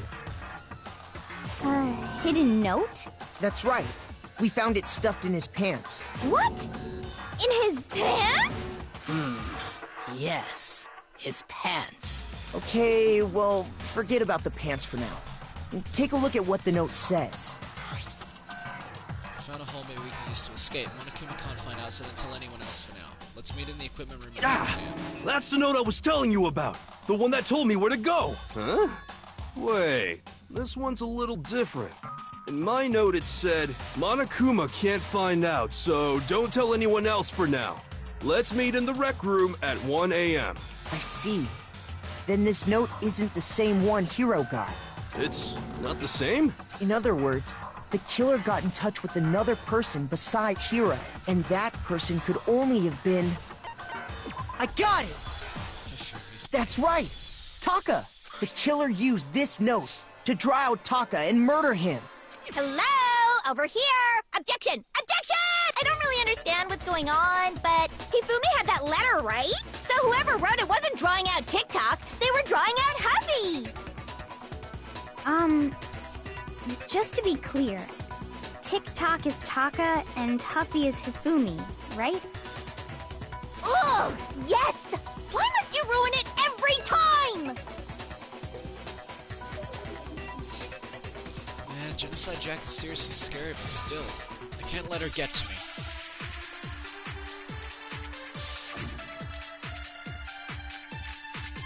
Oh my god. Huffy had the note, right? Then the person it was intended for must have been Huffy! But remember what the note said. What time did it say to meet? 6 a.m., I believe. The time doesn't matter! The note has nothing to do with TikTok! No, that's wrong! Gotcha. No, there absolutely is a connection. Hell yeah. Let's go. What the hell are you talking about?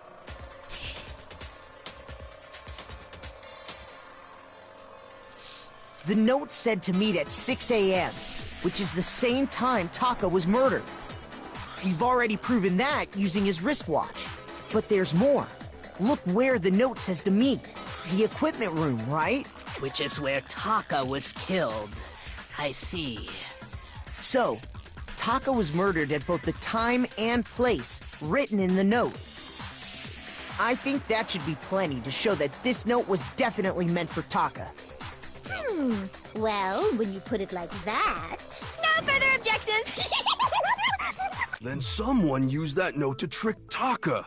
Just the same as me. The culprit really is a cold-blooded monster. Telling people they found a way out. But if they gave the note to Taka, what was Hifumi doing with it? Stuffed down his pants, no less! Most likely. Hifumi stole it off Taka's corpse after he died. Huh? He stole it? Where's your proof? Go ahead, show us.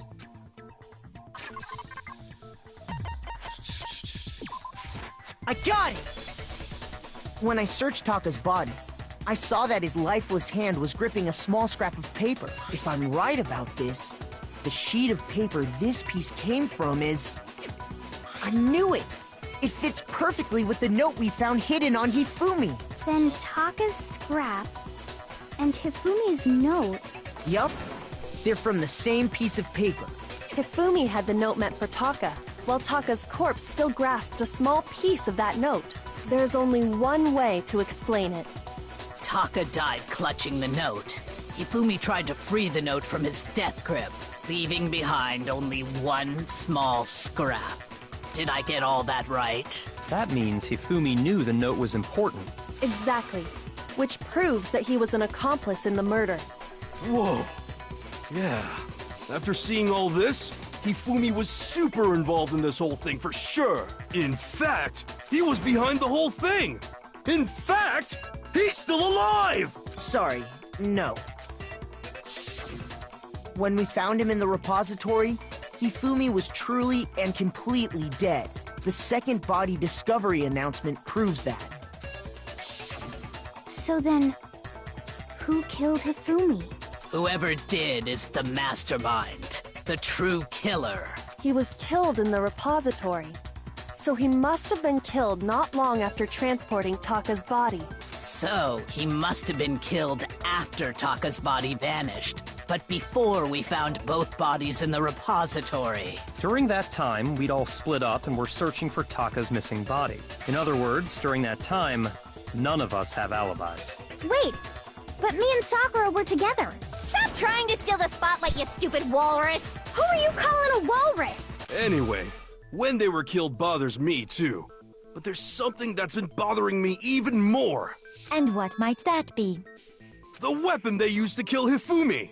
The weapon? Yeah, because I mean, according to the Monokuma file, the way Taka and Hifumi were killed was almost the same, with them having similar fractures and all. But Justice Hammer 3 and 4 were still laying around in the nurse's office and equipment room, right? So if Hifumi was killed in the repository, the culprit would have had to grab one of the hammers, kill Hifumi, then put the hammer back where they found it. Wouldn't that be seriously risky for him? I'm surprised. It seems there's some semblance of a brain knocking around that skull of yours after all. Hell yeah, it's packed in there good and tight. He's right, though. I don't understand it either. The Monokuma file makes it clear that they were killed using similar instruments. But if the hammers were already laying around those other rooms... So the question is, how could the culprit have gotten their hands on either of the hammers? Personally, I haven't a clue. So which hammer was used to attack Celeste? Number 1 or number 2? Those were accounted for in other rooms too. And I don't think either one is big enough to kill someone. Then, Is it not possible they used a different weapon? I don't think it is possible. They were both killed with the same kind of thing, right? So then, what was used to kill Hifumi?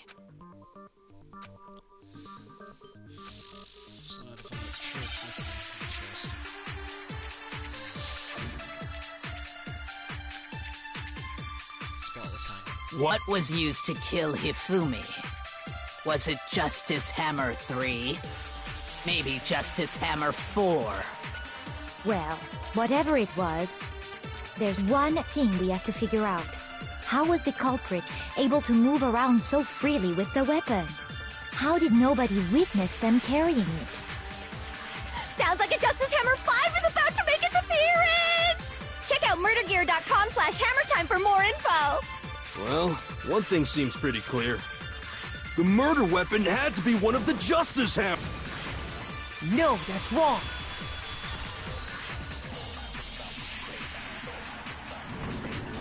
The murder weapon wasn't a Justice Hammer at all.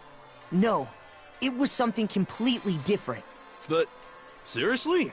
A different weapon? Specifically, a hammer from the repository. The killer could have easily used that to kill Hifumi. Now, all the hammers in the repository were covered in flecks of grit and debris. But for some reason, one of them had been scrubbed clean. Huh? And the reason it had been scrubbed clean was most likely because it was used to commit murder. If the hammer got covered in Hifumi's blood, of course they'd have to clean it off. I'd also like to point out that the repository has all kinds of hammers. Big ones, small ones, and even some flat mallet-like ones. I think whoever made the Justice Hammers used those as a basis for their design. If that's true, That would explain the Monokuma file's note about the wounds being similar. So Hifumi moved Taka's body to the repository, where someone then used a hammer to kill him. Yep. And whoever did that is the true killer. The one Hifumi was working with. And the one who betrayed him. Hold on a moment. I still think it's strange to assume someone was working together with him. The way the graduation rule works, there is no benefit to helping someone else carry out a murder. So the idea that anyone would work together like that is simply ludicrous. We talked about this, did we not? We did talk about how there wouldn't be any reason for anyone to work together. At least that's what we thought at first, but... Oh, this one's the one. Spot's hammer again. Based on the rules that have been laid out for us, even if more than one person is complicit in the murder, only the one who actually carried out the act can graduate and survive.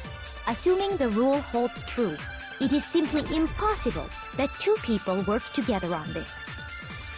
That is how the rule was explained to us. But that only really applies if there's one murder, right? In this case, however, there were two murders. Jesus. Based on the rules, even if more than one, only the one who actually carried out the act, assuming the rule holds true. It is simply impossible That is. But that only really applies if there's one murder. In this case, however, there were two murders. Shoot! Let me guess. Based on the rules, even if more than one, only the one who actually, assuming the rule holds true. That is. But that only really in this case, however, there were two murders. Based on the rules, even if more than one person is only the one who actually carried out the act can graduate and, assuming the rule holds true. It is... No, that's wrong!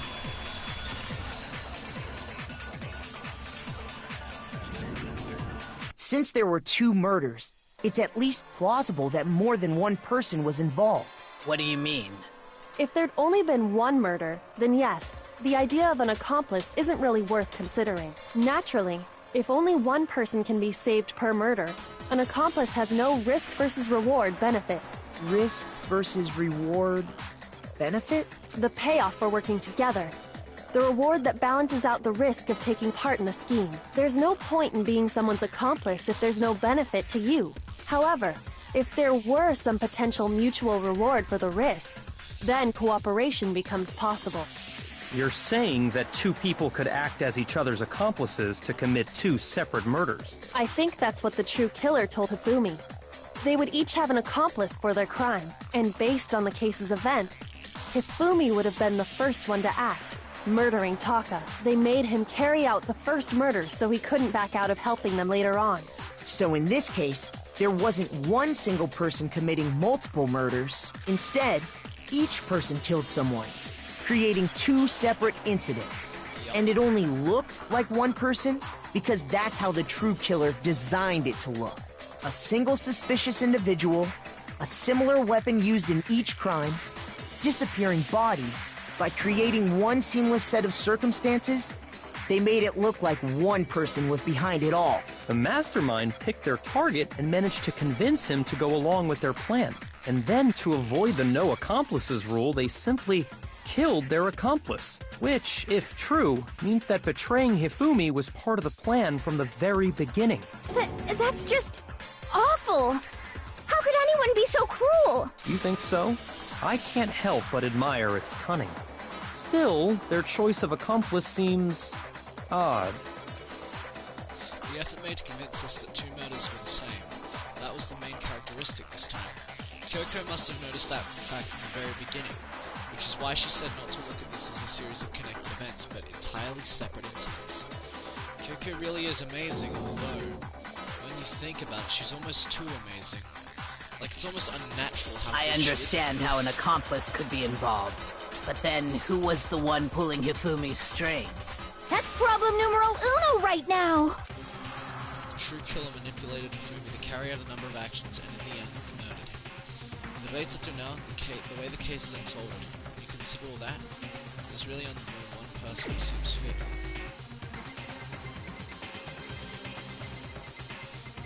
Unfortunately, it's Kyoko. Me? What are you basing that on? I would very much like to hear your explanation. Shoot! What? No, but you just said... True killer manipulated Hifumi, carried out a number of actions, and in the end, murdered him. Case...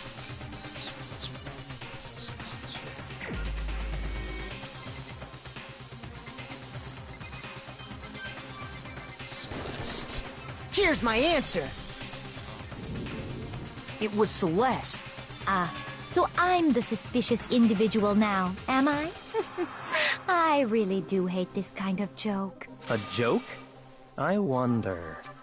So what you are saying, then, is that I specifically chose to work together with Hifumi. The idea that I would choose to spend any amount of time interacting with him, that I would go within 10 feet of that shit for brains, that lazy, worthless, goddamn idiot! Pardonnez-moi. Just to be clear, there is evidence to support it. Is that so? It is. Throughout the investigation, there was certain behavior that was common only to the two of you. Considering what we've learned so far, it only further proves that the two of you were working together. What is it that only Hifumi and Celeste have in common?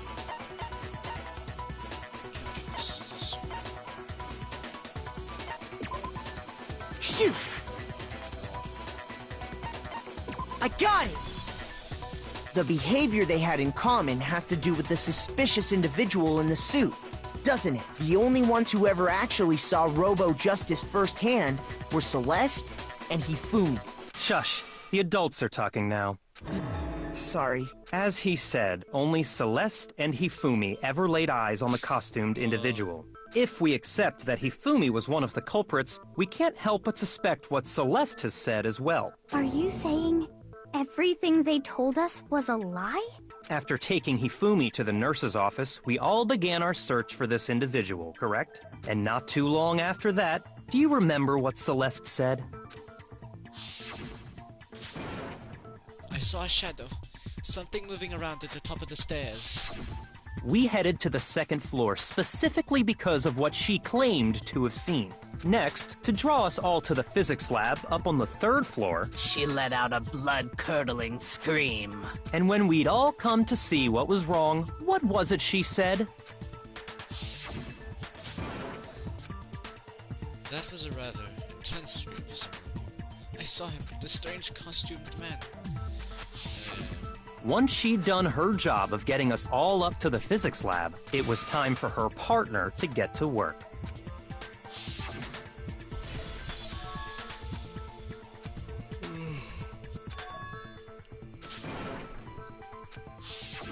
It was to get us to divide into two groups, so that we would discover both bodies at the same time? In fact, Celeste was precisely the one who proposed that we split up. Then why don't we split into two groups? I'll lead the hunting party. That seems much more interesting.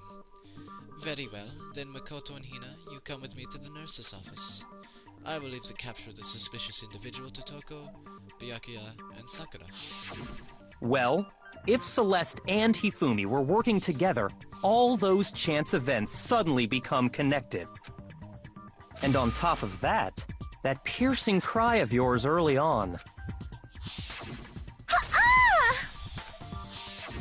That was to signal Hifumi, wasn't it? It was your way of telling him, we're on the third floor, everything's going according to plan. Why else would you let out a scream that could have carried across the sea? I just realized another strange thing. When we found Hifumi in the nurse's office, who we now know was only pretending to be dead. I certainly was not expecting this. I did not imagine that Hifumi would be murdered. Celeste, you were the first one to say he'd been murdered. You wanted to make sure we wouldn't have any doubt in our minds.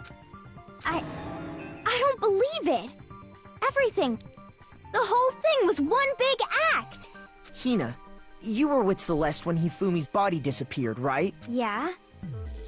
I was feeling kinda sick, so Celeste took me to the bathroom. Yup. Wait! Then that was... She wasn't worried about you. She just saw a chance to help Hifumi sneak out of the nurse's office. Each piece isn't much by itself, but start putting them together and the picture gets very ugly indeed.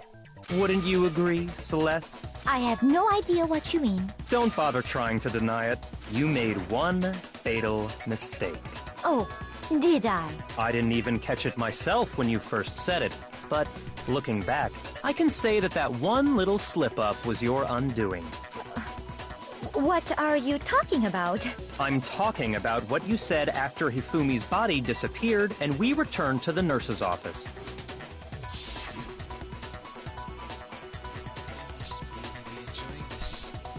Enjoying the sight of us standing around frightened and confused. We're all going to die here. We're going to die just like those guys died. I remember her saying that too, but I don't understand what's so strange about it. Then pay attention. Sakura, Toko, and I were first to discover Taka's body in the equipment room. Then Makoto showed up and told us Hifumi had been killed. So Sakura and I left with Makoto. Once we were in the hall, we ran into Celeste, and the four of us headed to the nurse's office. Now, the entire time we were together, none of us said anything about Taka being dead. Think about it. Celeste's comment doesn't make sense. It was completely out of place. Yeah, I see what you're talking about. Although I don't really get what it means. You hear that, Celeste? Everyone's having some trouble understanding. Could you repeat what you said? If you're really not the culprit, you shouldn't have any problem repeating it, right? Byakuya said that Celeste's comment doesn't make sense, but what is he alluding to? Oh my god, there's more?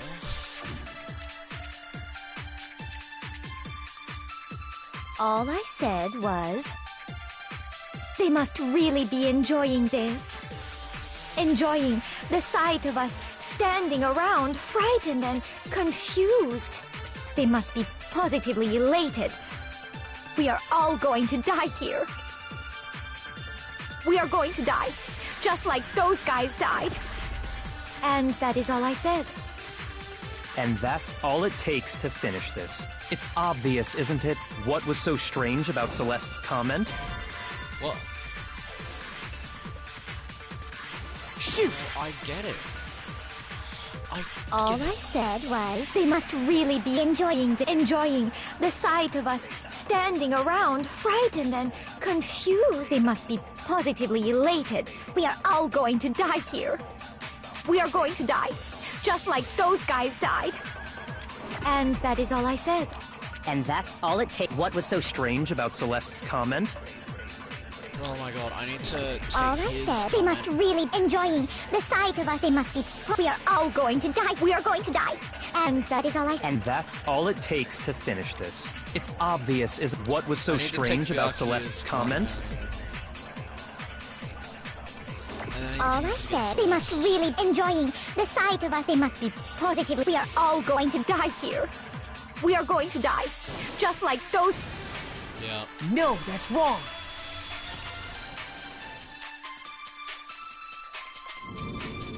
That's right. There's no reason Celeste should have said, just like those guys died. When she said that, none of us had told her Taka was dead. Exactly. And we didn't run into her until after we were all out in the hall. So there was never any chance for her to have seen his body in the equipment room for herself. So how did you know, Celeste? How did you know more than one person had been killed? And how did you know they were both guys? Because Kyoko had also disappeared, right? So she could have been dead too.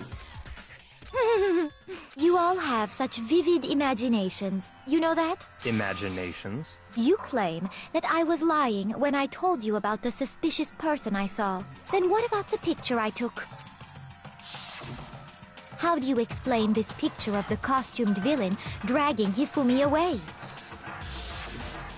It has to be some kind of setup, right? So let's put the suit on. And then she used the camera's timer to set up the picture. The camera doesn't have a timer. Have you so quickly forgotten? You are the only one who could have possibly fit into that suit. Plus, I happen to know that this particular camera does not have a timer. In other words, it is an unassailable fact that this is a picture of Hifumi being dragged away. If everything I told you was a lie, how can this picture exist? Simple. Are we sure that's really a picture of the suspect dragging Hifumi away? What could you possibly mean by that? Surely there are other explanations than the one you've offered up. No, there is no other explanation.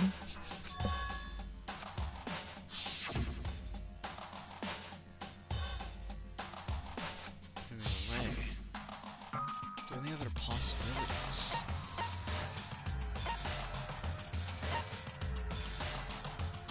Fumi's dragging the suspect away.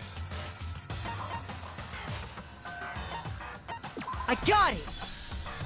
It's not a picture of the suspect dragging Hifumi away. I would say it's a picture of Hifumi dragging the suspect away. That's certainly within the realm of possibility. The one being dragged off in that picture isn't Hifumi, but the person in the robot suit. We've simply been led to believe that it's the other way around.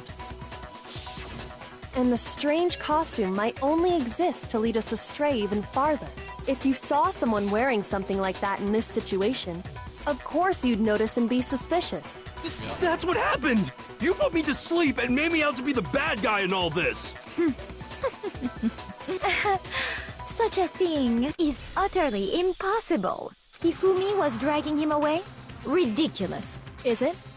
I don't think it's ridiculous at all. Then shut your mouth and allow me to educate you. Such things she can prove there's no way Hifumi is dragging the suspect away. Is that really? Okay. Here we go again. Oh. You dressed me up in that suit after I passed out! Then you just draped me across Hifumi and had him carry my weight! You tried to make me look like the bad guy! Like I said, ridiculous. As you can see in the picture, the suspect is standing perfectly upright. If the person inside the suit was unconscious, there's no way they could stand up straight like that. Then the fortune-telling idiot is the culprit after— No way! You dressed me up in that, then you just draped me. You tried to make me look— Like I said, as you can see in the picture, the suspect is if the person inside the suit was unconscious, there's no way they could stand up. No, that's wrong.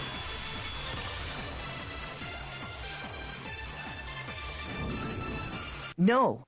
Even if the person inside the suit were unconscious, they could still stand up like that, because that Robo-Justice suit had a certain characteristic. Can't bend at the waist, yeah. That's right! They totally made a mistake when they made it, so it couldn't bend at the waist. I'm not so sure that was a mistake. I think the suit was designed from the beginning to be used the way it was. Celeste and Hifumi took the suit they'd specially designed and stuffed Hiro into it. That's how they were able to fake that whole thing. The point of it all was to make us believe whoever was in the suit was to blame. Well then, I suppose this is checkmate. Checkmate?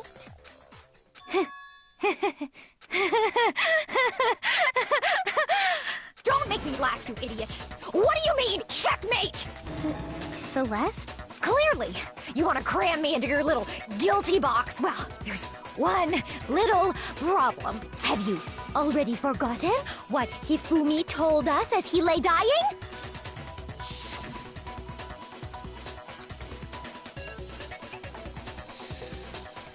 Yes.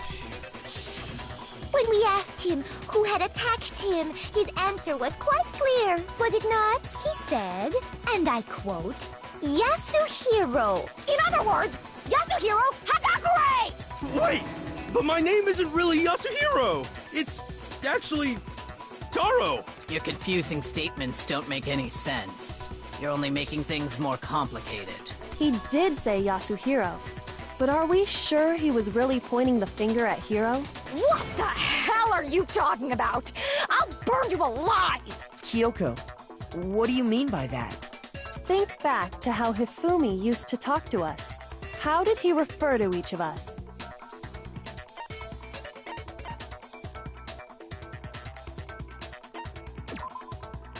Shoot! Damn it.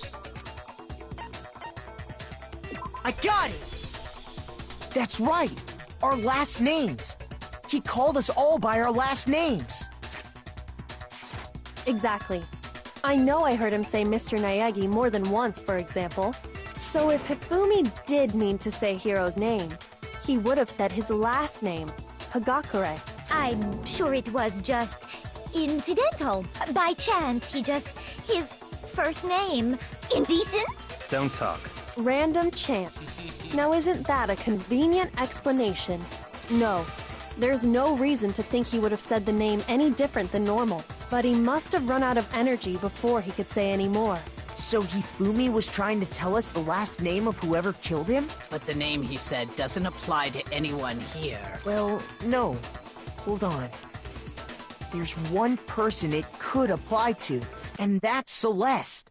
She never actually told us what her real name is. Uh-huh. What did you just say? To think you'd take your false accusation so far, I don't know whether to laugh or spit! Come on! Enough with your idiotic blather! Yasuhiro is a loser's name! Do I look like a loser to you? Well, do I? What? I think I've earned the right to be a little on edge. Okay, then fill us in. What's your real name? Fine! Make sure your ear holes are wide open and listen up! My real name is Celestia Ludenberg. Could you please stop making me repeat myself over and over again? Do something to make her accept it. Oh boy.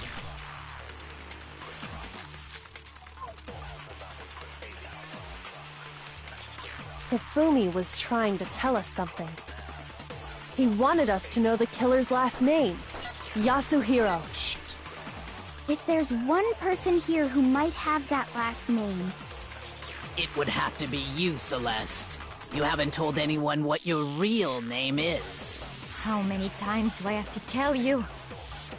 My name is Celestia Ludenberg, god damn it! How long do you plan to go on pretending? I'm not pretending. It's the truth. And since you have no way to contradict me... No, that's wrong. Caught you out on that one, didn't we? That's it. The handbook. What? Anytime you turn your handbook on, it shows the owner's name when it boots up, right? Monokuma told us all about it before. After school, don't lose it. Starts up handbook, yeah. So all we have to do is check her handbook, and that'll clear up everything. That's how we can find out Celeste's real name. That's an invasion of privacy. I refuse to cooperate. Celeste, can you please just tell us what really happened? Please, just tell us. Even when I'm put in check, it's just my nature not to give up. Because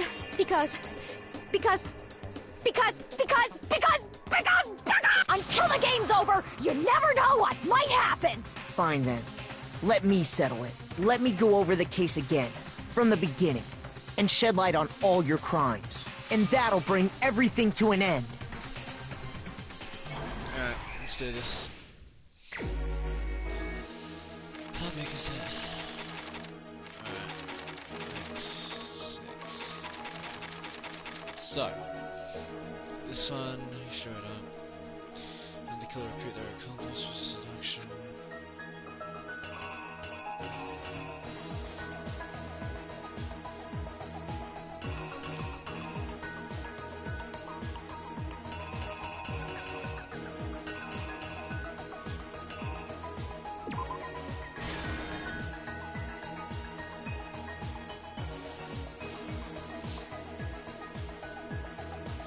Time the killer schooled their victim to the rec room.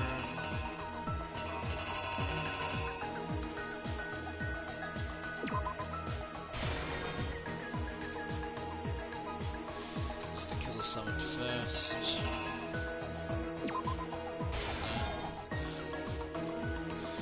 They're knocked him out, starting to murder. Well, they used to they used to make certain item to do it.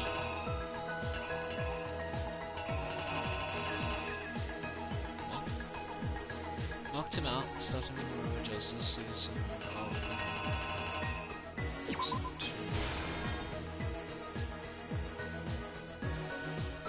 what time was Taka supposed to head to the equipment room? Over here. There's only numbers 4.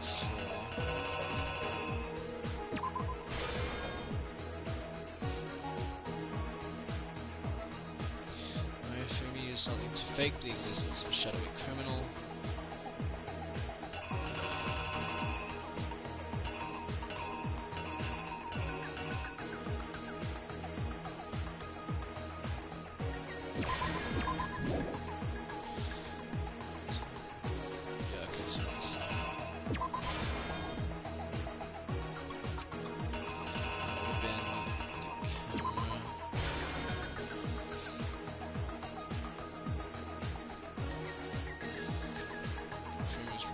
Dead. So 3.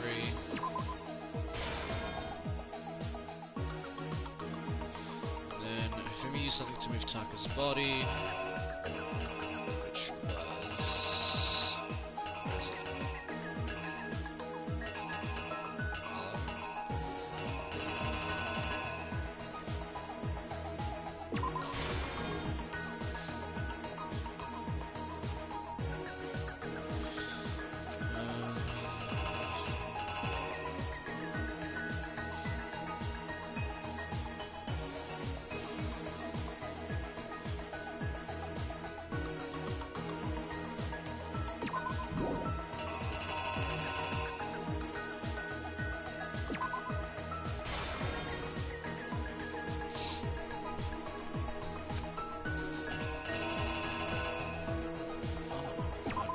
chips. I don't know, because all I know is that this is no 4. Here's exactly what happened. Before anything, the killer persuaded someone to help carry out the murder. And that person was... Oh. Are you shitting me? What?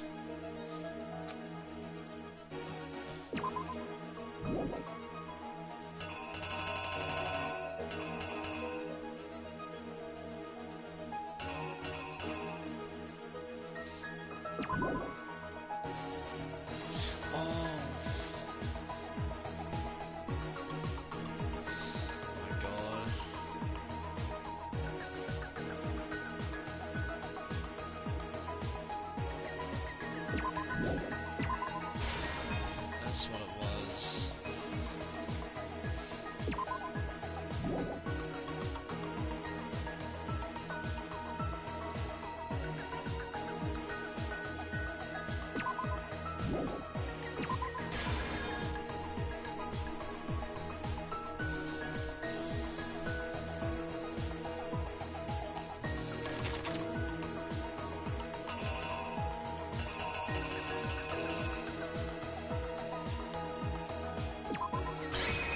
Here's exactly what happened. Let's try that.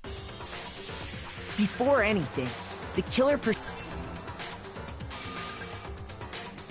Hifumi.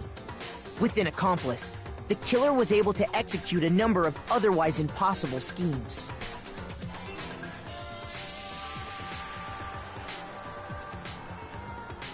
First, they convinced someone to meet them in the rec room last night at 1 in the morning. That someone they met with was Hiro. The murderous duo intended to pass Hiro off as the prime suspect. So when they met up with him, they drugged him, knocked him out, and stuffed him into the Robo-Justice suit. What? No. I have to do that all again? Are you... Oh. I refuse to give up yet! Wow. Okay. Right, go. Okay, this kind of upped the difficulty a bit, didn't it? Jesus Christ. Okay.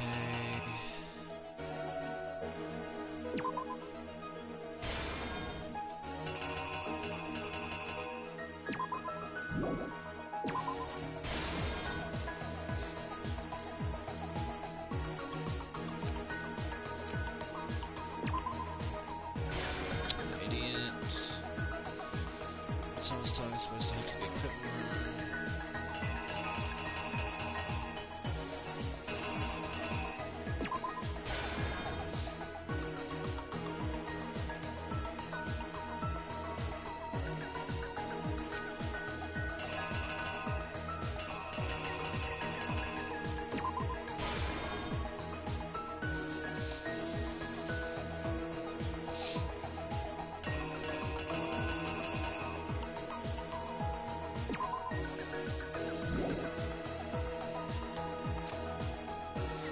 I don't know about that one just yet. Which Justice Hammer was in food? Fury is under attack his body, which was this.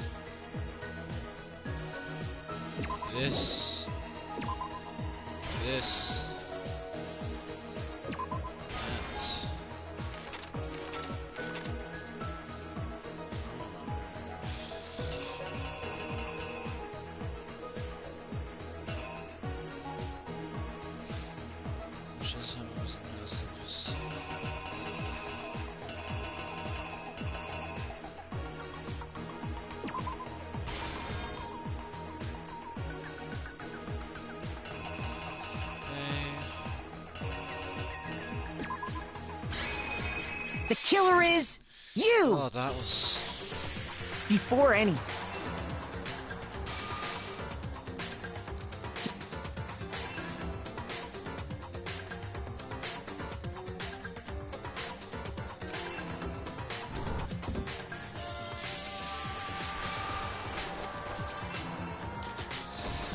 Okay. Next, Hifumi positioned himself to make it look like Robo Justice was attacking him, while the killer used a digital camera to take pictures of the assault. They did all this just to create evidence that would put the suspicion on Hiro. When they were done with him, they shoved him, still unconscious, into the pool room locker. Yup. And then finally, at 6 a.m., they moved into the murder phase of their plan. They called Taka to the equipment room.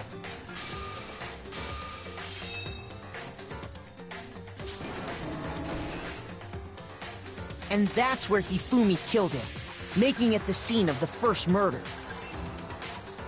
The murder weapon was Justice Hammer 4, which was left there in the equipment room. The reason Hammer number 4 was used was to create confusion about the order of the crimes. So, next they falsified 2 more assault incidents. For these attacks, the killers pretended to be the victims, to solidify Robo Justice as the suspect. The first fake incident was the attack in the rec room. There, the killers wanted us to see Justice Hammer 1 and the Robo Justice pictures they'd taken. They wanted to make sure we bought the surprise attack story. The second fake incident was the attack in the library. This time, they planted Justice Hammer 2 and an injured Hifumi to sell us that story. With these 2 incidents, the killers were able to create a certain preconception in our minds that the suspect was increasing the size of the hammers and attacking people in order as they did. We fell right into their trap and started looking for the suspect based on that. But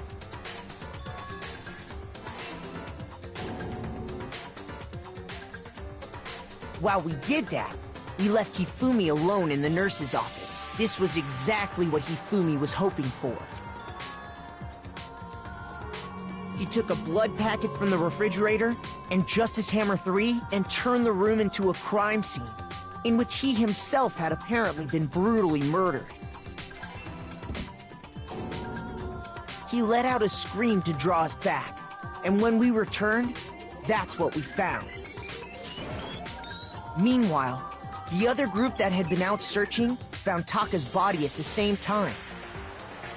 So when we heard the body discovery announcement, we naturally assumed it was for Hifumi. We left the nurse's office, and Hifumi once again took advantage of the situation. He simply got up and made his escape. When we learned his body had disappeared, we all rushed back to the nurse's office, and once again, Hifumi had the chance he was waiting for. This time, he snuck into the equipment room.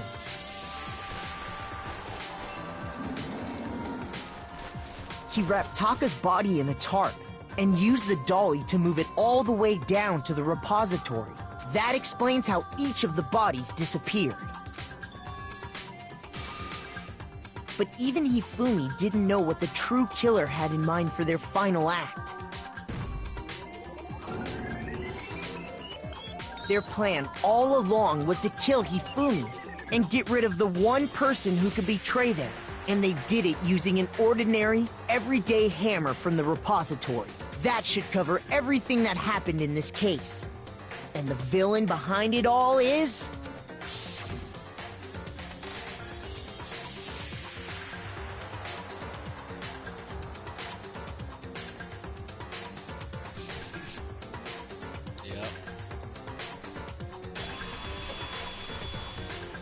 Celeste! Sorry, you lose. I lost? I lost? When was the last time I was forced to utter such words? They hang heavy around my neck. Then you admit it? You're the killer? Listen to you, trying to take charge, as if you're my private instructor. I, Celestia Ludenberg. Actually, no. Taiko Yasuhiro is fine. Taiko? So, you finally accepted it. I'm the kind of person, once I've lost, I don't like things to drag on. Interesting.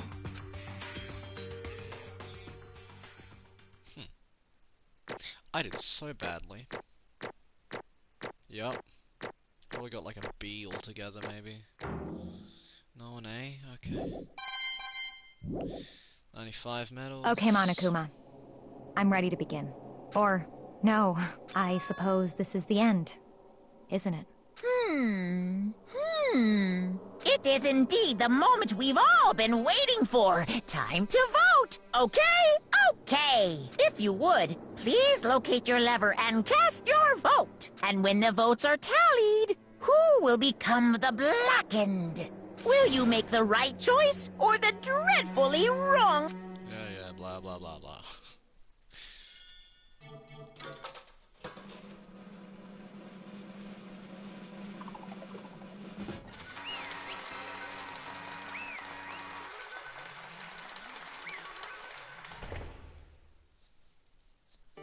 What?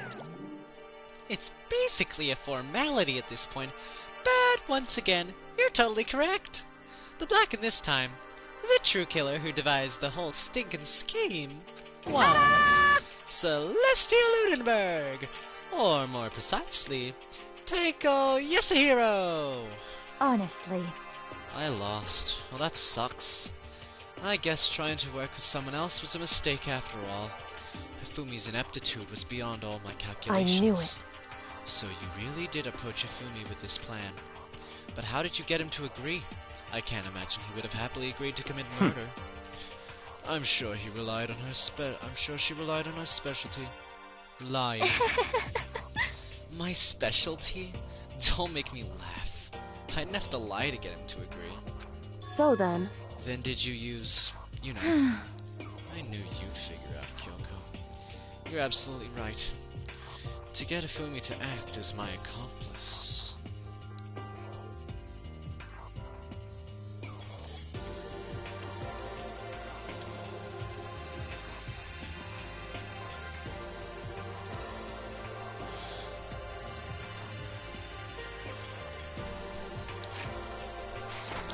Indeed. I used her. For everyone who's still left, I'll avoid mentioning it by name, but it was the one thing Hifumi and Taka were both super into. Does she mean... Is she talking about alter ego? Say what? What? What are you talking Just a about? second. Don't interrupt. We're in the middle of a very important conversation here. I'm totally out of the loop as usual. How sad. In other words, Then you're the one that Indeed. stole it. That's I right. see. And you used it to drag Hifumi into the plan we'd come up with. Right again. Last night after we had our meeting about how it had disappeared, I paid Hifumi a little visit. What are you doing here? Actually, I was hoping I could talk to you. Alone. It is about what was stolen. I know who did it. what? Are you okay with this? It was Taka. He stole it. So then, And I have proof. Would you like to see it? As it turned out, I'd found a use for the digital camera. I'd taken you-know-what to Taka's room earlier, and took pictures of it there. I deleted the picture as soon as I'd shown it to Hifumi, of course. Damnation! So it was him. But how did he do it? She was supposed to yell if either of us got close to her. You are correct, which is why Taka forced me to steal it. Say what? as for me, Please forgive me. He threatened me. Oh, as for me, He came to my room last night unannounced, and then... It's hard for me to even say. He abused me. what? And he took pictures. He said if I did not do as he asked, he would show them to everyone. So I had no choice. Damnation! That's a crime. An absolute crime.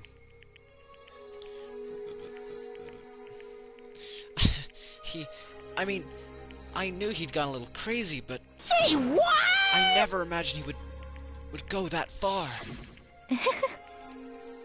It was amazing how completely he brought it. I can't express how enjoyable that was. I'm about to say something I've never said before in my life. Completely unforgivable! I'm gonna fucking kill him. most unfortunate. Oh, wait, please. If you go now, you will be playing right into his hands. Actually, Taka is planning to use her to escape. And he has made you his target. Escape? You don't mean... Taka is going to try to kill you. indeed. And all he can keep her to himself. This That is bastard. completely Bastard. Honestly, Can we allow him to continue with these barbaric acts? Absolutely not. How could I? She... I swear I will save her! Well, you didn't. actually, Then, would you like to join with me? It just so happens I have come up with a plan. I have devised a way to reclaim what he has stolen and escape this dreadful school. And with that, it is complete. What are you talking about? Oh, nothing. Hifumi agreed without a second thought. The effect that item had on him was remarkable. The power of love. Even a love as twisted as that can still drive people mad, it would seem. You disgust me. I see. I have another question for you. Was that strange costume Hifumi's creation? indeed. Yeah, it was a real pain in the butt, too. All I asked him to do was make something to hide the face and general body size. I had no idea he'd make something like that. But it's my fault for picking him in the first place. So why'd you decide to make me the suspect? Because you're stupid. That's it? Let's see. And in that regard, I made the right choice. I'm so glad your stupidity surpassed even my every expectation. Life must have been tough on your parents, though. I feel like I could cry. But when you were explaining your plan to Hifumi, how did you explain the part about him playing dead? What she's asking is, what was Hifumi supposed to do after that, assuming you would actually let him live? Are you okay with this? That's simple. After he did his part and pretended to be dead, once someone showed up, I told him to say he'd been seriously wounded. He was on the verge of death, but he just barely held on. Did he really believe that? Well, of course, that wasn't all there was to it. As I explained to Hifumi, the plan was, while you were all questioning him about what had happened to him, I was going to murder someone else. At that point, Hifumi would have an alibi, so nobody could doubt him. I told him that, and he believed it. It all seems very straightforward, stereotypical. I just matched the lie to the level of the opponent. In fact, Hifumi ate it up. He believed the lie wholeheartedly, right up until the moment of his death. So in the end... So you had planned to kill him all along. But of course. There would have been no point in my plan if the one who pretended to be dead did not end up dead himself. What the heck? How can human life mean so little to you? Well... That's a non-issue. I simply did everything in my power to win. Don't be mean! Now you sound like Byakuya. I wonder about that. No, he derives his pleasure from the thrill of the hunt. In that aspect, we are nothing alike. Why? Then, what made you take things this far? What the heck? Was it really just for money? Are you talking about the $10 million Monokuma offered us? That is a lot of money, it's true. But that's not all there is to it. From the moment our new life here began, my only thought has been escape. But all along you've been saying how we have to accept living. You little bitch! Obviously that was a lie. Hey! I couldn't take it. I hated it from day one. More than anyone else in here. You little bitch! I wanted to get out. Every day was fresh torture. And do you want to know why? Huh? This is fine. Because I had a dream. And accepting a life here would have meant nothing less than giving up on my dream forever. Honestly. There was no way that I could ever do that. In the underground world of gambling, I risked my life to make a metaphorical As killing. for me... And it was all for that dream. And what was this dream of yours? Isn't it wonderful? To live in a European castle. A castle?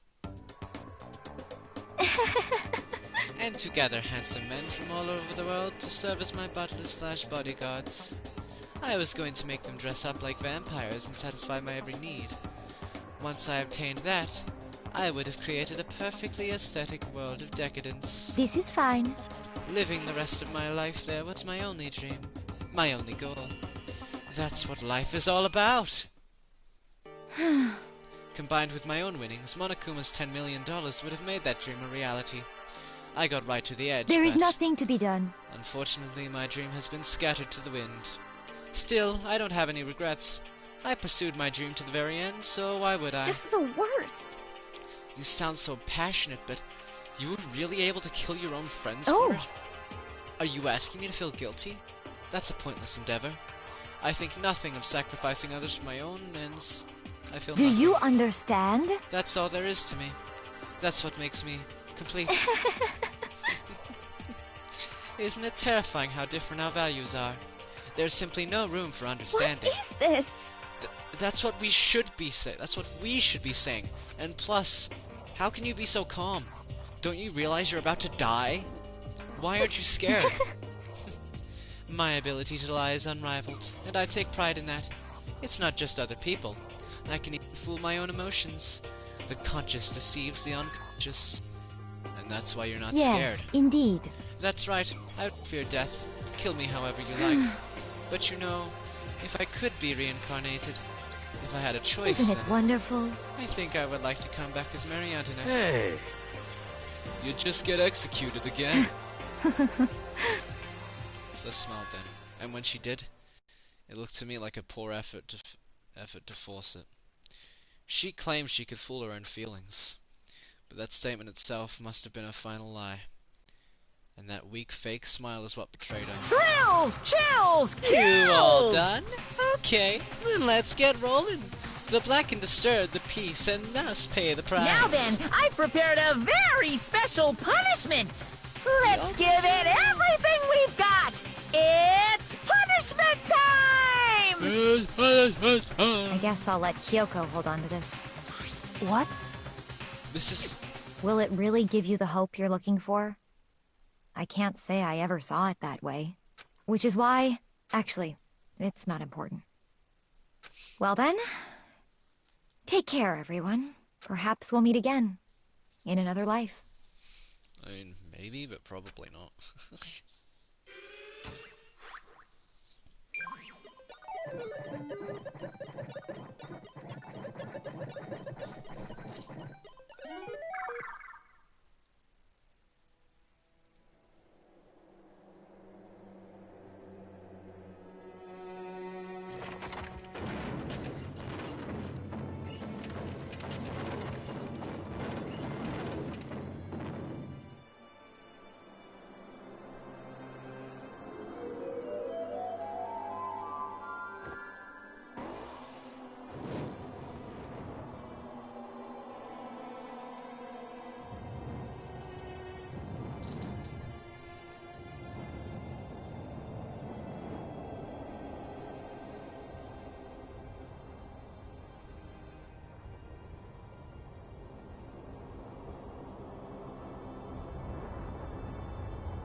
is over.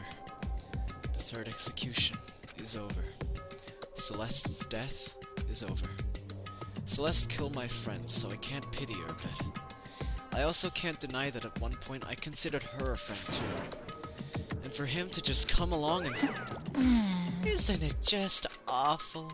Someone couldn't cut free of their regrets from the outside world, and so more people had to die. Extreme! You guys are still young.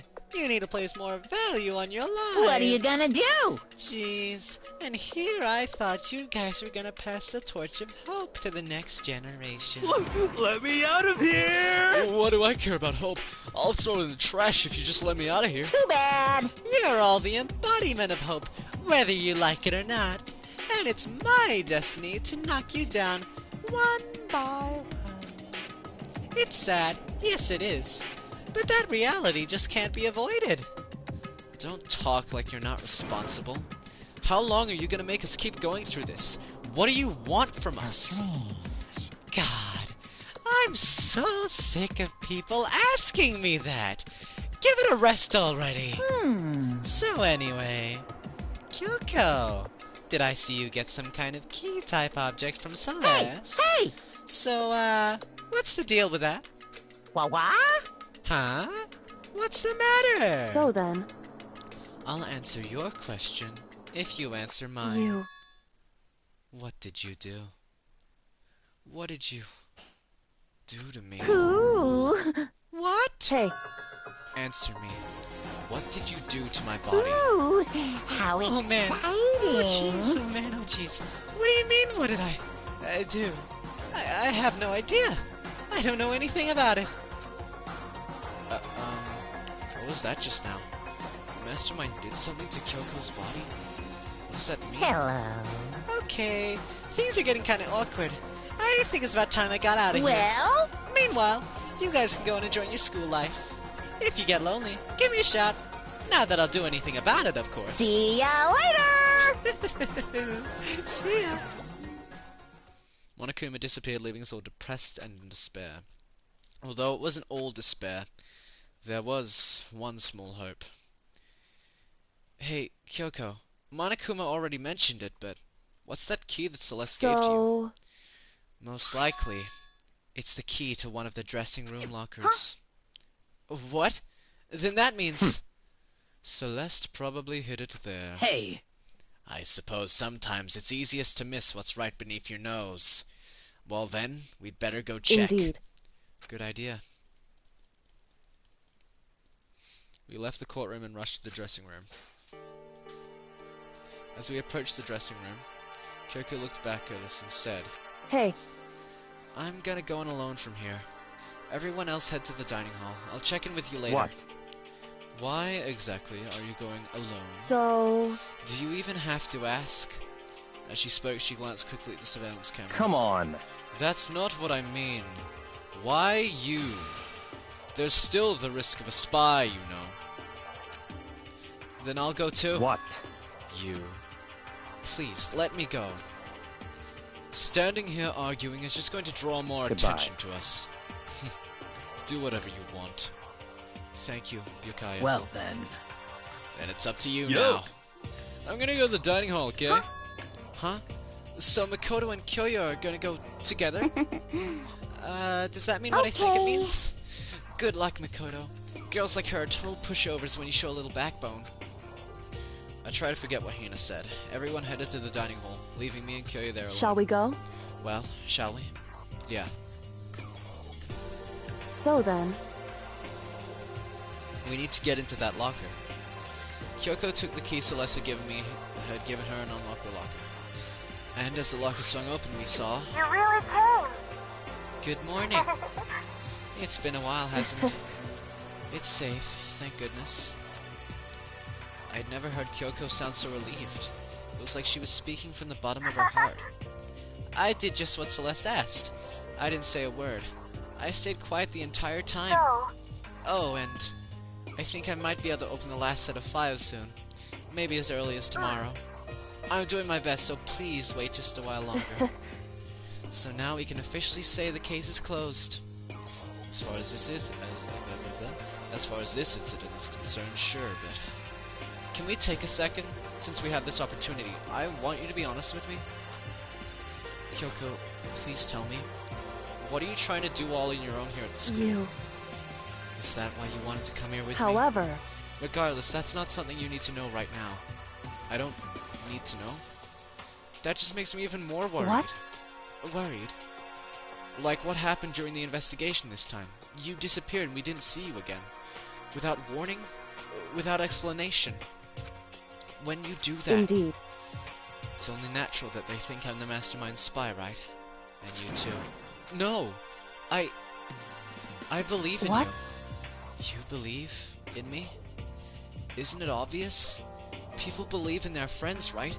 That's why I want you to tell me. And I want you to believe in me too. Because we're friends.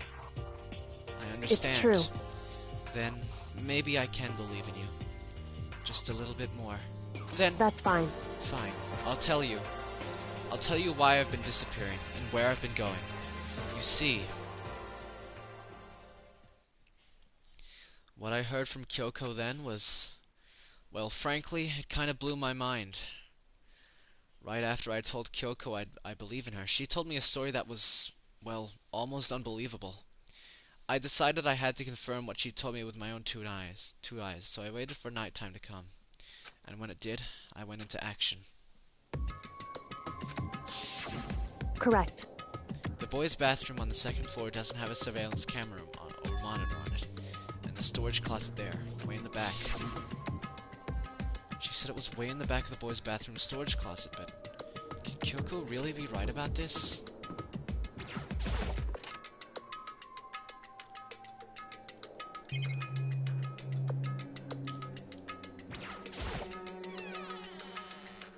It's just a normal storage closet as far as I can tell. The secret Kyoko told me about. Could it really be hidden here? She said it was way back in the back of the storage closet, but I mean, seriously? Without thinking, I placed my hand on the back of the storage closet. There's a door. I can see the outline of a door. Yeah. At the same time as I heard that sound, I fell through the wall. I had no idea what was going on.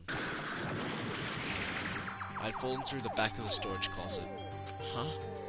It turned out the back wall was like a revolving door, and I'd made my way to the other side. Just like Kyoko had said. Correct. In the boys' bathroom on the second floor, there's a storage closet. And way in the back of that closet, there's a secret room. So this is the secret room. But what's in here?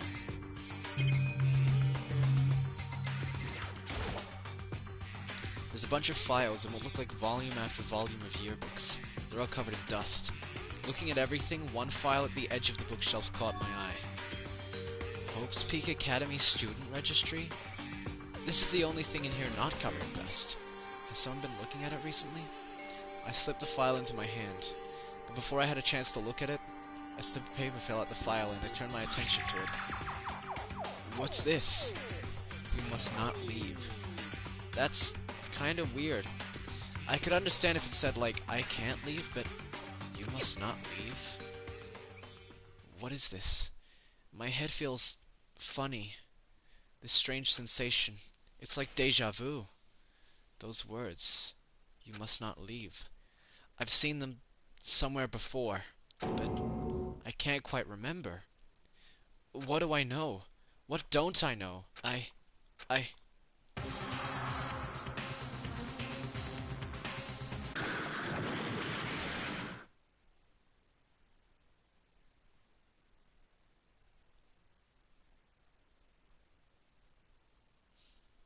A strange sound rang out through my head. It felt like it was shaking my brain back and forth, and then darkness. I don't understand what's happening. I don't know what started it. It's all over. And with that, I opened my eyes. I didn't know how long it had been. Midnight. Ow. Apparently something hit me and I lost consciousness. That's all I understood. The dull throbbing pain in my head proved that much at least. An empty bookshelf. Huh? Empty? Gone. It's all gone. The yearbooks, the student registry, and even the note that had fallen on the floor. It's all gone? What does this mean? But my brain refused to do any more work. The insistent pain in my head began to spread across the rest of my body. For now, I should go back to my room, get some rest. My body was heavy with pain, my mind heavy with thought. I dragged myself back toward my room. Somehow I made it back to the first floor of the school. The farther I walked, the more I felt. Things are getting blurry. Can't see in front of me. I couldn't stop myself from collapsing right there, and after that... As if from a vast distance I heard a sound. It was faint, but undeniable. That sound. It's coming from... the gym? As I desperately hauled my shaky frame toward the gym, the sound got stronger and stronger. What's going on? It can't be nothing. Here? In the gym?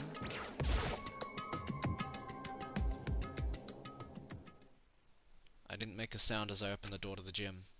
The sounds coming from inside meanwhile only intensified that much more.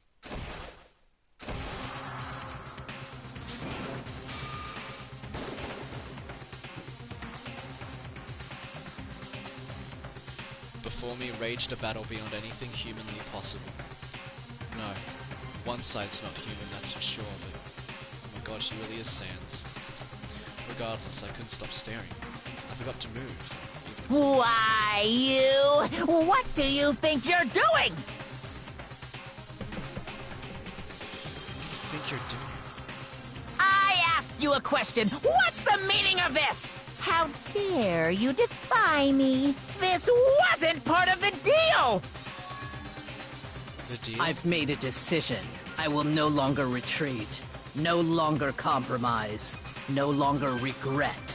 I've made my decision. I'm going to resist you. Okay, but you do realize what will happen if you go through with this, right? You haven't forgotten, have you? What I'm holding hostage? What am I looking at? What am I hearing? A hostage? Then could it be the mastermind spies?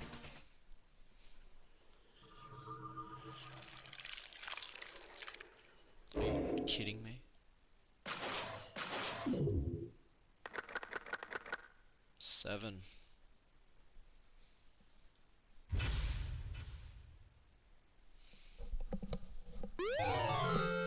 Super Robo Justice.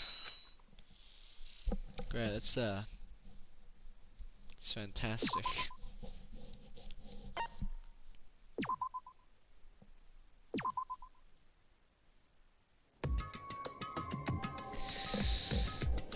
Leon killed Sayaka. Monokuma killed Junko. Then Leon got executed. Then Mondo killed Chihiro. And then he got executed. Hifumi killed Taka. Then Celeste killed Hifumi. Then she got executed. And that brings us up to now. The next morning in the dining hall, the day after Celeste's case. So now there's only 5 of us here? Only a third of the number of people we started with. Indeed. Loneliness has become commonplace. That's true. Still. What did I see yesterday? I don't understand. Sakura is the mastermind spy? Can that really be true? Makoto, are you okay? No, I'm fine. I can't bring it up in front of the others. If I did that, it would just confuse everyone that much more. Okay. In that case, let's eat till we pass out. What do you mean in that case? I mean... Well, 'cause look how scary everyone looks. It's gotta be 'cause you're all fighting on empty stomachs, right? If you feel your belly, I'm sure you'll all cheer up, so let's eat. Let's fry up some fish and donuts and eat till we can't stand up. What? That sounds like a Deep Impact style meteorite impact extinction level event combination of foods. What? Those are both breakfast time top sellers. Still, the till we can't stand up part is a problem. After we're done, we need to go explore. I see. That's right. Since the class trial is over, new areas should have opened up. It's true. Plus, we still have Alter Ego. We don't have to give in to despair just yet. She's right. We have to plan ahead and think about the future. You got it! Yeah, think about happy thoughts, not deathy thoughts. You know? Like when we get out of here, right? For serious. When this is all over, I think I want to get... I'm gonna get reborn for serious. Reborn as someone serious. Well... Hey, are you okay? That sounds like something someone who's about to die would say. I'm totally okay. I'm not gonna die. Why? Because there aren't gonna be any more murders. Huh? What makes you so sure? According to the spirits... I predicted it last night, since it revealed itself to me from the ether. There's no doubt about it. However... How accurate is your fortune-telling anyway? How about that? I can usually hit 20 or 30% on a good day. That seems really low. It's not like some occult mystery. It's not like it's ESP or whatever. Of course I'm only gonna get it right The sometimes. occult is bullcrap! I told you, my fortune-telling isn't like some occult thing. So, Fortune-telling isn't occult? You got it all wrong! Of course not. Clairvoyance is clairvoyance. Don't put it in the same category as cattle mutilation. Cattle... what? So... He's referring to the urban legend where aliens abduct cows and dissect them as part of their Actually... research. No. You're calling it an urban legend? As a matter of fact, it's true. As a matter of fact, it's happened to me. It'll happen one day when I went to go get a hamburger. It was a place I'd never seen before. They claimed their patties were 100% all beef. So I got a burger to go and headed home. But... And before the long, end is nigh! The sky was filled with a mysterious blinding light. Some crazy beam came out of nowhere and locked onto my hamburger. This is And ridiculous. as soon as the beam touched it, the burger started floating in midair. I'm sure And it did. then, still floating there, the entire burger started coming apart. One part of it just vanished, while the rest fell back into my hand. Do you realize what that means? It means the burger wasn't 100% beef. It must have had some pork or something mixed in. Something like 70% pork and 30% beef would be my guess. You can't trick me. So I stormed back into the burger place and got up in the manager's grill and they totally admitted it. It wasn't 100% beef. They totally mixed in ground pork. How about that? Now do you see that? That is cattle mutilation. I kinda got lost halfway through. I can't tell if you're for the occult or against it. You stink of stupidity. Don't be mean! I stink of... How dare you? Well, you do stink, though. That's fine. That's fine. Anyway.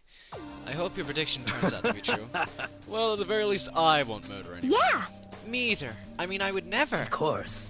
Me either. Indeed. Nor I. That goes for me too, of course. I would never kill any of my friends. I felt his words of encouragement were helping us come together as one. After so much sacrifice and hardship, we'd finally become united, but... Well... To be honest, I wish Byakuya and Toko were here for this too. But... They're so hard to deal with. They only think about themselves. Yeah, we're better off without him, I say. That was enough to prove. We were united for the time being, but within that bond hid weakness and fragility. Oh, stop. Apologies.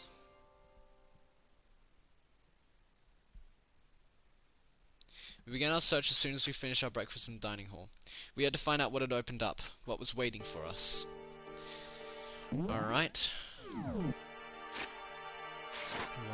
Yeah, that's not right.